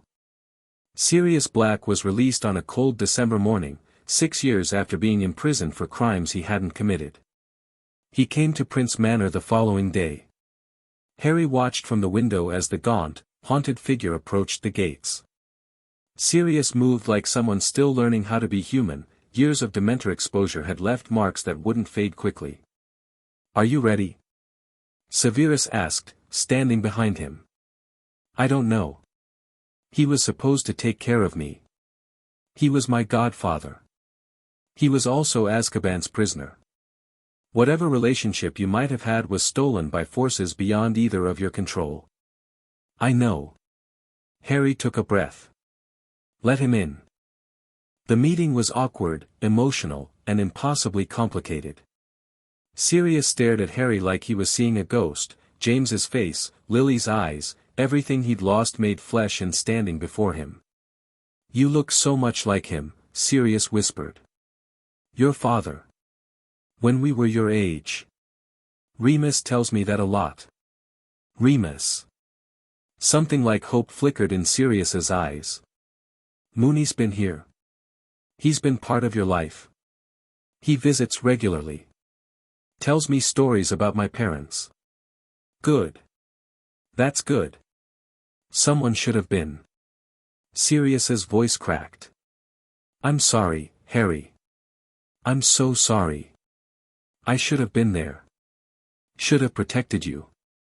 Instead I was stupid, reckless, went after Peter when I should have stayed with you. You didn't know what would happen. No. But I should have thought. Should have been smarter. Sirius's hands were shaking. James trusted me to take care of you. And I failed. Before I even started, I failed. Harry looked at this broken man, his godfather, his parents' best friend, someone who had lost everything and spent 6 years paying for it in the worst prison on earth. You couldn't have known Peter was a traitor.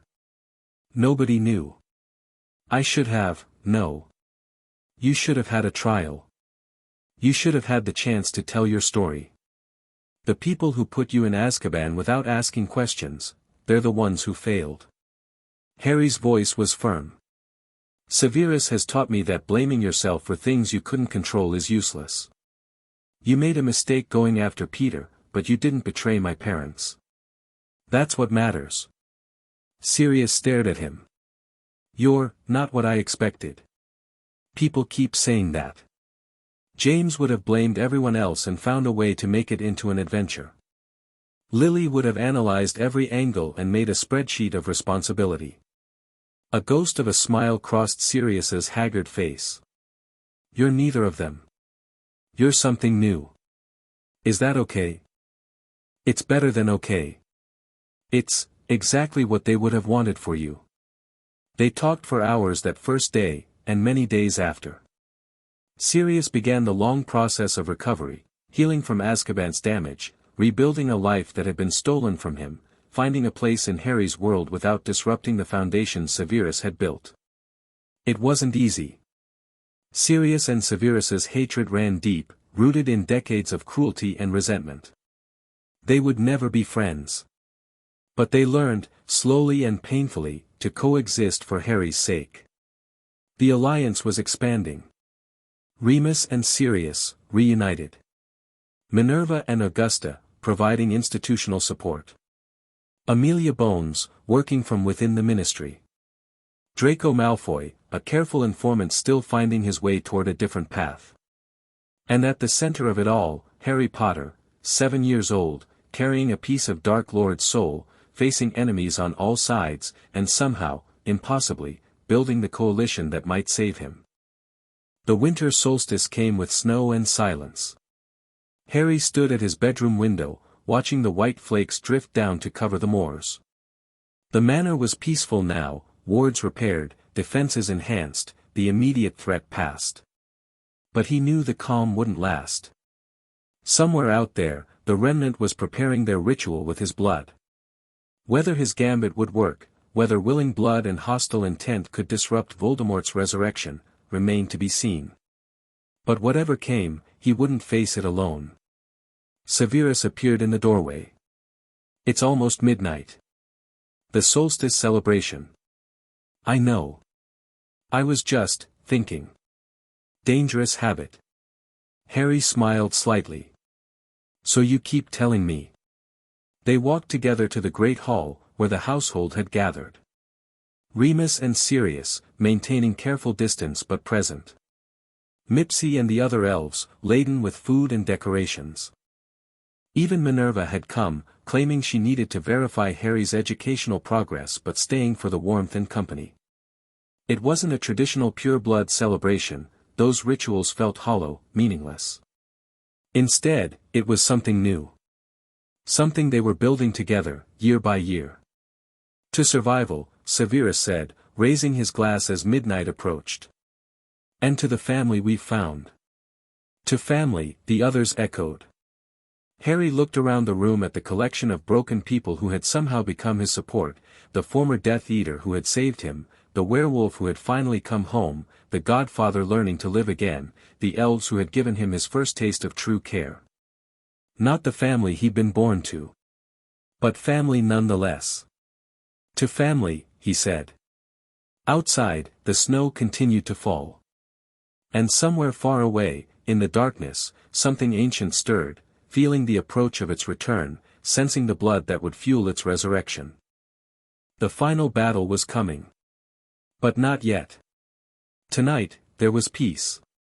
There was warmth. There was hope. It would have to be enough. Chapter 5 End. Chapter 6, The siege. The winter solstice had passed, but winter itself clung to the Yorkshire moors with stubborn ferocity. January brought storms that howled against Prince Manor's ancient walls, piling snow in drifts that reached the lower windows and turning the landscape into a white wasteland broken only by the dark lines of stone fences half buried beneath the accumulation. Harry watched the blizzard from the library's tall windows, a book open but unread in his lap. 3 weeks since he'd given his blood to the remnant. 3 weeks of waiting, watching, preparing for whatever came next. The connection in his scar had gone quiet. Not silent, never entirely silent, not since the battle, but muted in a way that felt wrong. Where before he'd sensed Voldemort's emotions like weather patterns on the horizon, now there was only a distant hum. Static where there should have been signal. Either his gambit with the willing blood had worked somehow, disrupting whatever ritual the remnant had planned. Or they were shielding their activities, preparing something so significant that even the soul connection couldn't penetrate their secrecy. Harry didn't know which possibility frightened him more. "You're brooding again." Severus's voice came from the doorway. Harry didn't turn from the window. "I'm thinking." The distinction is becoming academic. Severus crossed the room to stand beside him, looking out at the storm. "The Aurors have increased patrols around the manor. Augusta's coalition has pushed through emergency security measures. Whatever the remnant is planning, we're as prepared as we can be." "Are we?" "We're more prepared than we were 6 months ago. Or a year ago." Severus's voice was carefully measured. "Progress isn't perfection, Harry. It's simply moving forward." "I know." Harry finally looked away from the storm. "But I can feel something coming. Through the scar, through the connection, something's building. Like pressure before a thunderstorm." "The ritual?" "Maybe. Or maybe just him. Getting stronger." Harry touched his forehead, the familiar gesture that had become unconscious habit. "He's been so quiet since the battle. Too quiet. It's like he's saving his strength for something." Severus was silent for a long moment. When he spoke, his voice was thoughtful. "The goblin healers are coming tomorrow for your monthly examination. We'll ask them about the connection, whether they can sense any changes in the fragment's behavior. And if they can, then we'll have more information. And information is power." Harry nodded slowly. It was the same lesson Severus had been teaching him for over a year now: knowledge as the foundation of everything else. Understand the situation before acting. Gather intelligence before making decisions. Never move blindly when patience could reveal the path. But patience was getting harder. "Draco's last letter mentioned something," Harry said. "His father's been hosting more meetings. Late night, heavily warded. Draco can't get close enough to hear details, but he says the guests have been arriving more frequently. Sometimes every night. The remnant leadership, most likely. Coordinating their next move. Should we warn him? Tell him to be careful?" "Draco is already being careful. More warning might make him reckless, trying too hard to gather information, taking risks that expose him." Severus's expression was complicated. "The boy has chosen a dangerous path. We can support him, but we cannot protect him from the consequences of his own choices. He's 11 years old. So are you." Severus met Harry's eyes. "Age has never been a protection against the world's cruelty. You know that better than anyone." Harry looked away, back toward the storm. "When this is over," he said quietly. "When Voldemort is gone for good and the remnant is destroyed, will things be different? Will we actually get to be children? I don't know." Severus's honesty was gentle but unflinching. "The world doesn't promise us fairness, Harry. Only the opportunity to fight for what we want. Whether that fighting ever ends." He shook his head. "I hope so. But I won't lie to you. I know." Harry managed a small smile. "That's one of the things I trust about you." They stood together in the library, watching the storm rage beyond the window, and waited for whatever was coming.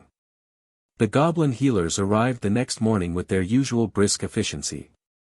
Ragnarok himself had come this time, unusual, given his position as Director of Inheritance Affairs. His presence suggested the bank was taking Harry's situation with increased seriousness. "The readings are concerning," Ragnarok announced, after 2 hours of examination in the specially warded chamber they'd prepared. "The fragment's integration with your soul has stabilized, as we expected. But something else has changed." "What do you mean?" "There's a resonance we haven't seen before. As if the fragment is responding to something external. Vibrating in sympathy with a source we cannot identify." The goblin's ancient eyes were troubled. "Whatever ritual your enemies are conducting with your blood, it appears to be affecting the connection. Strengthening it, perhaps, or opening channels that were previously dormant. Harry felt ice crystallize in his stomach. Strengthening the connection to Voldemort. Strengthening the connection between all pieces of the Dark Lord's soul. Your blood, freely given, carries your magical signature, which is now intertwined with the fragment you bear. If they're using that blood in their resurrection ritual, they're not just calling back Voldemort, Severus finished grimly. They're calling back the part of him that lives in Harry. Possibly. The magic involved is complex, and our understanding is theoretical rather than practical. Ragnarok paused. But there is another interpretation. What? The resonance could be working in reverse. Instead of the ritual pulling the fragment toward Voldemort, the fragment's connection to Harry might be contaminating the ritual. Introducing elements the casters didn't anticipate. Harry remembered his gambit during the battle, the willing blood, the hostile intent, the hope that the connection could be used against Voldemort rather than for him. Is that good or bad? Unknown. Magic at this level is unpredictable. The outcome could range from complete ritual failure to catastrophic magical backlash. Ragnarok's expression was carefully neutral. What I can tell you is that something significant will happen soon. The resonance is building toward a crescendo. Days, perhaps. Weeks at most. The news spread quickly through their alliance. Augusta Longbottom called an emergency meeting of the coalition's leadership, held in a secure chamber at Gringotts where goblin wards guaranteed privacy from all forms of magical surveillance. Harry attended despite his age. Severus had insisted, arguing that the boy who stood at the center of events deserved to hear the discussions about his fate. The situation is more dangerous than we realized, Augusta summarized, after Ragnarok presented his findings. The Remnant's ritual could complete at any time, potentially drawing Harry into some kind of magical confrontation we don't understand. Can we locate them? Amelia Bones asked. Disrupt the ritual before it reaches completion? We've tried. Their operational security is exceptional, compartmentalized cells, rotating locations, magical concealment beyond anything we've encountered. Amelia's frustration was evident. Whoever is leading them has significant resources and sophisticated planning. Pettigrew, Sirius growled. He'd been mostly silent throughout the meeting, his haunted eyes fixed on Harry with protective intensity. The rat was always better at hiding than fighting. He's probably running their security, using everything he learned during the First War. That matches our intelligence, Severus agreed. Sources indicate Pettigrew has become the Remnant's primary strategist, though the true leadership remains obscured. The question is what we do now, Minerva interjected. We can't simply wait for them to complete their ritual and hope for the best. We could try to evacuate Harry, Remus suggested. Take him somewhere the ritual can't reach, another country, perhaps, or a location with strong enough wards to block whatever connection they're exploiting. That assumes the connection can be blocked geographically, Severus countered. The fragment is part of Harry's soul. It goes wherever he goes. Distance might weaken the resonance, but it won't sever it entirely. Then what do you suggest? Preparation. We strengthen the Manor's defenses to maximum capacity. We position forces to respond the moment the ritual activates. And we trust that Harry's gambit, the willing blood, the hostile intent, has compromised whatever they're attempting. That's a great deal of trust to place in an uncertain outcome. It's the best option available. Severus's voice was flat. Unless someone has a better idea. Silence around the table. Harry cleared his throat. All eyes turned to him. There might be something else, he said carefully. The connection works both ways. I've been practicing, opening it just a crack, seeing what's on the other side. If the ritual is drawing the fragment toward Voldemort, maybe I can use that. Follow the connection to find where they are. Absolutely not, Severus said immediately. The risk, I know the risk. But Ragnarok said the resonance is building towards something. If I can figure out where they are before that something happens, we could stop them instead of just reacting. You're 7 years old, Harry. You're not ready for that kind of magical confrontation. I'm not talking about confrontation. I'm talking about reconnaissance. Harry met Severus's eyes steadily. You've taught me to gather intelligence before acting. This is intelligence we need. The room was silent. Augusta Longbottom spoke first. The boy has a point. Knowing their location could change everything. It could also get him killed, Severus snapped. Opening that connection deliberately, inviting Voldemort's awareness into his mind, I've done it before. I can shield myself while looking through. And if I get in trouble, I can close the connection entirely. Harry's voice was calm, certain. I'm not asking to fight. I'm asking to look. Severus's jaw tightened. Harry could see the conflict in his guardian's eyes, the protective instinct warring with the strategic mind, the desire to keep Harry safe battling the acknowledgement that safety was an illusion. One attempt, Severus said finally. Controlled conditions, with me present to pull you back if something goes wrong. And if I say stop, you stop. Immediately. No arguments.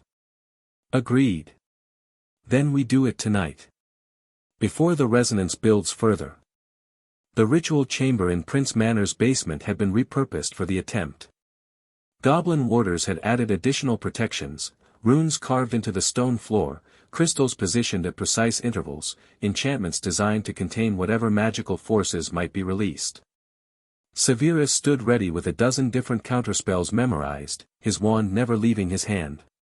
Harry sat in the center of the chamber, cross-legged on the cold stone, his breathing slow and controlled.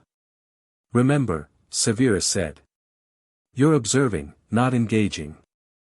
Look through the connection, find what you can, and withdraw. Don't let him sense you if you can avoid it. I know. And if anything feels wrong, any sense that he's aware of you, any pressure against your shields, I close the window and come back. I understand, Severus. Harry closed his eyes. The connection was there, as it always was, a thin thread of darkness woven through his consciousness, anchored in the scar on his forehead.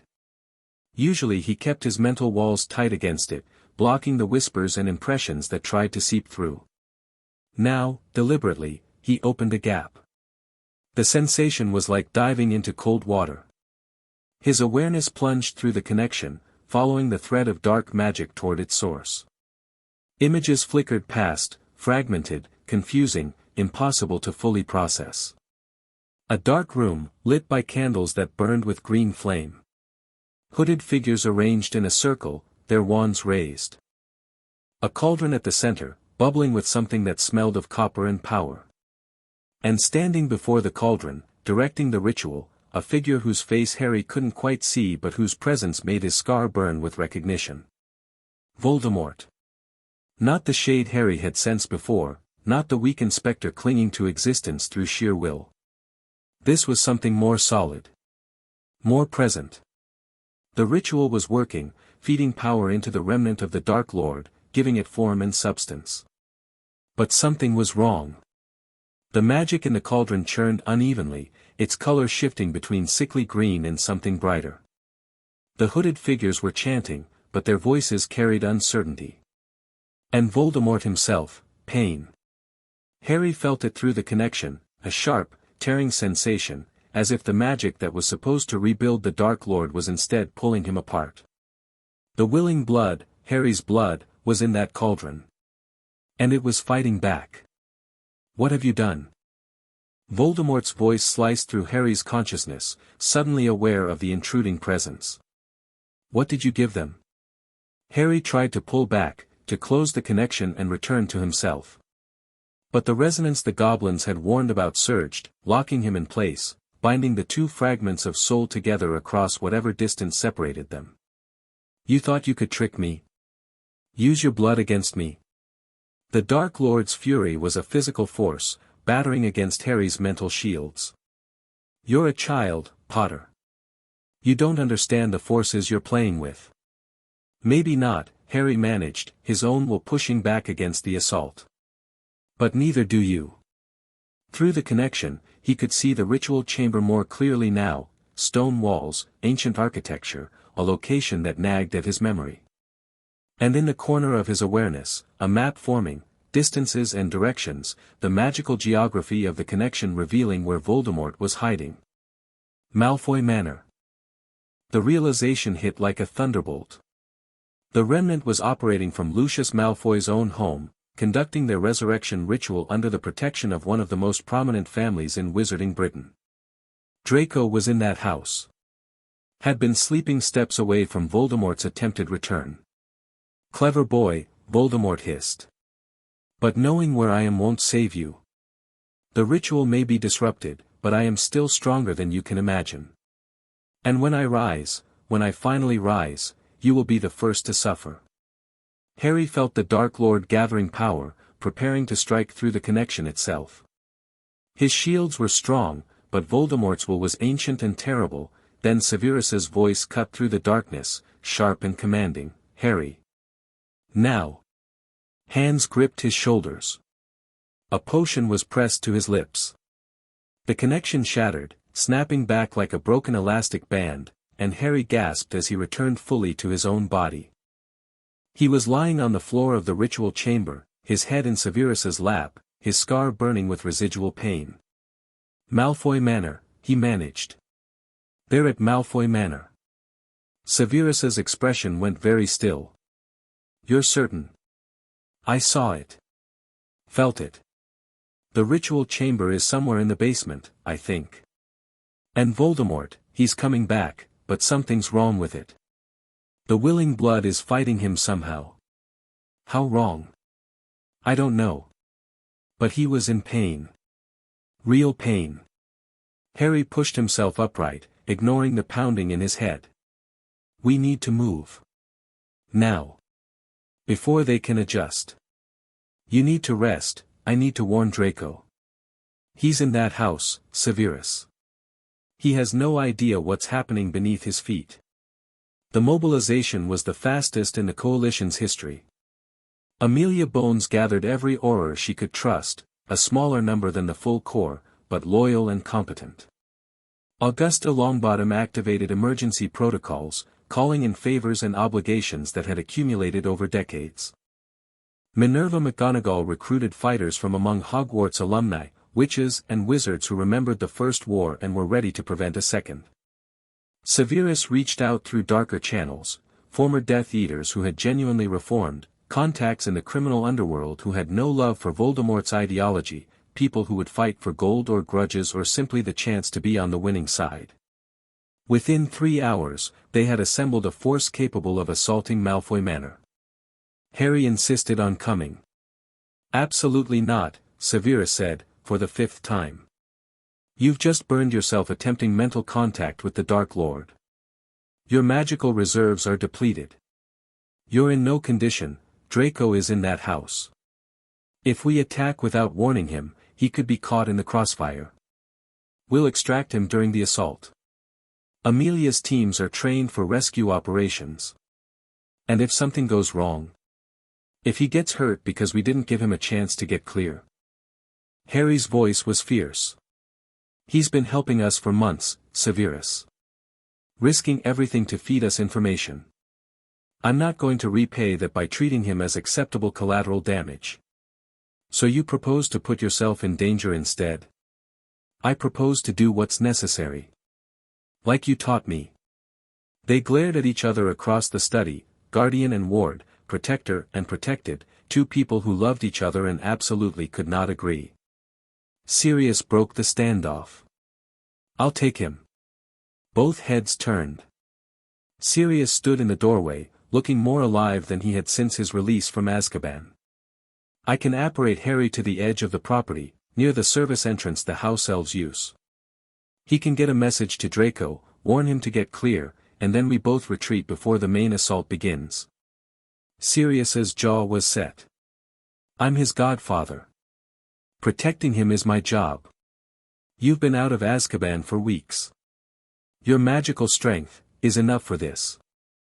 One apparition, one quick extraction, one apparition back. Sirius met Severus's eyes directly. I'm not going to let James's son do this alone. And I'm not going to let him do it at all if there's any chance I can take the risk instead.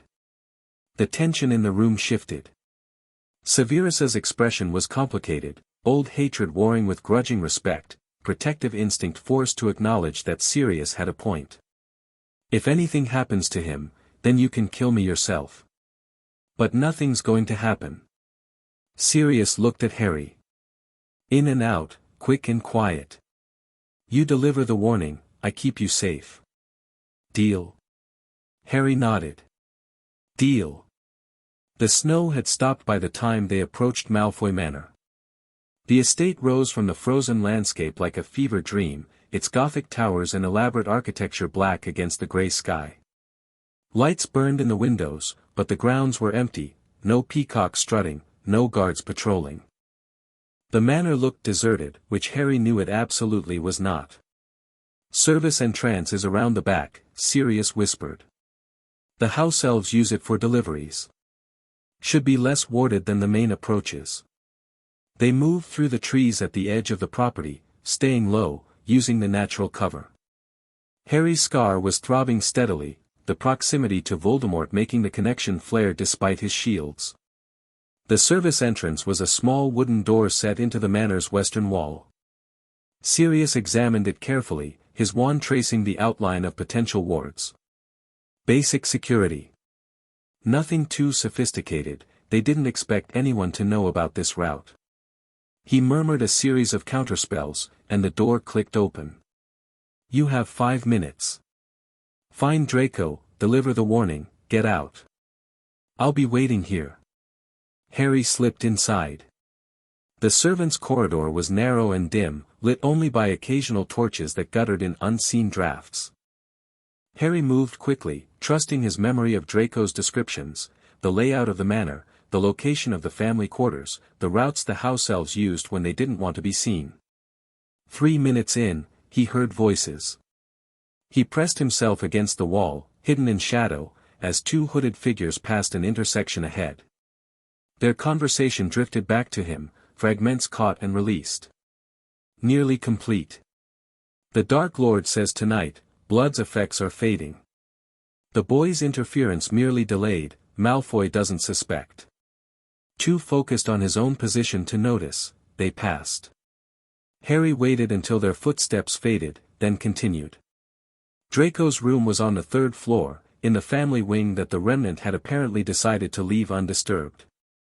Harry climbed the servants' stairs, counting landings, praying he wasn't too late. The door to Draco's room was closed.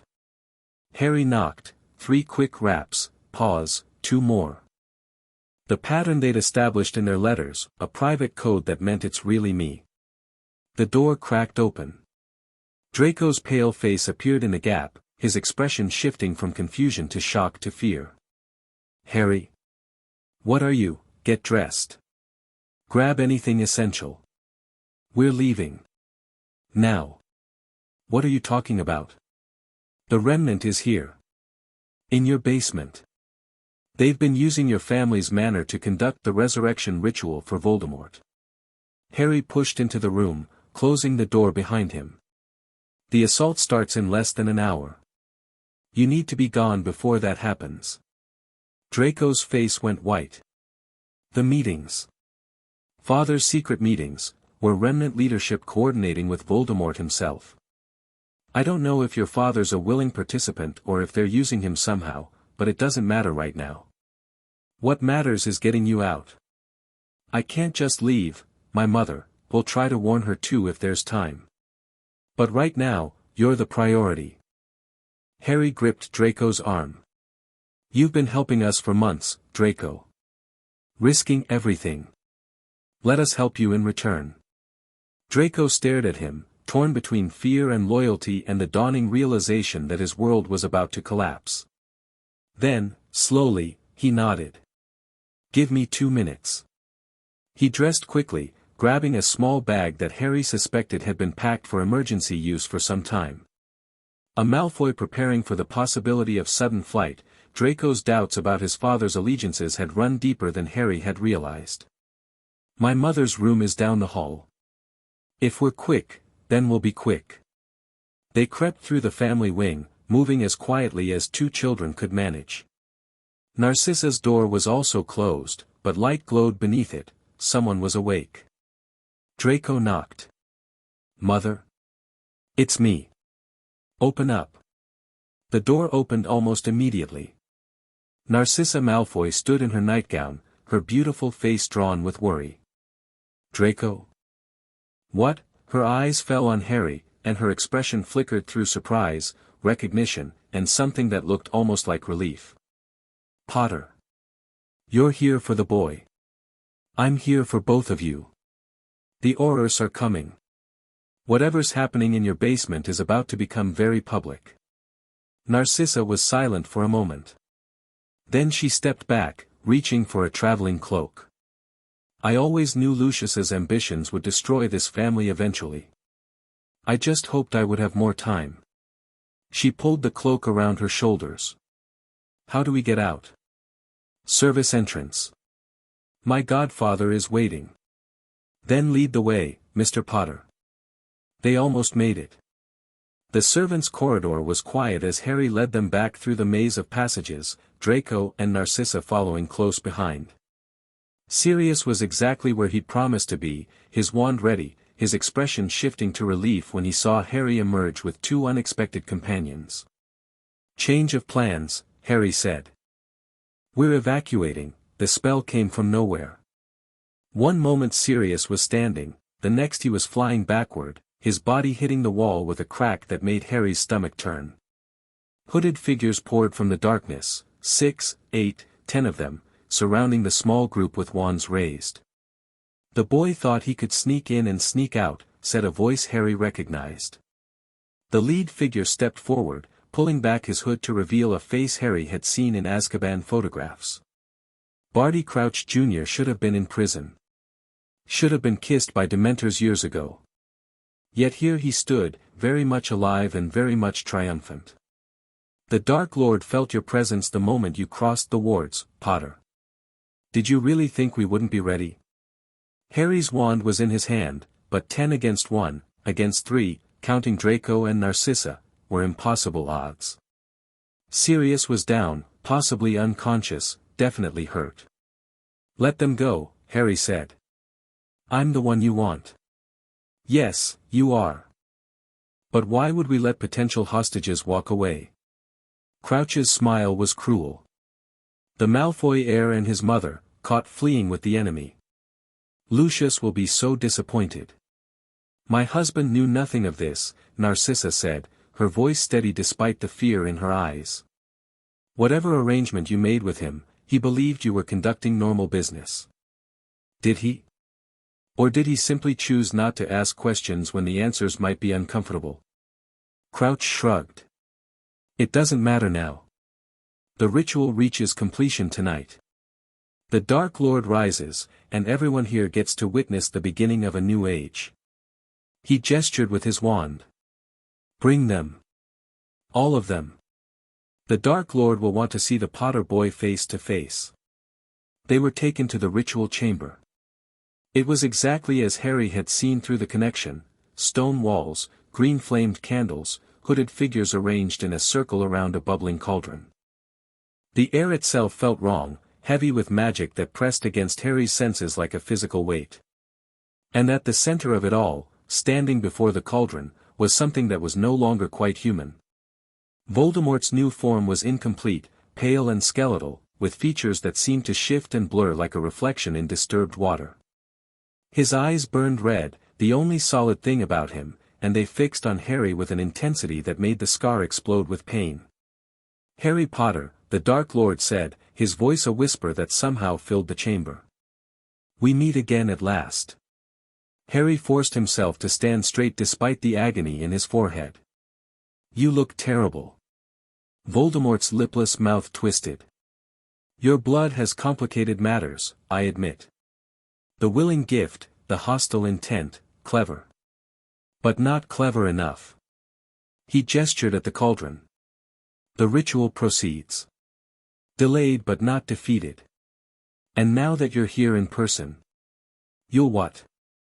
Use me to complete it? Something like that. Voldemort moved closer, his movements eerily fluid despite his partially formed body. The fragment of my soul that lives in you, it's been calling to me since the ritual began. Trying to return to its source. Your presence here, so close to the cauldron, may be exactly what's needed to finish the work. Harry felt the truth of it through the connection, the fragment in his scar straining toward Voldemort, wanting to rejoin, wanting to complete the Dark Lord's resurrection at the cost of Harry's own soul. But the fragment wasn't the only thing in Harry's head. His own will was there too. His training, his shields, his determination to survive.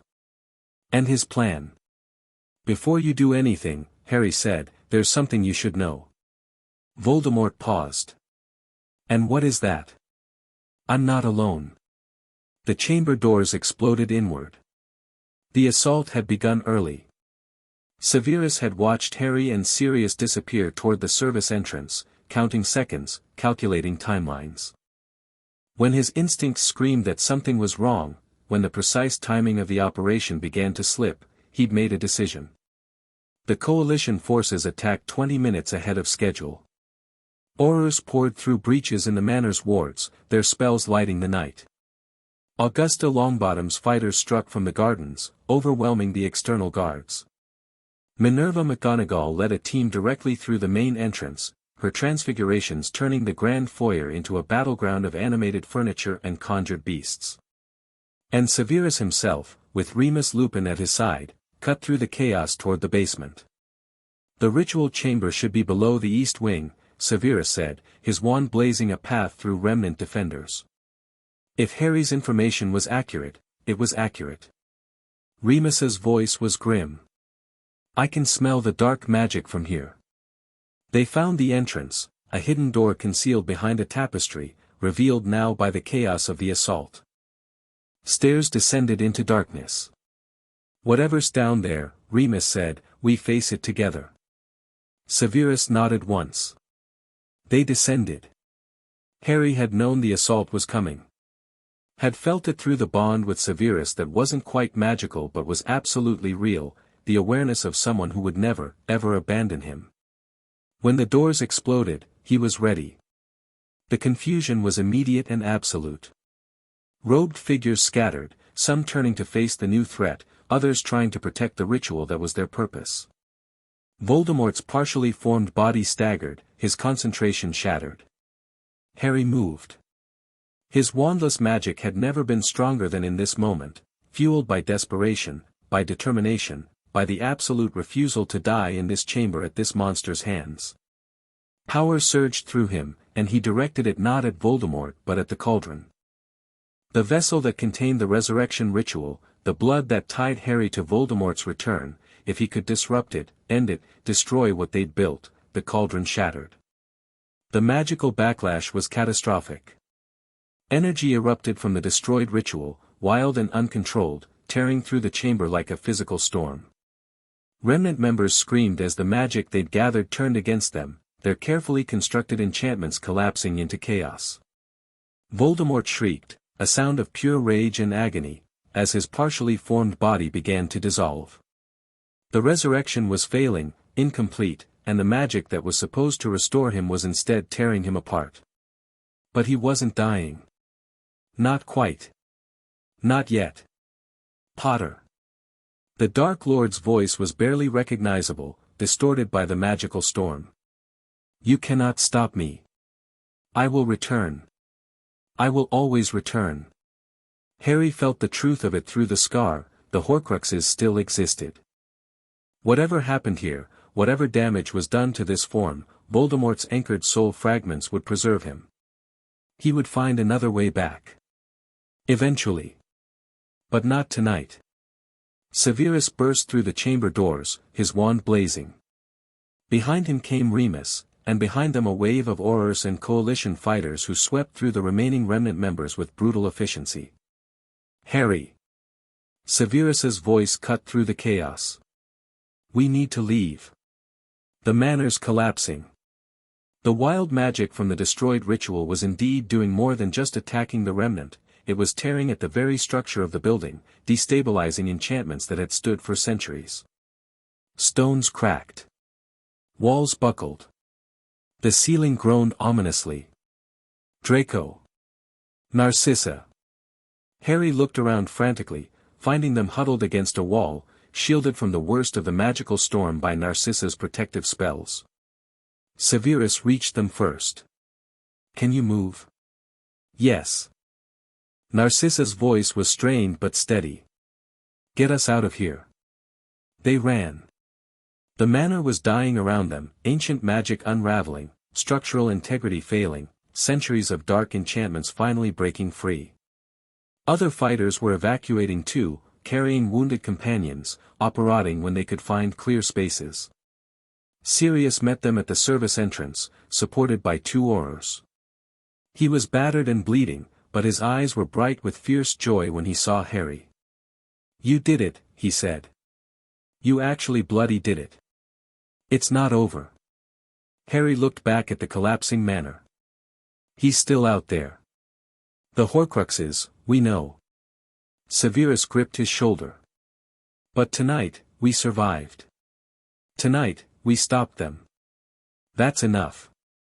They operat away as Malfoy Manor crumbled behind them, its towers falling, its glory ending in fire and ruin. The aftermath of the siege took weeks to sort through. Malfoy Manor was a total loss, reduced to rubble by the magical backlash that had destroyed the remnants' ritual. Lucius Malfoy was arrested in the chaos, found hiding in a secret passage that the aurors might never have discovered without Narcissa's reluctant guidance. His trial would come later. For now, he sat in a ministry-holding cell, his political power evaporating like morning mist. Narcissa and Draco found temporary refuge at Prince Manor, an awkward arrangement that nonetheless seemed appropriate. They had nowhere else to go, and Harry had insisted, Draco had risked everything to help them, and that loyalty deserved recognition. "This is strange," Draco said, on the 3rd day, standing with Harry on the manor's balcony overlooking the moors. "A month ago I was the Malfoy heir, preparing for a future my father had planned out for decades. Now I'm a refugee in your house, my father's in prison, and everything I thought I knew was wrong." "Not everything. Some of the things you believed were real." "Like what?" "Like the importance of family. Of loyalty. Of standing by the people you care about." Harry looked at him. "You came to me with information that helped save lives. You chose a different path than your father, even when it was dangerous. That was real." Draco was quiet for a long moment. "My father believed Voldemort would win. That's why he supported the Remnant, not because he loved the Dark Lord's ideology, but because he thought backing the winning side was the smart play." "And what do you believe?" "I believe." Draco hesitated. "I believe I'd rather lose fighting for something real than win fighting for something terrible." Harry smiled slightly. "That sounds like progress. It feels like chaos. Growth usually does." The Coalition's victory brought significant changes to Wizarding Britain. Dumbledore's influence, already weakened by the child welfare scandal, collapsed entirely when his knowledge of the Remnant's activities was revealed. He had known, had suspected, at minimum, that former Death Eaters were organizing, and had done nothing to stop them. His excuses about waiting for the right moment and gathering more information rang hollow in the face of the destruction at Malfoy Manor. He resigned as Supreme Mugwump and Chief Warlock within the month. His position as Hogwarts headmaster remained, but even that was tenuous. The Board of Governors was conducting reviews, and several prominent members had privately expressed that it was time for new leadership. Augusta Longbottom emerged as the new power in the Wizengamot, her coalition having proved itself in the crisis. She pushed through reforms that Dumbledore had blocked for years: oversight of child placements, accountability for political decisions, transparency in ministry operations. It wasn't perfect. No political system ever was. But it was better. And the investigation into Voldemort's Horcruxes began in earnest. The goblins have agreed to help, Ragnar reported, in a meeting at Gringotts 6 weeks after the siege. They have techniques for locating soul-anchored objects, and a professional interest in destroying dark artifacts. The search will take time, but we believe we can find them. How long? Harry asked. Years, potentially. The Dark Lord was meticulous about hiding his soul fragments. But we have resources, and motivation, and now, thanks to your actions, time. The goblin's ancient eyes held something like respect. You disrupted his resurrection badly enough that rebuilding will take him decades. Perhaps longer. That gives us room to work. And the fragment in my head? We'll continue monitoring it. Your soul is growing stronger every day. Eventually, it should be possible to remove the fragment safely. Ragnar paused. You've proven remarkably resilient, Mr. Potter. Most hosts would have been overwhelmed by the connection you experienced during the ritual's destruction. Your survival suggests that you may be better suited to carry this burden than we initially believed. I don't want to carry it forever. No one is asking you to. But for now, you're managing it. That's more than anyone expected. Spring came slowly to the Yorkshire moors. Harry stood at his bedroom window, watching the first green shoots emerge from the winter-brown earth. 1.5 years since Severus had found him in the cupboard. 18 months of learning, growing, fighting, surviving. He was 8 years old now. Young by any measure. But he felt ancient sometimes, weighted by knowledge and experience that no child should carry. Severus found him there, as he so often did. The last of the legal documents were filed today. Your guardianship is permanent and uncontestable. Even if Dumbledore somehow regained his influence, he couldn't touch you. Good. Draco and Narcissa have found a house in Edinburgh. They'll be leaving next week. Harry nodded. The arrangement at Prince Manor had always been temporary. Narcissa was too proud to remain a guest forever, and Draco needed space to build his own identity separate from the Malfoy legacy. We'll stay in touch, he said. Draco and me. We're friends now, I think. Real friends. A remarkable development, given the circumstances. People can change. You taught me that. Severus was quiet for a moment. Then he crossed to stand beside Harry at the window. I received a letter from Hogwarts today. They're already considering your enrollment for 3 years from now. The board wants to meet with us this summer to discuss accommodations. What kind of accommodations? Security, primarily. You're still the boy who lived, regardless of how little that title means to you personally. There will be attention, scrutiny, potential threats. And you'll be there. I'll be there. Severus's voice was firm. As your guardian, your teacher, and, he paused, as if the word was difficult. And as your father, in every way that matters. Harry turned to look at him. The man who had saved him from the cupboard. Who had given him a home, an education, a purpose. Who had fought for him when no one else would, protected him when protection seemed impossible, loved him when love was the last thing either of them expected. I know, Harry said. I've known for a while. Have you? Since the battle, maybe. Or before that. When you told me the truth about the Horcrux and promised to find another way. Harry smiled slightly. Dumbledore wanted to raise a weapon. The Dursleys wanted to raise nothing at all. You wanted to raise a person. That's the difference. Severus's expression did something complicated, pride and grief and love all tangled together in a face that still wasn't comfortable showing emotion. You've exceeded every expectation, he said quietly. Every hope I had for what you might become. And you're only 8 years old. Imagine what I'll be at 11. Or 17. That's exactly what concerns me. Harry laughed, a real laugh, free and genuine, the kind he hadn't been capable of 18 months ago. It's going to be okay, Severus. Not perfect, not easy, but okay. We've survived the worst they could throw at us. Whatever comes next, we'll handle it together. Together. Severus nodded slowly. Yes. I suppose we will. They stood at the window, watching spring reclaim the moors. The story wasn't over. It was barely beginning. Voldemort remained out there, weakened but not destroyed, his Horcruxes waiting to be found and eliminated. The political landscape of Wizarding Britain continued to shift, old powers falling and new ones rising. Harry's destiny, the prophecy, the connection, the weight of being the one who must ultimately face the Dark Lord, hung over everything like a distant storm cloud. But today, there was peace. There was warmth. There was family. The cupboard was empty now. The boy who had lived there was gone, transformed into someone stronger, wiser, more loved than he had ever dared to hope. In his place stood Harry Potter, son of two houses, product of sacrifice and choice, the boy who had refused to be anyone's weapon and was becoming, instead, his own person. The Dark Lord would return someday.